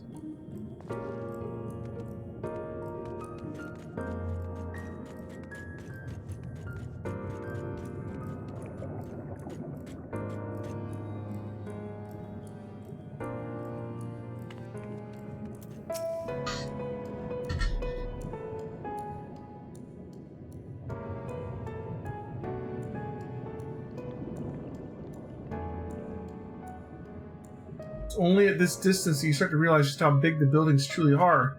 What did that voice call the city? Amarat? It was the capital city of Utopia. Look, over there.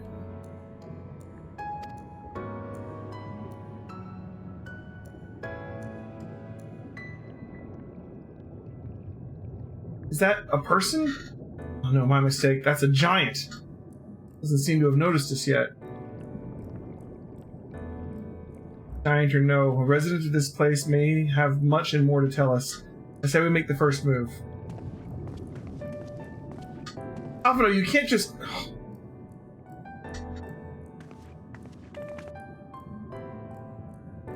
Interesting.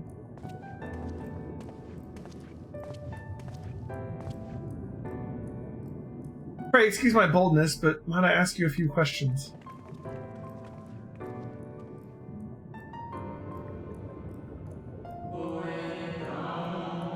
Well, what adorable costumes. Are you the children on an excursion? This district has much to teach you. How odd. That sounded like no language I've ever heard, and yet I understood every word. Just as he understood us.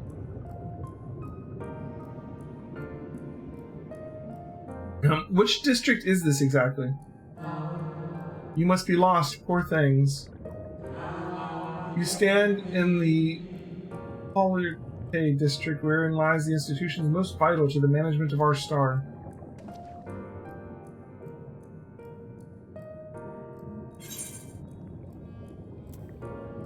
Can you tell us where to find Emmett Selk?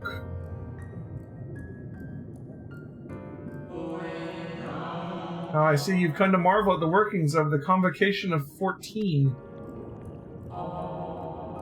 Hardly surprising, I suppose. The whole world holds its breath as the final days draw near and our brightest minds race to implement their plans. Thus, you must understand that gaining an audience at this time will be next to impossible. You should hurry home now before your families begin to worry. Do you need me to walk you back?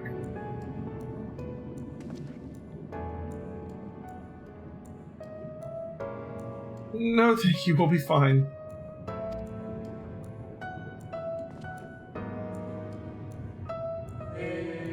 Very well. Take care, little ones.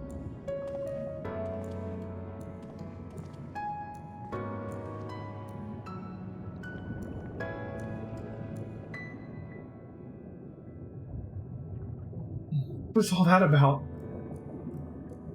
my eyes, these people appear as arcane entities. I suspect Emmett Selk woke them from Aether, much as he reconstructed the rest of the city. The final days.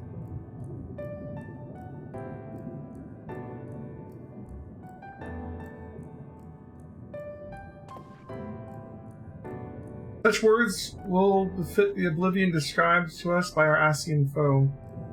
A catastrophe on an unprecedented scale which set in motion the summoning of Zodiark and thence Hydaelyn herself. But that happened centuries and centuries ago, didn't it? That man spoke as if they were rushing to avert a disaster here and now.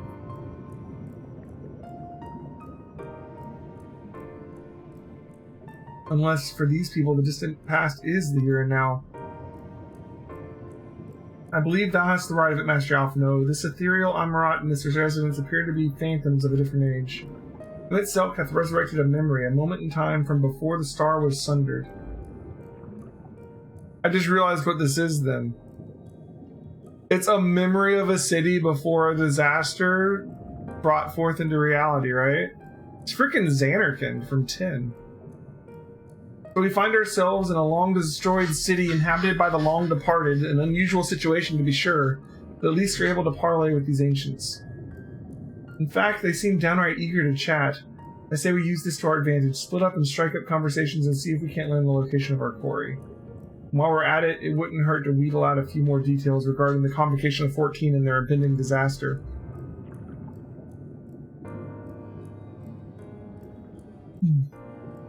Demingling then. Let's meet back here when our jaws start aching.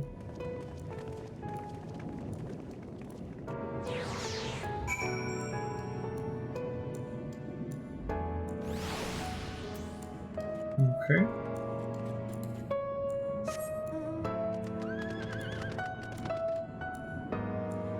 Where are these guys? Let's explore the city.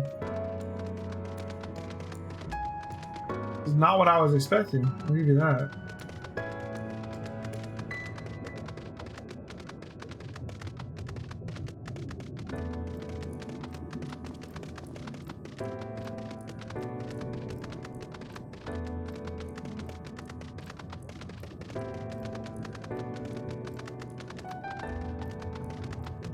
This one in particular definitely makes you amazed at how far the game has come since the Realm Reborn areas. Oh yeah. Good gracious, child, where's your family? You should not be alone at a time like this. Run along home, quickly now. Have you not heard, though yet confined to the lands across the sea, a terrible phenomenon afflicts our star. They are calling it the final days. It is said it starts suddenly, a cacophonous keening from beneath the earth. The sound distorts all living things within earshot and wrests from us control of our creation magics. Once that happens, all is lost. Fear, pain, despair, every dread impulse is siphoned from our minds and given substance. An eternal fall of fiery rain, an incessant spawning of nightmarish beasts. None can point to the source of the phenomenon. 'Tis as if the star itself has fallen ill. As if a force inimical to life now festers and spreads. It's only a matter of time until Amarat too resounds to the discordant squall. You should stay with your loved ones, child. Stay with them. Jesus. Well, that's terrifying. He's saying Hydaelyn did this, basically? To defeat Zodiark?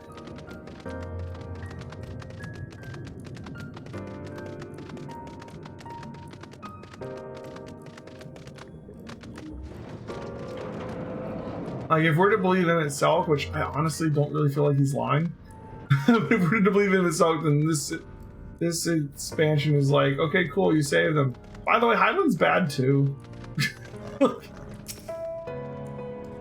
An audience within itself. I'm afraid you have the wrong office, little one, and besides, I would be far too busy to field questions of curious children. Surely you've been told of the looming catastrophe, every resource available to the convocation must be spent upon ensuring our world survives. They have yet to make an official announcement, but it is said the 14 are moving forward with a plan in scarce credible proportions, one which promises to grant will to the very star itself. They will invoke our mightiest spells of creation to birth an entity of all-encompassing magnificence, and then they will rewrite the laws of existence. It's a huge undertaking, and it must be completed ere the corruption spreads this far. Thus I say to you again, do not hold out hope for an audience. So are they trying to summon Zodiark right now, or are they trying to summon Hydaelyn? In either way, what's causing the current calamity?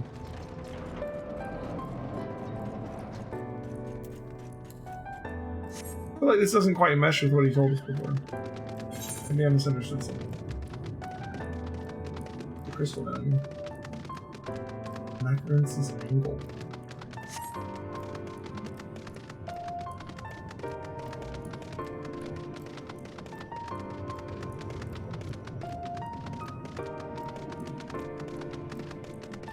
This is so big.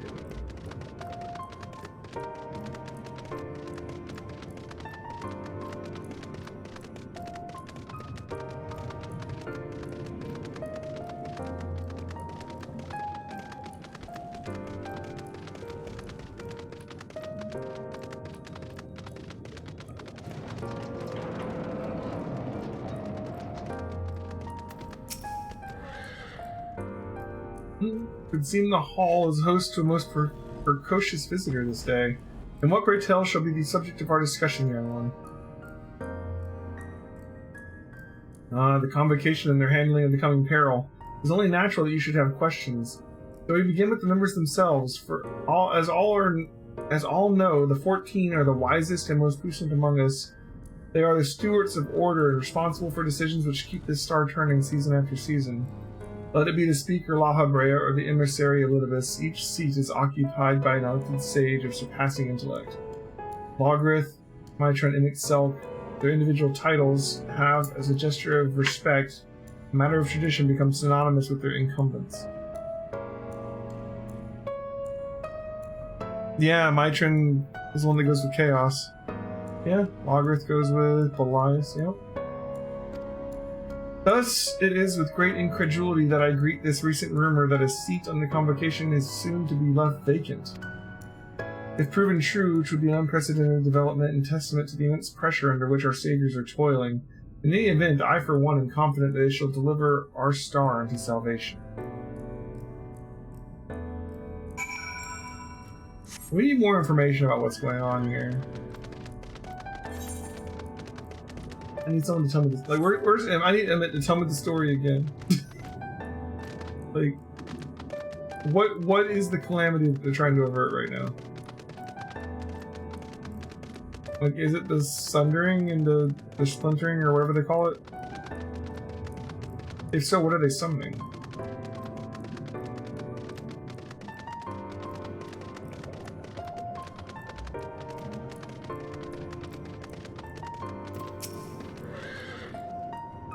Elheim, If I was not certain before than I am now, the people of this city believe they face the end of the world. I cannot imagine what purpose compelled in itself to recreate this ancient Amarat, and yet I fancy I hear his words to us echoing through this ocean trench. He would have his story known.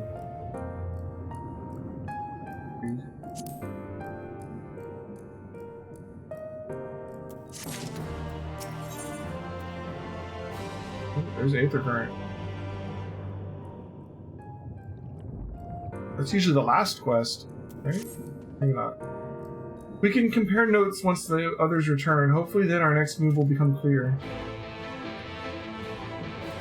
There's another Aether Current quest there, I think.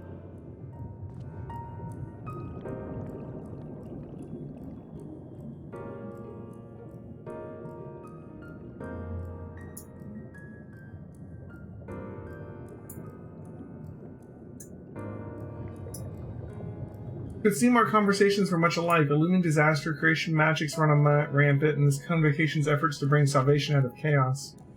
I suppose there was talk a little else at the time these events came to pass. Ariane J, if I may, what are your thoughts on the ancients' art of creation? A fascinating discipline indeed. Aught the mind can conceive may be rendered in reality. All that is required is a clear concept upon which to focus one's will. It is not dissimilar to the primal rites taught by the Asians, where in ritual ceremony breatheth life into figment of myth and legend. I see we arrived at the same conclusion then. The people who lived in this age before the Sundering were blessed with vast reserves of mana. No matter how draining these creation magics must be, it seemed they paid the cost with not more than a fraction of the aether which coursed through their very own bodies. If we were to attempt the same, such spells would soon deplete our energies, and then seek to draw the balance from elsewhere, from a hoard of crystals, mayhap, or from the very land itself.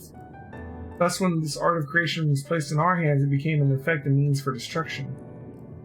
An interesting matter which no doubt bears further study, but despite all these revelations, I worry we are no closer to finding him itself. Has anyone learned aught which might lead us to his location? Not directly, mayhap, but from what we've heard, it seems the Convocation of 14 is sequestered in a nearby Capitol building. When we went to see for ourselves, the attendant wouldn't let us through without a writ of permission. So we tried our luck at the Bureau of the Administrator, but we were where we thought these permissions might be issued, but the clerk there said he couldn't help us since our names didn't appear in the registry. And that was where we gave up. I wonder, though, Elheim, could you be eligible for one of these writs? The voice in the lift seemed to know who you were. It might be that your name is registered at the bureaus as well. Worth a look, I'd say. That's what I was thinking, too. Meanwhile, I'll head back to the capital and search for a less official point of entry, just in case. Pray allow me to accompany thee on thy reconnaissance. An arcane perspective may prove needful. Okay. I think I'd like to speak with more of these ancients. Maybe they know something that can help cure Elheim's condition. Would you mind coming with me? Of course, I don't mind. Just lead the way.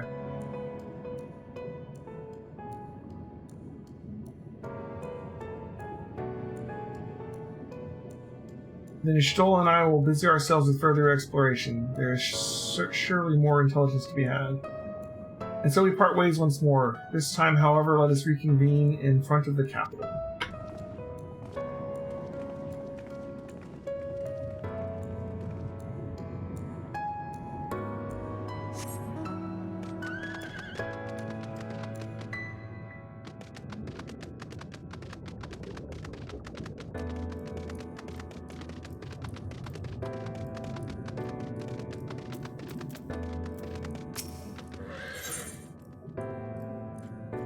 Lightning cluster.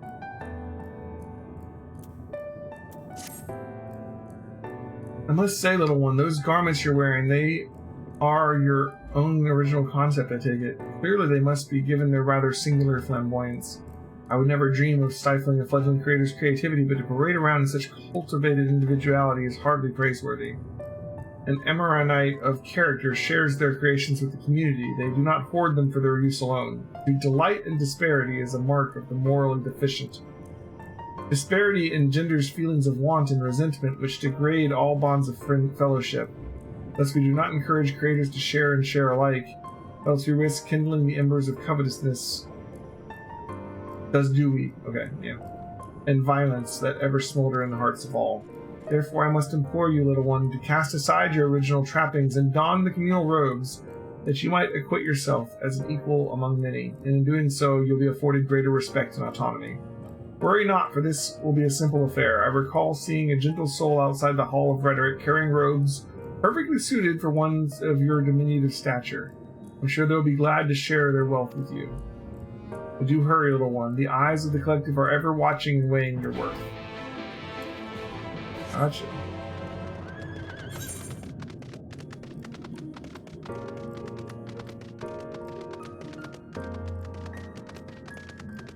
We got 2 more of these current quests, most likely.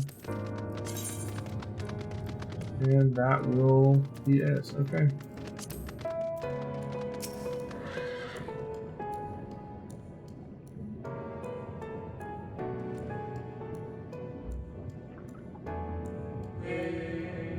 No, aren't we looking rather smart this evening? What can I do for you, little one?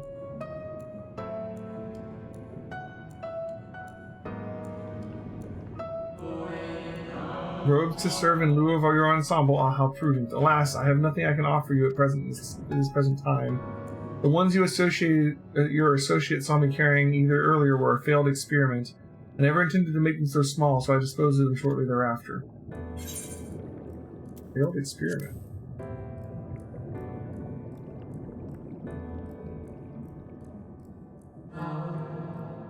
By your bemused expression, I gather you find it odd that your elders can fail in so simple an application of creation magics.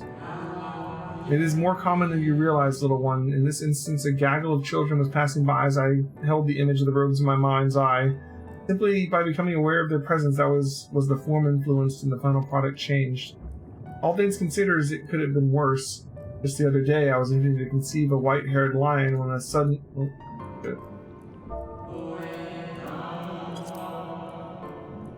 When a sudden exquisite eagle alighted nearby, giving me quite the shock and dramatically altering my initial concept. Did he just accidentally invent like griffins? Because his mind wandered? Yes, indeed, it was a most unexpected development, but not altogether unwelcome. Great strides are often born from unexpected impetuses. But even inspiration has its limits. For all the wonders we have wrought, I do wonder if there will come a time when we have fully explored the potential of our powers. When there is truly nothing left unmade, the only iteration and imagination and stagnation. Only iteration and imitation and stagnation remain. But such esoteric matters need not concern you, little. For now, I would encourage you to embrace your creativity and work your magics without fear of failure. Nevertheless, it would still be in your best interest to don the appropriate robes to avoid excess scrutiny. Why don't you go to the Bureau of the Architect and request the appropriate concept? You can fashion one yourself.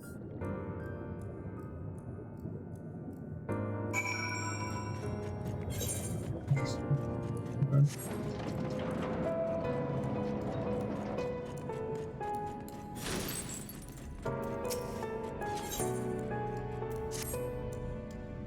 Greetings, little one. Come to debate, and yet so young an age. How wonderful. Shall we retire to the benches and settle on a topic? Well, my apologies for jumping to conclusions. My friends are not quite as fond of the Hall of Rhetoric as I am, so I have a habit of chatting up any potential conversation partners. So if you are not here to debate, I presume you're here to learn about the mysterious and esoteric goings-on here. It would be my pleasure to act as your tutor in these matters, if you'll indulge me. The Hall of Rhetoric is, as its name indicates, a place where citizens may freely gather to discuss and debate all manner of topics. This central forum is ideal for open discourse, but smaller rooms are available for those desiring more intimate conversation.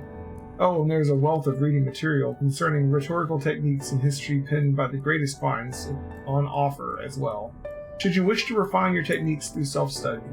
To my mind, however, rhetoric is a living, breathing thing that is best experienced in the moments of conception and execution. Perhaps a demonstration would best serve to further your education. I saw a contemporary of mine engaged in lively debate earlier just outside the hall. Go and see if they are still there and issue to them my personal invitation to a friendly battle of wits.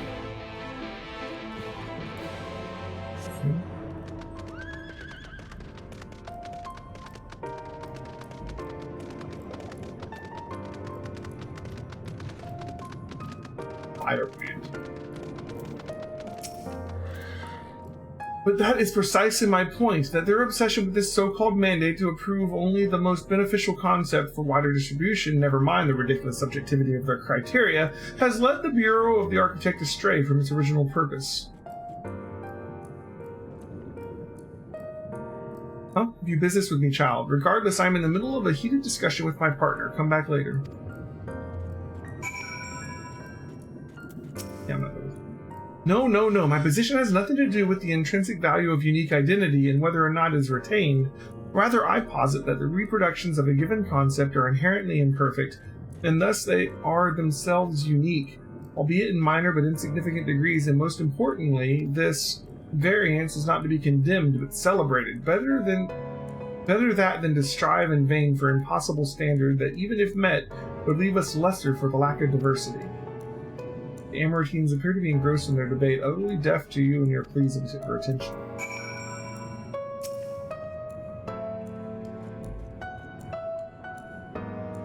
My, aren't you a stubborn little bugger? It's strangely endearing, I must admit. We have all the time in the world. Why are you so insistent that I speak with you this very instant?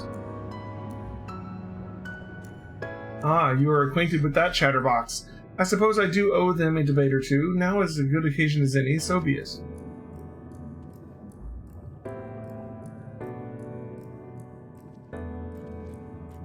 Okay.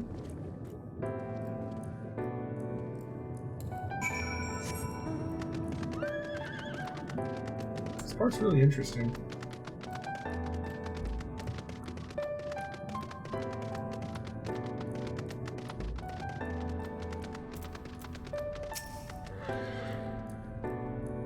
I see you found my friend. Thank you, little one. Then without further ado, let us commence the promised debate.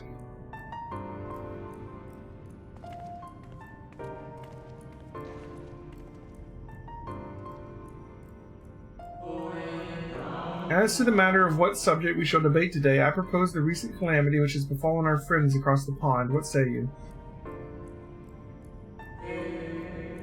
The singular point of contention is, of course, whether or not Amarot should intervene on their behalf. I believe we should. The scale of the disaster which threatens that distant metropolis is on a scale heretofore unseen, and so equally considerable resources must be committed to counteracting its effects. I disagree. The scale concerns me less than the nature of the proposition itself. Who are we to unilaterally intervene in the affairs of those half a world away? Are we to be the saviors of one and all, such arrogance that we may lead to our own downfall?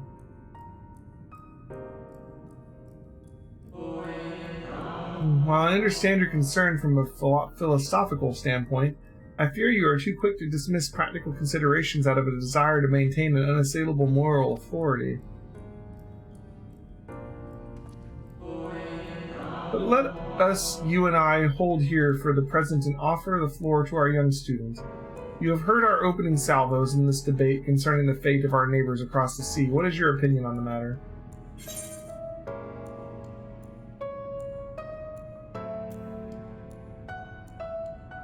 To ignore the plight of those one might conceivably save is not wisdom, it is indolence.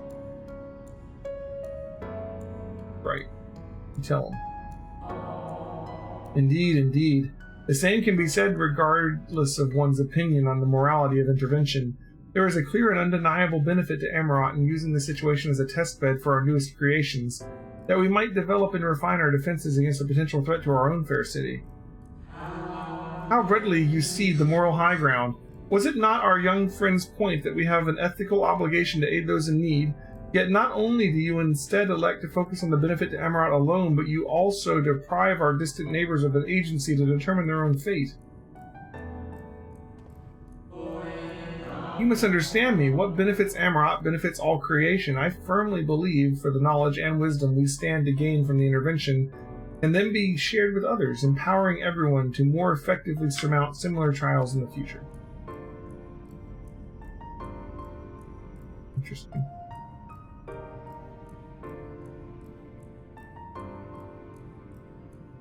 What is this calamity that befell their neighbors that they're worried about? Like, what? They haven't really... They sort of talked about it a little bit, and it sounded horrendous, and that it's coming here. but these guys don't seem that concerned about it. I must say, it has been far too long since I engaged in such refreshing exchange of ideas. My colleague was equally delighted by the opportunity, you may rest assured. Some decry it as little more than an academic exercise. After all, we failed to reach a meaningful consensus. But I dare say they missed the forest for the trees. Are we not more enlightened by the experience? Have we not been exposed to a greater variety of viewpoints? Is there not value in this alone? I truly believe we are blessed to be part of a society that exalts the free exchange of ideas and encourages active participation in public discourse. This may have been no more than your first foray into the exciting world of rhetoric, but I sense you have the soul of a debater in you. You may well have the potential to change Amarant in ways no one ever thought possible. I shall be watching your trajectory with great interest, my young friend.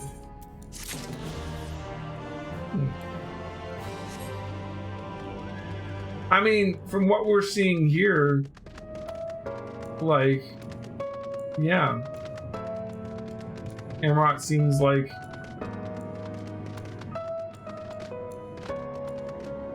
Utopia. I mean, not like a perfect place, Utopia, but I mean, like, it seems like Utopia from, like, the book. Everybody's happy.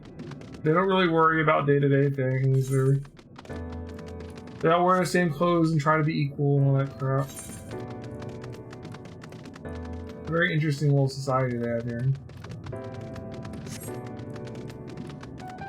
But it's like really far on the order side.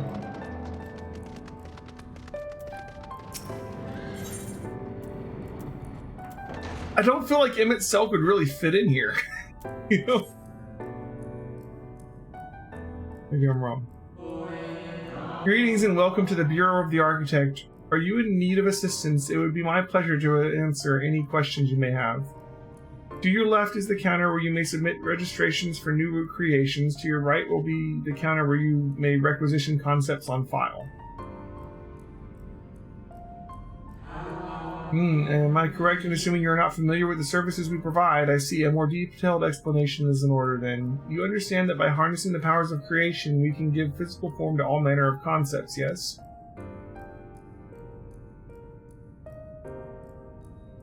And the fact that they can just bring things into existence, it's no wonder they have such a, you know, gifted society, right? Picture a bouquet of fresh, fragrant flowers, all the colors of the rainbow. Now picture those self-same flowers formed of delicate crystal, impossibly fragile, and radiating hues beyond the visual spectrum.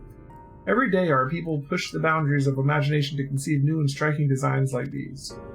But there are limits to what a single individual can shape with their abilities alone. Those who harbor greater ambitions may offer their concepts to others here, but they may, with the strength of many, accomplish what one cannot.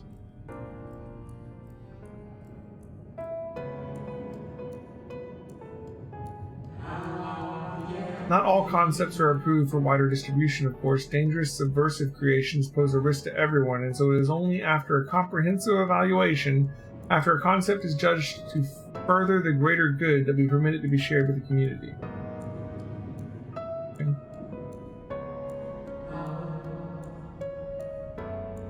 Do you understand, little one? Didn't Emmett Selk say they, like, basically live forever, too? Since you are here, I think you might benefit from conversing with some of the others currently availing themselves of our services. Why don't you go and speak with one of the citizens waiting for the registrations to be processed? Might as I would like to believe my explanation is more than sufficient, I expect you may gain greater insight this way.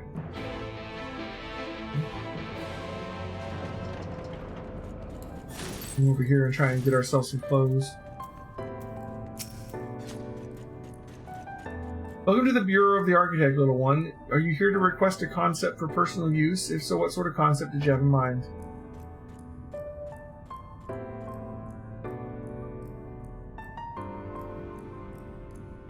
No, communal robes. That will take but a moment to prepare.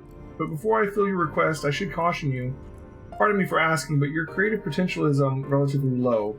Is it not? We are trained to assess these things, and I fear that you do not possess the ability to express this concept in physical form. It's almost as though you completely lack it, though that can't possibly be. But regardless of the reason, you needn't worry. We have special tools that may be used to address this very eventuality. I will furnish with you an etheric rope that you can use to restrain one of the misbegotten obuses that congregate in the plaza to the north of Academia Anitor. You will need to weaken your quarry before you can reliably bind them, but once you have, you can repurpose their energies to create your own robes. We have to go kill something and suck up its life energy to make our robes? Is that what we're doing? Because we don't have enough.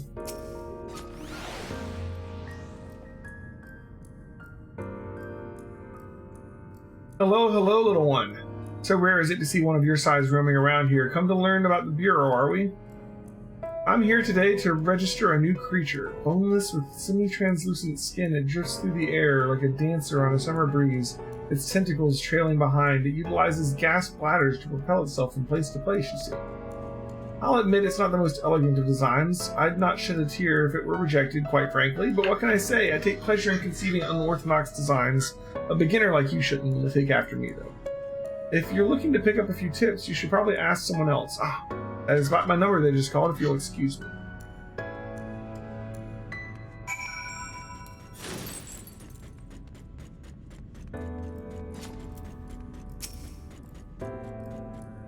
Are you the child I saw speaking with the attendant earlier? I thought so. So young and already so eager to learn about concepts and creations. That curiosity will serve you well, little one. I've been credited with a few popular concepts, I'm proud to say. I'm hoping that my latest will be equally well received. Autonomous figures. I say my latest, but really it's a product of many others' efforts and individual insights. But such is the case for every masterwork, I reckon.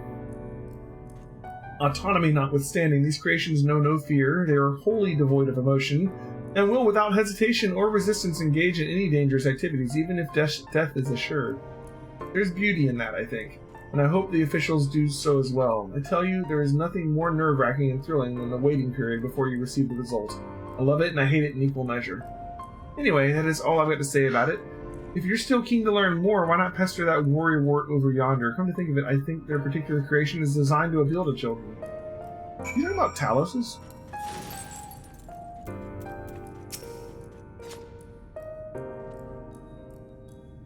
Are you there, an aspiring creator, come to learn about the Bureau and its inner workings, I trust? Oh, that's all well and good, but since you're here, perhaps you can help me with a little something. I've been refining a concept of mine for some time now, an adorable little creature is designed to be the perfect plaything for a young citizen, but I'm still terribly unsure it's ready to be submitted for approval. Which is why I was hoping you might be the first to put it through its paces and tell me what you think. Your honest opinion, I'll have no flattery from you, young lady. Is he going to pull a Moogle out? Because come on, pull a Moogle. This matrix will allow you to summon my creations, but don't use it here. Take it outside first, and don't be afraid to play rough. It's part of the fun. Let's see what he made. Please tell me he made a Moogle.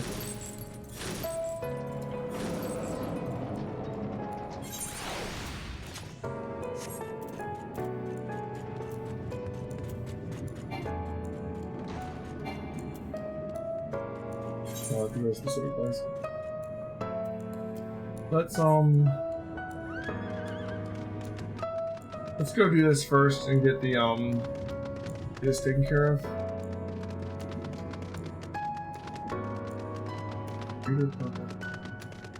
There's the capital.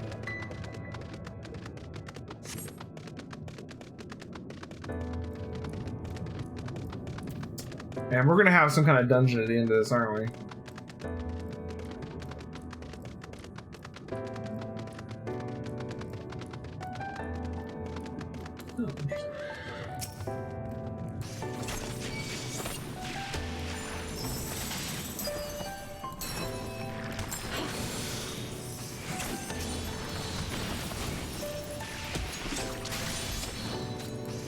There we go.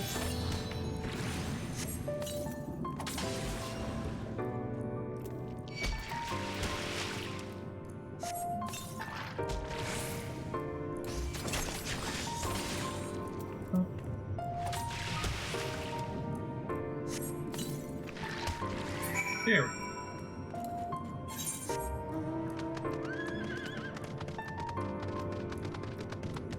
Bureau of the Secretariat.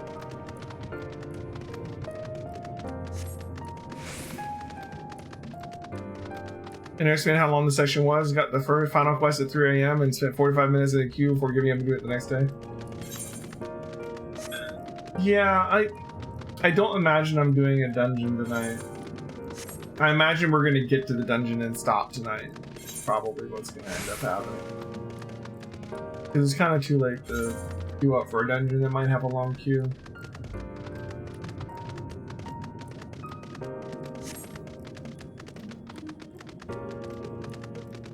And then if the dungeon is the final quest, then maybe on Wednesday we'll end up doing the dungeon and going into 5.1 or whatever.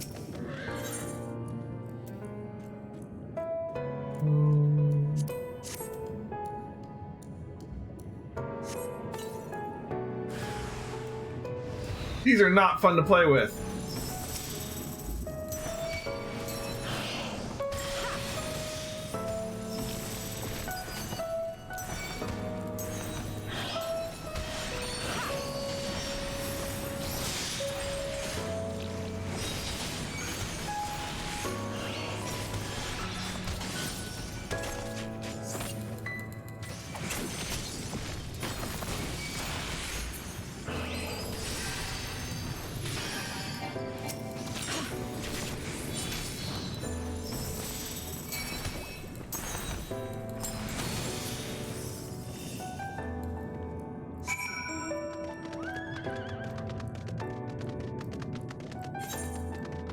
Trying to kill their kids.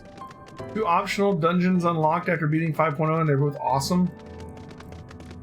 Gotcha. So yeah, maybe Wednesday we will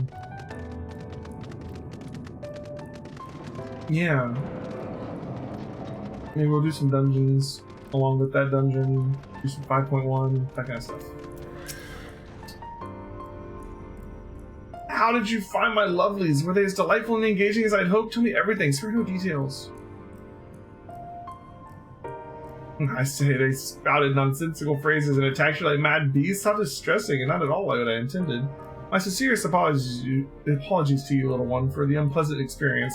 Still, from these experiences we grow stronger and wiser. I look forward to the day when you will try your hand at creation too.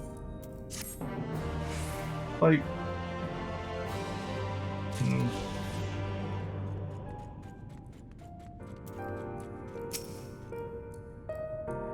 Welcome back, little one. Did you succeed in binding a cubus?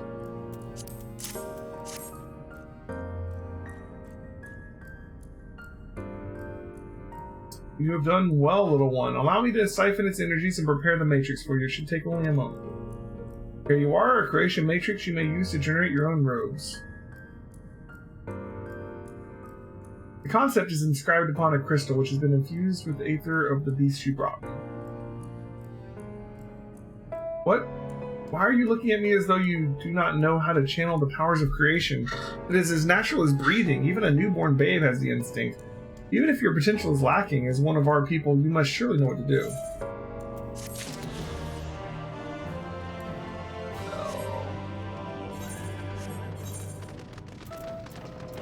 It doesn't actually give you an item. It's just like, yeah, you can't actually do that. I thought I was gonna get the robes. Little gypped.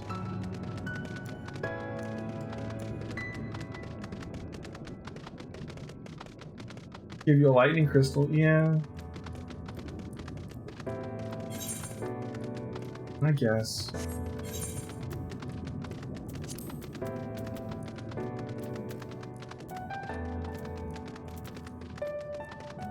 I got 86 of the bastards. Yeah.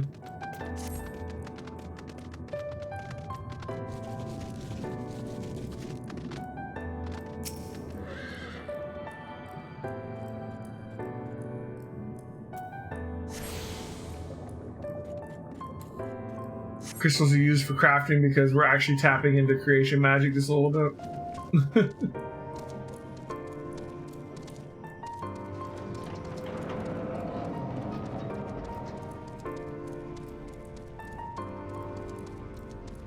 Bureau Provisioner.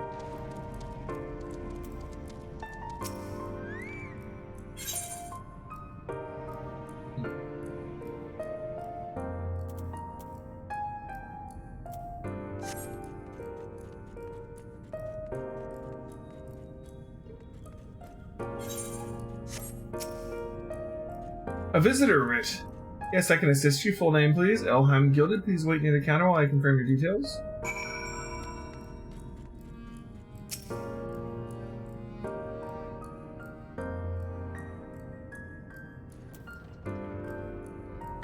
Okay.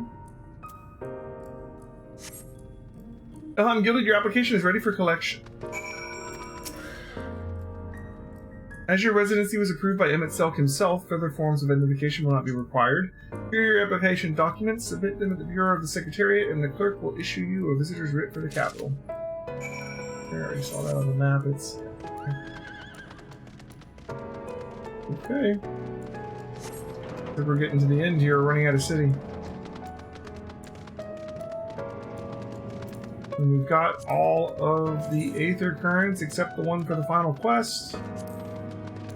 We are done tracking down Aether currents until Lindwalker. How crazy is that? We're starting to finish things, guys.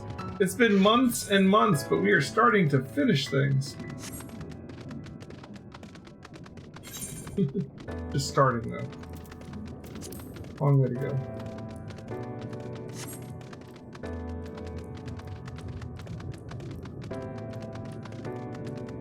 I'm really excited to see the rest of the patch story, though. I have heard that 5.1 through 5.3 especially are big or exciting or something. I don't know the word. I don't know the right adjective, but people have brought them up to me before, so I'm looking forward to that. I want to get completely caught up in the story. The ending of 5.0 is amazing, and 5.3 somehow manages to top it. Good lord.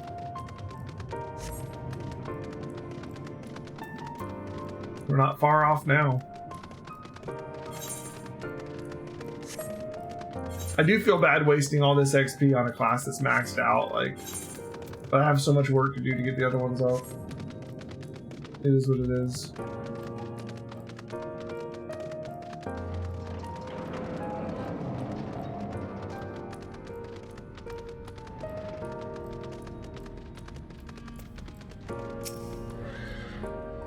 Next, please. Here you go, bud. Is it in the capital, are we? Please take a seat. Your name will be called once your application has been processed. Yay! Good way to end an expansion. A trip to the DMV. Is that a fellow dancer? Hey, dancer friend!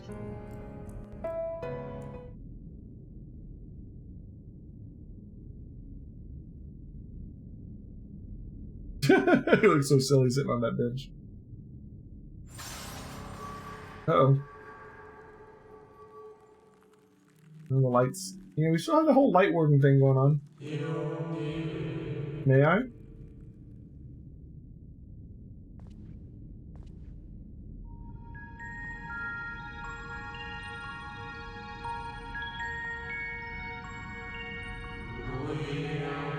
You, I think, are from the time beyond ours. Have you followed in the wake of him itself?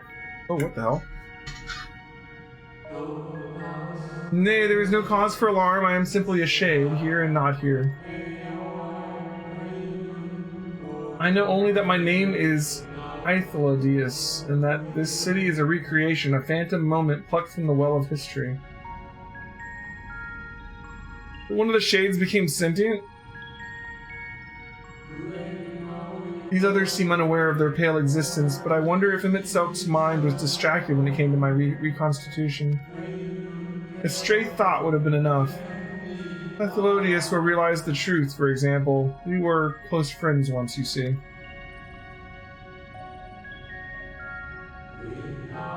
Yet in spite of my perception, I play the same role as all the rest, a bit part meant to bring color and noise to this well-crafted stage. Too much scrutiny and we shall burst like the fragile bubbles we are. I was wondering why all the guys are like black and white. I didn't know if that was just their robes trying to make them look the same, or if that's just like something to do with his recreation. Thus I tell you again, my presence is not to concern you. I wish only to share your company whilst we wait.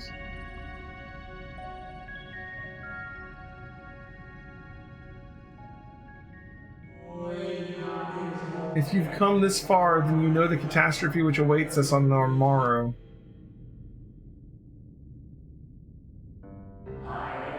The final days. What began as an isolated incident soon swelled into a world-spanning threat. The Convocation of 14, well, it was 13 at the time, endeavored to create a will for our star. They would repair the fundamental laws of order and halt the spread of destruction. What happened to the 14th one? Like, that's been brought up a couple times now. They were down a man. And what caused the initial calamity?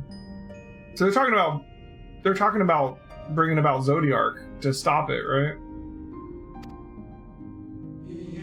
So there was a calamity going on before that. But creation on such a scale required an immense source of power. Of those of us who still lived, nearly half offered up their lives in the name of salvation. So they killed off half their population to power summoning Zodiark?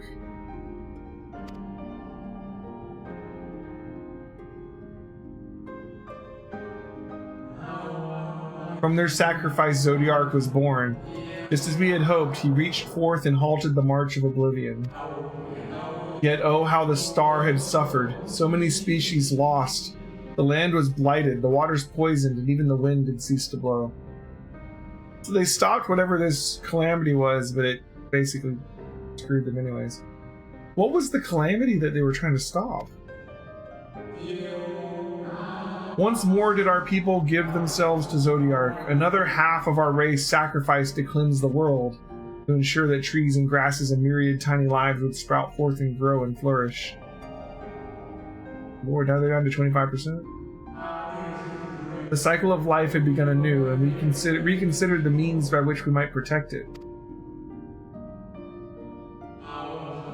The Convocation decided thus. We would nurture our world until it was bursting with vitality, and then when the time was right, we would offer some portion of its living energy to Zodiark. In return, he would restore us. We would restore to us those brethren whose souls had fed his strength. Together we would resume our role as stewards. Gotcha, so they're gonna like nurture the world, build it up, and then sacrifice a bunch of the creatures that they had nurtured to get their people back. Okay. They were, however, those who disagreed with this plan. They argued that enough had been sacrificed to Zodiark, that this new world should belong to the lives newly born. These dissidents surrendered their life energies in the creation of Hydaelyn, an incarnation of their opposing belief.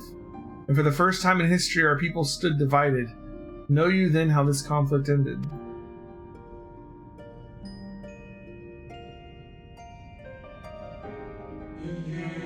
I thought you might.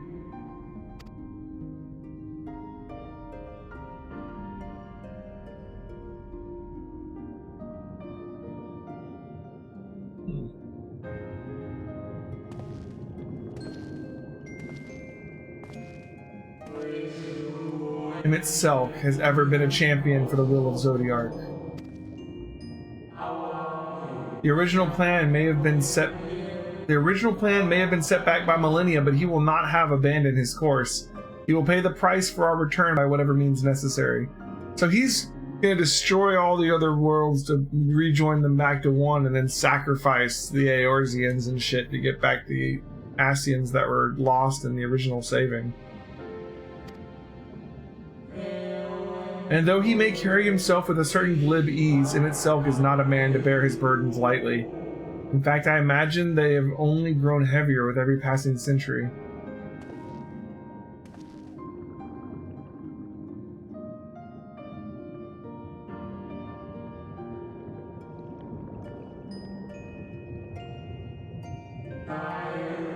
It's truly a terrible weight he has chosen to carry.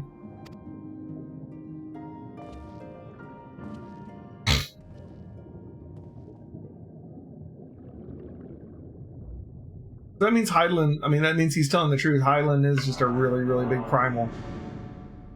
Elheim Gilded.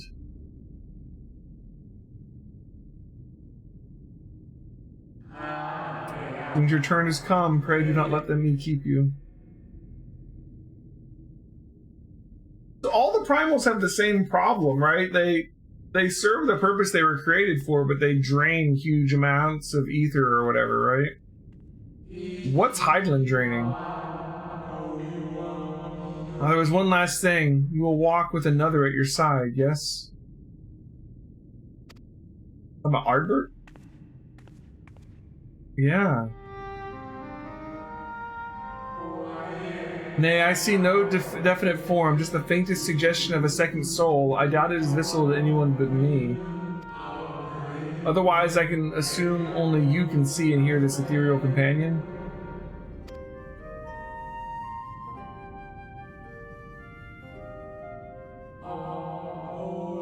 Your connection is hardly a coincidence. In our time, the two of you were one.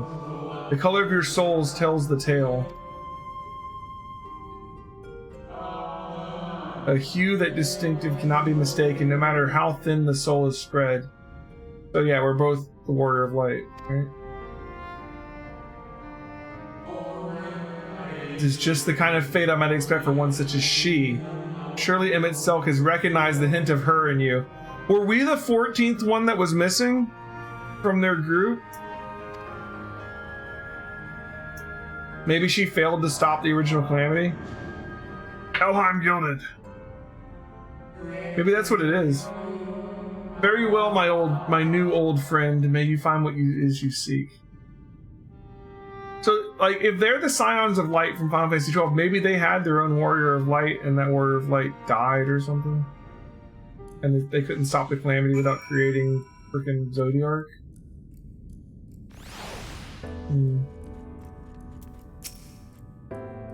Your visitors writ as requested. When you wish to gain admittance to the capital, simply present the document to the attendant within. That would explain so much why he's trying to, like, play nice with us and shit. Maybe he's trying to see if we're, like, his old friend. Or maybe they were more than friends.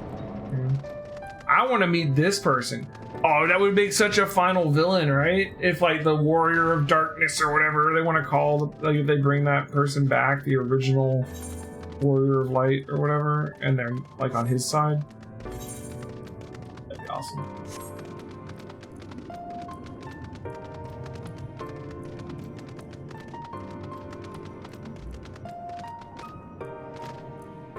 And we'd need to, like, travel to the other 13 shards and get all the Warriors of Light together or something. That'd be cool. Right? Well, the ones that are remaining, and then some of them, like, are a void, right? The amount of lore fit into these final 4 quests is crazy. You're not wrong.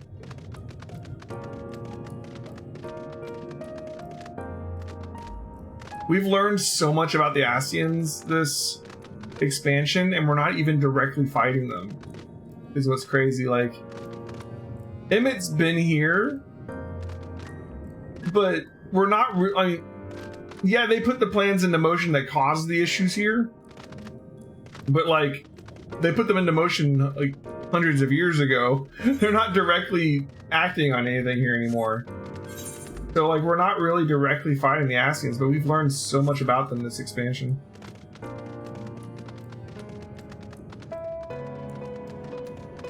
Well, we're in this, what, the 7th Umbral era, right? Each time there's an Umbral calamity, that's one of the other worlds rejoining, right?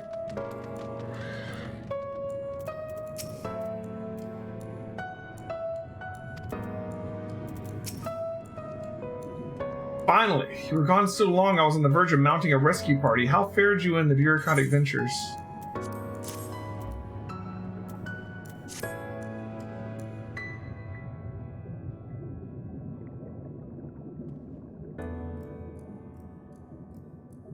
I see my instincts were correct. And good thing too, gildedJ and I weighed our chances of breaking into the capital, and the official entrance is a far more attractive option. The capital boasted not a single armed sentry, which would seem that in their time they did not deem it needful to post guards. The windows and doors, however, appeared heavily warded. Though mightily did we strive, with strength mundane and magical, we failed to budge them even a fraction of 1 elm. Mayhap 'twas simply the case that Emmett Selk's recreation did not extend to their usual function. The windows don't actually open. We didn't try everything, of course, but we thought it best to conserve our time and energy for more pressing matters.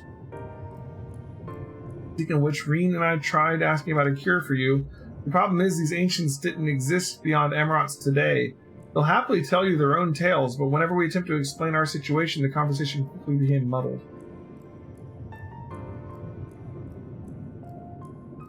What of you, Elheim? Was aught worthy of interest said during your efforts to obtain a writ? Yeah. What are we going to tell them about it, though?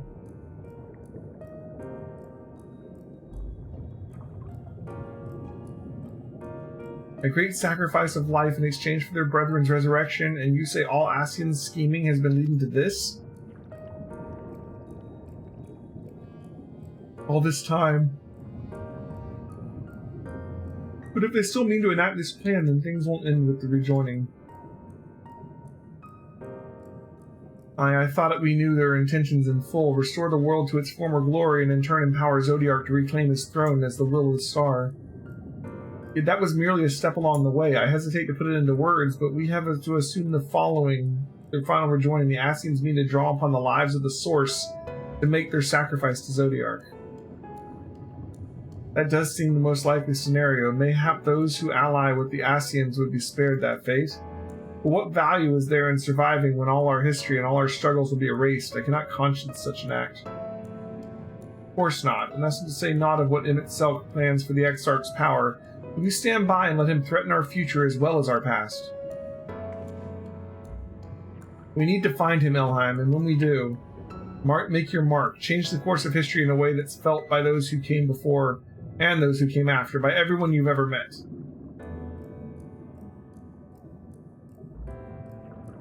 Change things so that even my other self, dying somewhere in that future calamity, will smile and say, I knew you'd win. The thing is, if the Exarch can travel through time to other shards before they get destroyed or whatever, we could go back and save the ones that have already been taken out, right? I don't know how much he can do it, though, is the thing. Like, the Crystal Tower probably has to, like, save up energy for God knows how long before it can do that. Is fighting him itself the only way? He created an entire city. It'll take everything we have to defeat him if we even can. And if you push that hard in your current state, the light will break free. The decision to press on lies with you, just as it lies with each and every one of us.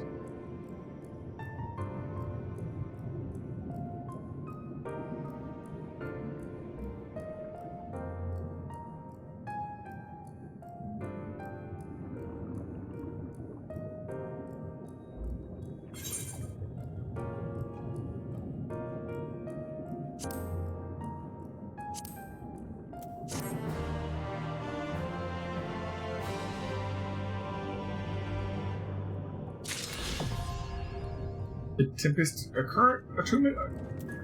We have all the freaking Aether currents in the game, right?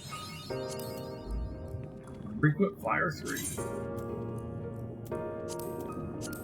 Beautiful. Whew. Shadowbringers.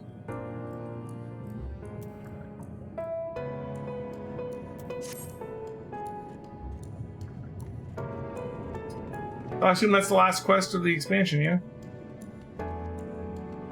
The end of 5.0. That's crazy. We made it. But it's also 1 a.m. This seems like a good place to stop before we find out even more crazy things. So, I'm glad I didn't stop earlier, though. I'm glad we did Amarat. That was very interesting. I think we'll stop here for now. And I don't know if I can wait till Wednesday, though. That's the thing. I feel like I might be playing Final Fantasy tomorrow. Because I want to know what happens. So, yeah. You know? Doing the end of the game without you. Can you come by tomorrow?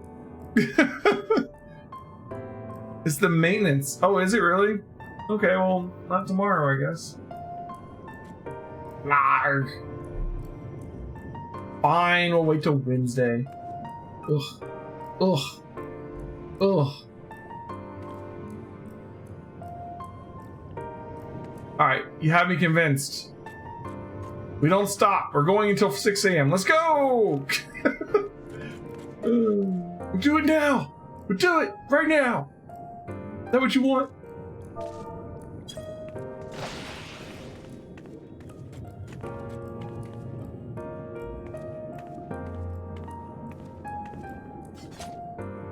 Could be opposed to it. I have to work in the morning, sadly, guys. I can't stay up all night. We'll do it on Wednesday. So Wednesday night, we will finish the story of Shadowbringers. We'll probably do some optional dungeons, and I'm gonna try and get into 5.1 as well, because I just want more of this story. I want it to keep coming. But we'll stop here for now. Thanks for watching, guys. It's been fun as always. It's like 1 a.m. Is there anybody to raid? We don't need to raid anybody at 1 a.m. I'll see you guys tomorrow. Good night.